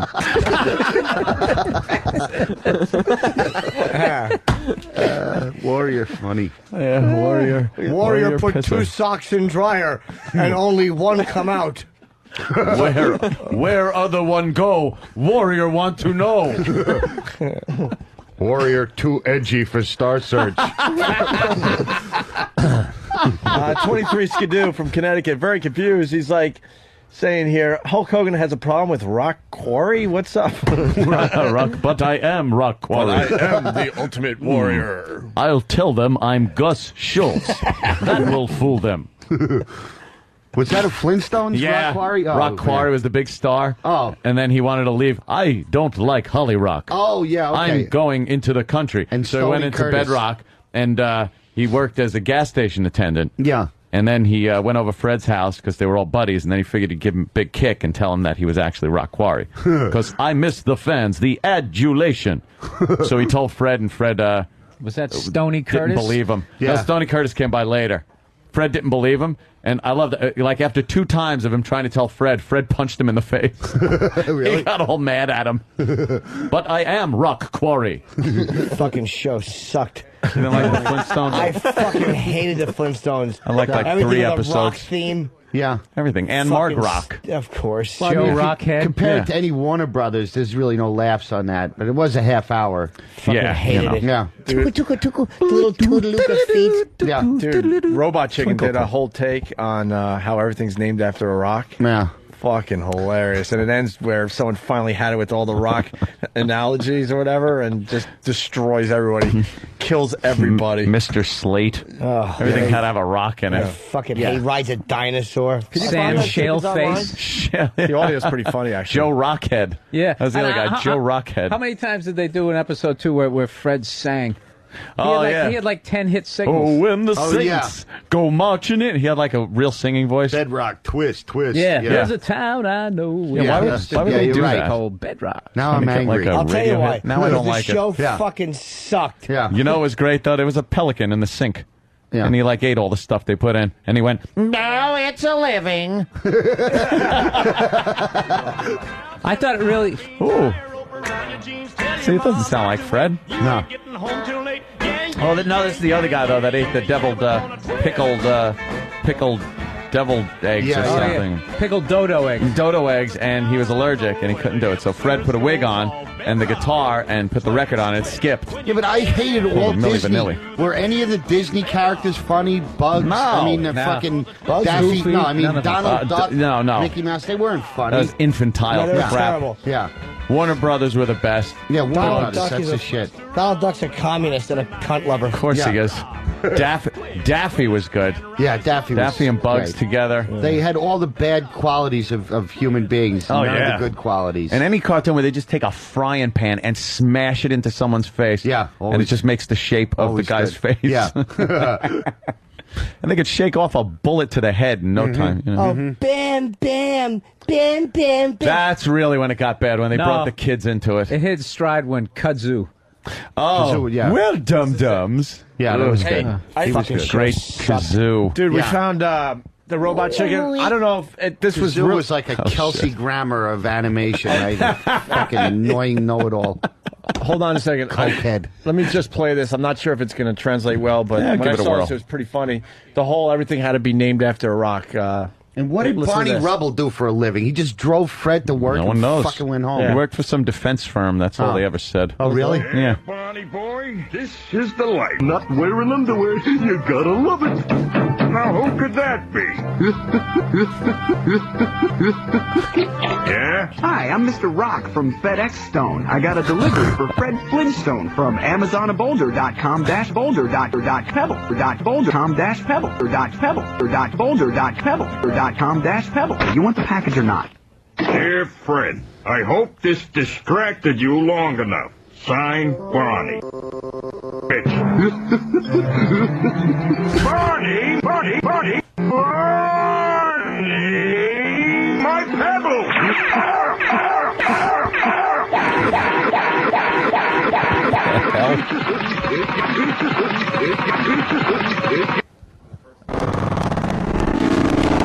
Wow, this video is really bad. Yes. All right, let's take a shot.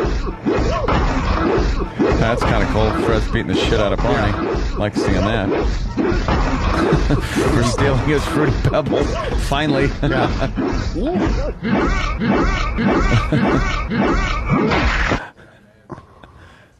And it freezes. He's got the tie. Fred's tie is great. Is it supposed to be like that? It's not that it's frozen. It looks as if someone took the original clip and like cut it up and did their own thing with it. Whatever. We gave it a shot. Yeah. Fucking, I hated the fucking Flintstones. That show, it never made me laugh once. I hated fucking Wilma's big necklace. Hanna-Barbera those three sucked. big balls on our neck. Yes, you're right. Hanna-Barbera sucked, and then they hacked off themselves where they were just like Flintstones, and they did the Jetsons. Yeah. Who also sucked. I hated the There Jetsons. was no real laughs on those shows. You're right. And the animation was awful. They got to the point where they would make a single plate with the people drawn on it, and then just move the mouth. Oh, they would just animate the mouth. Yeah. Hey, So were it's they sitting there, it the looked ones horrible. who did Yogi Bear and Huckleberry Hound? Yeah, and all that? Huckleberry Some of Hound. those weren't bad. But Hanna-Barbera. remember in the end, then they did. Anybody Yeah. remember the Laugh Olympics? Oh, awful. Where they'd get a bunch of They had- cartoon characters together. And they competed in these events. It was one of the. I remember, Yeah, like, why- it used to give me a stomachache when I watched it as a kid Really? because I couldn't realize. I hated that shit. I hated Scooby-Doo. No. Anything that was like, wasn't, like, it just, Warner Scooby-Doo Brothers was wasn't funny. No. Yeah. Old Warner Brothers shit. Sadistic shit. Yeah. You know, they don't show them full out anymore. Like when No. Daffy Duck gets a shotgun and puts it up to... and when Daffy Duck gets a shotgun blast to the face, they don't show that Yeah, anymore. and his bill spins around in the back of his head. Yeah, yeah. They don't show the guns anymore. Why? Because they think kids are going to kill in each other cartoons with is a no-no. real shotguns. Yeah. Fucking come on. All right, we're going to regroup. We're going to take Not a break. fun. And when we get back, we got a special needs kid voted out of kindergarten. Good. That's how we're going to end today. Little We also- distraction. and we're also going to do line of the day, I think. Dan's gone. How are we going to do line of the day? I don't know. Very difficult. Dan's coming without back Dan. next week, by the way. Is he for what? His going away? Just so we can say goodbye to him. I felt really bad that, the last day on the show, I got food poisoning and we didn't do a show. Fuck him. Where's it going? Got the shits on his big day. He wants to do comedy full time, so that's what he's going to do. He's going to pursue that. But he can't do this in the morning. The shows are at night. Look at Bill's just confused. What? What? He doesn't want to be up all night. Yeah. And then I literally inhaled the Lysol up. okay, Grandpa, what happened? You all right? We're going to continue in a bit. We got to make sure Bill's all right. Hey, this is Dr. Michio Kaku, and you're listening to Opie and Anthony. Opie and Anthony. Oh, I'm sorry, right. Hey, this is Dr. Michio Kaku, and you're listening to Opie and... Opie? Opie, all right. Okay, Opie, right. We physicists always pronounce it Opie because of a famous physicist, Oppenheimer. Okay, Opie. Okay. Yeah, he built the atomic bomb. Okay, ready? Hey, this is Dr. Michio Kaku. You're listening to Opie and Anthony. Rock and roll. That's what I say. Loud rock. That's right. Talking about chips being embedded in the future. Oh, Jesus Christ. Why did we talk about that? Oh, because people are starting to... spam sales are going way, way up because people can't afford to fucking eat, so they're searching out Yeah. spam. Spam. And rice, you can buy rice that lasts forever, so that's going up. That means they're going to raise the price of spam. You watch, because now, everybody wants to spam. Spam, the future of rock and roll. And Bill says it's a conspiracy. Yeah, you want to buy gold coins? Get yourself a satchel. Ring a ding, ring a ding. Whose phone's ringing? Ring-a-ling-a-ling. Otto, was that yours? Waddle, yeah. Ring-a-ling-a-ling. You got the old school ring. Yeah. I bet you think you're the only one. Reminds you of the old days, right? Phone on the wall. Yeah. Yeah. All Phone right. on the wall. Getting punched off the wall by Hey, Dad. big surprise. You guys Pour want me a to? drink and I'll tell you some lies. What, everybody hating on someone who can sing? That's good stuff. It actually wasn't that bad. Of course it wasn't. I fucking sang in a band for years. Let me hear that again. No. No. Pour me a drink and I'll tell you some lies. I've heard better sounds in a pay toilet. A lot of people asking where decoupage is today. But we don't have decoupage. I don't We don't have know. enough seats. We don't have enough seats, right? Regular Joe says, I think decoupage took a powder. Powder. That's how regular Joe talks. Yeah. Well, Like that. you guys want to go dark to end the show? We got Yes. special needs kid voted out of kindergarten. Oh, I thought you were going to do a different bit. Is this a A reality Florida show? mom is outraged and considering legal action after her son was voted out of kindergarten. Melissa Barton says her son's teacher had his classmates say what they did not like about 5-year-old Alex. What the fuck? What are teachers thinking? Like, I personally think it's hysterical. Yeah, of course. But what the fuck could that teacher be thinking? Like, I so want to get fired. I so don't want my job anymore. Yeah. Go around the room and say what And you just don't like say what you about- don't like about the retarded kid. about the special kid. Classmates say what they did not like about 5-year-old Alex, who was a special needs child. And then the teacher had the students vote.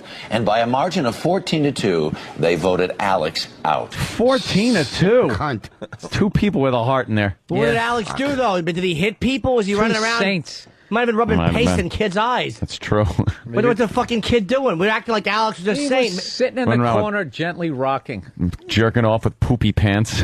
Alex sounds like a bad boy to me. Yes. Joining Little us from Alex. West Palm Beach in an exclusive interview is Melissa Barton and her son Alex. Good morning. Oh, no. Good morning. Melissa, how had Alex been doing in school prior to all of this? Alex has I don't had like his his tone. trials with behavior in school. Shut up, kid. Yeah, that's right. Have my trials. Make it 15-2. My hand just went up. I like this. Barton claims that Alex was punished for symptoms of his disability, such as humming and eating his homework. It really says that. He's half boy, half goat. He's eating his homework. Throwing a kid out for Arr. eating his homework? Kid sounds adorable. What happened? Alex has had his trials with behavior in school. Annoying. You know, just basically due to what he's going through, you know, inside his own body and inside his own mind. We're currently in the Shut process up. of Shut being up, diagnosed retardo. with Asperger's, which is a form of autism. Asperger's? What? Oof. That's You what know they would what make if they happened? cut him up and made burgers out of him. Fucking babbling little shit. That's what That should have been 16-0. This is what that kid drove that teacher nuts. She was probably trying to teach him the alphabet. Come on, everybody, A, B, C, and he's like, L, and just Yeah. screaming He out. won't shut So up. She Yeah. made the kids do the dirty work. Yeah. It's good that you say he won't shut up, because this next clip, she has to apologize for the kid not being able to shut up. Well, he shouldn't be in class. He should be being punished and hit. Last week, excuse me, I'm so sorry. I went to pick up my little guy here, and Your he little said, guy? Mommy, 14 kids voted me out of my class. And yeah, he's 22. He's still in and so kindergarten.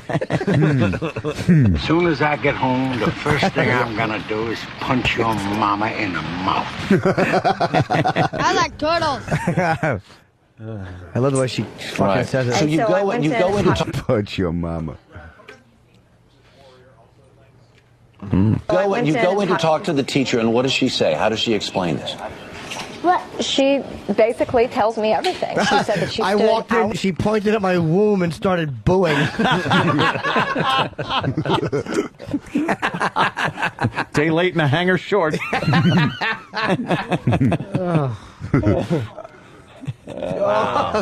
See, this is the show Now I remember. it's the guilt show, right? This is the show I remember. Now we're Okay. feeling Now we're a little tired and letting our guard down. What happened when you walked in to see the teacher?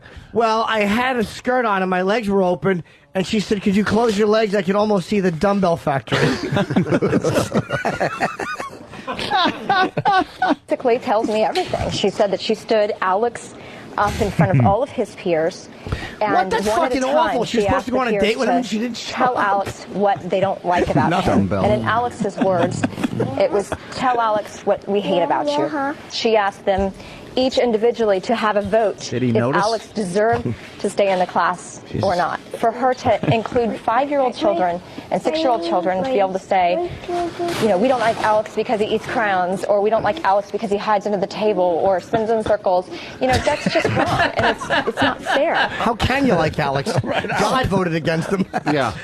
I love how she's talking about this stuff like it's like no big Hey, deal. so thing. what? You know, so what? He's under the table, he spins in circles, he shits his pants. What? Yeah. He throws Exactly. it at people. It's a Tasmanian kindergartner. Fuck him. Right. He eats Get out. crayons. So what? He strangles the bunny and eats the crayons and yeah, I made an ass sits on the floor.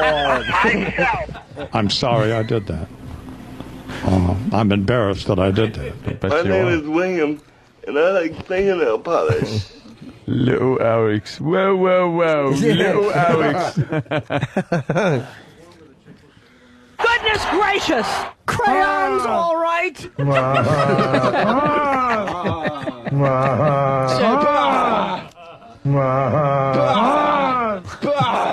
Because he spins in circles and ate the ant farm. They just... Yeah. Kid's like a mini tornado. Fucking get him out of there. Right. Don't go play in the yard by himself. One flag. Ready for love. Well, the kid thinks he isn't special. Let's listen to Alex. Okay. Last Thursday night, I heard him repeating over and over, I'm not special, I'm not special. And so I climbed into bed with him, and I said, what are you talking about? You're not special. Look at the size of your And he cock. just You are special, young lad. And he just basically relived the entire incident over, telling me what everyone said. And he's devastated. I mean, the only friend that you've ever made in your life was forced into this form of abuse. I mean, it's just, it's saddening. Right. Yeah. Right. Well, It's kind of fucked up. We feel for your plight. And we're so happy to expose it. Stupid! Yeah. You're stupid! It's so great to be able to exploit this. The and poor to make, child. make There money goes- off advertisers. 'Cause There goes your Bill. kids can't There. keep spinning around in circles, eating building blocks. It's really got to be. Is there any more horrific stories so we can keep the viewers riveted? Now as we Bill's gonna just earn feel more bad. money. Oh, I you feel make bad? me I don't feel bad. Now you, but I do. I was feeling always good about myself. No. Now you make me feel bad. I was imitating the host of the show. Oh, I gotcha. Oh, I wasn't talking about you. I guys. was talking about us. No. Exploiting I was it with you, on Bill. this program. All the kids are voting, and No. Alex is running Swear around. Put your hand up. Show her you can do it. He's trying to get any votes for himself. Not knowing. Alex, when the vote closed, it was 14-2. The chief raised his hand. I want to know why the sandbox is closed on weekends. Oh, what a bad boy Alex is. He sure is, Jimmy. Little He Alex. sure is. We don't like him because he eats crayons. We don't like him because he spins in circles. Eats crayons. We don't like him because he's 19. That was that was like kids though. I went to school with. There was always some asshole little kid that fucking ate crayons and did weird shit in class. Yeah, but not He's all just of the us. class idiot. He does everything wrong. Yeah. You know, well, they don't like him because he eats his homework and the crayons and he spins in a circle and hides under the desk. Open the door and let him just tap dance on his way out. Okay, nobody's perfect. Feed the poor little fucker. What does he do proper? Let's go to Dave in Dallas. Dave. Yeah. Hey. Dave. Hey, my niece has Asperger's, and she's the worst little bastard you could ever imagine. What's it called? Asperger's? Asperger's? It really is? It's really It's really called Asperger's. No, it's not Asperger's. And listen to this. She's 5. I'm 28. She came up, punched me in the face one day while I was laying there. Well, he deserved She it. just walks around and throws random fits, kicks people, Where'd you have your bites them, fingers? does all kinds of shit. You dirty man. I think Fez has this. People are saying Asperger's. it's Pergers. He's got ass sausage. It's a form of It's a form of autism. Okay. Oh. What is Asperger's. What's the Asperger's all about? Asperger's. I love Asperger's with some cheese and mushrooms. Ugh. The amount of trans fat in Asperger's. Oh, it's crazy. Killing Yeah. Americans. I like an Asperger with no hair, please. Fucking Asperger. Oh. Little male leaking out of it. Is there ketchup on this one, or do you have hemorrhoids? Oh, Jesus. That's a bloody ass joke. Thank you. Thank you, people. Before noon, Anthony. I know. Social isolation, eccentric behavior, impairments in two-sided social interaction and nonverbal communication. Though grammatical, their speech may sound peculiar due to abnormalities of inflection. Peculiar? Clumsiness may be prominent both in their articulation and gross motor behavior. They usually have I think Opie has this. Yeah. I'm a little tired. Difficulty reading now. out loud. Right.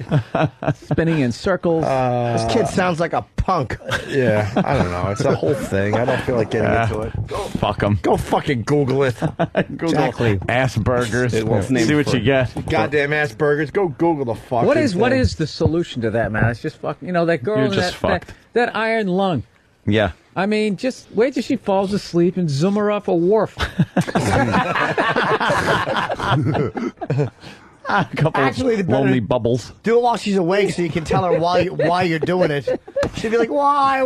That long, bumpy ride down the wharf. I'm tired of feeding. I'm tired of listening to you. I'm tired of doing that. This is what you get when you live in half a submarine. God, there's some she's more- just looking at the horizon upside down in that mirror, seeing it coming closer.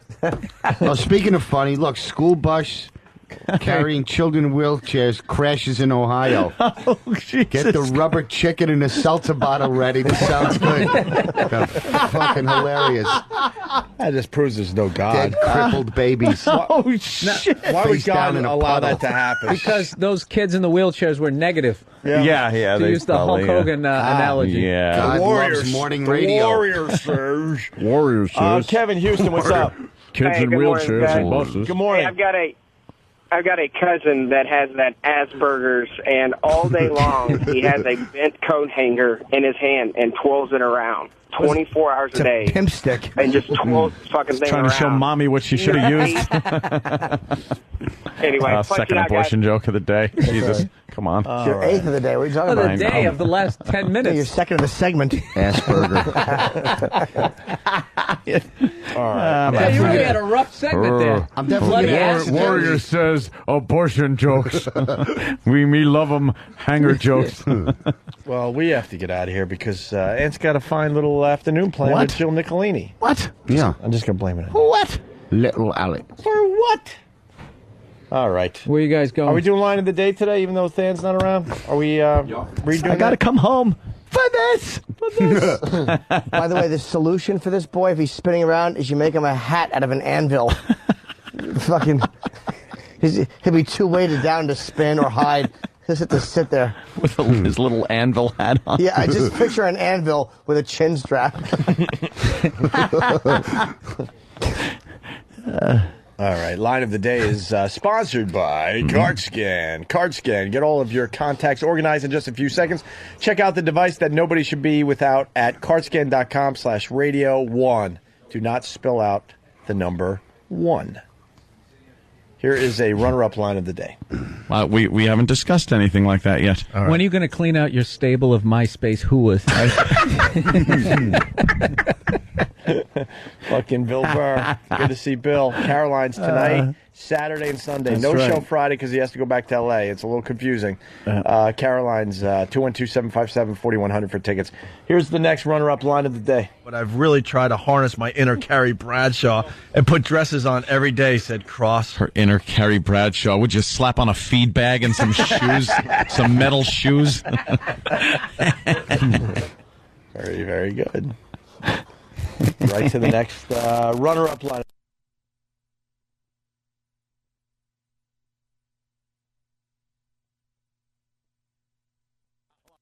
Right as we were immediately repainting the room and putting a flat screen.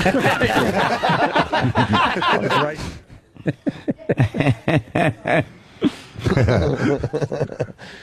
To the next runner-up line of the day. Those Rotten Tomatoes give it. 65. 65. They're not brave. And then this. That'd be good if one of them dropped a rotten tomato out on the floor. That's a big disappointment. After the old kerplunk, you hear like a collective sigh from the woman in the audience. Oh. We have one more? One more. I do have to say that little duet they did with U2 was one of the worst things I've ever seen. Oh, my God, was that awful. Absolutely. When the Saints come marching in, is that what it was? Yeah, no, was it? It was something about New Orleans, which was a great cause, and then it made me happy people drowned. With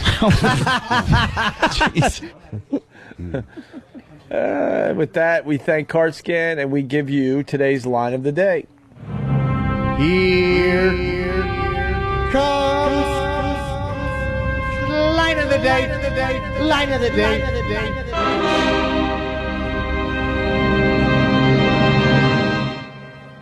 Are we really going to remember how she lived it? Yeah, in a tube, like in a fucking giant Tylenol PM. Yeah. Right. That's how she lived it. She looked like a fucking foot in a giant glass sock. Warrior also thinks. Warrior also thinks. Can we get more Warrior also thanks? There has to be more videos of the Warrior. Warrior says it was so hot out today. I told Sam to pull some of his old promos from his early WWF days because some of the things that he said, it was so nonsensical, and he'd go on and on about it for minutes and minutes, and it just didn't make any sense whatsoever. Warrior. Thanks. Warrior just flew in, and boy, are Warrior's arms tired from all of the flapping motion that is associated with flying. You see, humans weren't built to fly, so I'd have to flap even harder than bird. Gliding forward. Gliding forward. I thought the soap thing, why was it? You drop the soap and don't bend over to pick it up. We all know that. But he had to make it go forward toward the drain. Like, I thought there was going to be a bigger payoff than just the old bend over and get fucked in the prison. He's a bit of a pervert. Yeah. Rubbing daughter's ass. Rubbing between thighs. Warrior spills spot remover on dog. Warrior dog gone. Oh my God. Holy shit, are we tired? Warrior hack. See Warrior at Chuckle Hut. Well, Warrior thinks the Opie and Anthony show needs 5-hour energy. One to go? Actually, this stuff does rule, man. It's everywhere now, and we got it here in the studio. Rule. It gives you the energy without that crash. That's right. Unlike all those other energy drinks. It doesn't back you up with sugar, this 5-hour energy. No jack up. Or caffeine or the herbal stimulants. Instead, it's packed with stuff that's good for you. Good. B vitamins, amino acids, and enzymes. 5-hour energy. Thank you. I'm tired as a motherfucker. So let's get the fuck Jive outta Talking here. Jimmy. I like Jive Talking Jimmy. Don't you like Jive Talking Jimmy? I love Jive Talking Jimmy. That's right. That's right. I'm tired as a motherfucker. Yeah? Why are you so tired? Why you sleep, motherfucker? Jive Talking Jimmy. Oh. Gotta watch him. Yeah. Hey, there you go, by the way. We were talking about this yesterday. 108 suicides in 2007. Oh. Soldiers. Soldiers. That's terrible. All right. I want to hear more Jive Talking Jimmy. Who wouldn't? So, Where you going to be at this weekend, Jimmy? Jive Talking Jimmy? Stop trying to leave me, motherfucker. I know what I'm doing. Jive Talking Jimmy's very angry. I'm tired of motherfucker. He's rarely a happy guy. Sometimes, though, I think he laughs about this. What are you doing? What are you doing? Going anywhere? What are you doing? After the show, I mean. Minding my motherfucking business. That's what I'm doing. I guess I should. I'm going to put my Jerry curl head down on a pillow. Take a little nap. Yeah. Jive Talking Jimmy. All right, we'll have more of Jive Talking Jimmy tomorrow. we got to do a meeting now. We should do it on the air, but... Nah, fuck it. Let's Not go. today? All right. Yeah. Even tired of motherfucker. Get somebody. AutoandGeorge.com for where Otto's going to be, including Friday night. Yes. And Bill Bird, Carolines. We got to go. Bye. Bye. Hi, who's this? My name is William and I like to wear dresses. R. Yeah. E. Goodness gracious. P. Yeah. A.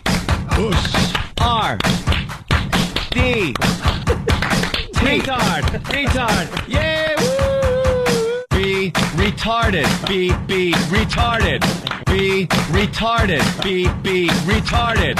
Stomp your hands and clap your feet. Retardation can't be beat. You know, we retarded. T-A-R-E, T-A-R-E, retard, yeah, woo! My name is William and I like to wear dresses. Yo, motherfuckers. This is Drew Boogie. You just heard one of my remixes. And check me out on MySpace. MySpace.com/The Great Drew Boogie. That's not me. Opie said that. And he said that about everybody. And I'm too tired for this shit.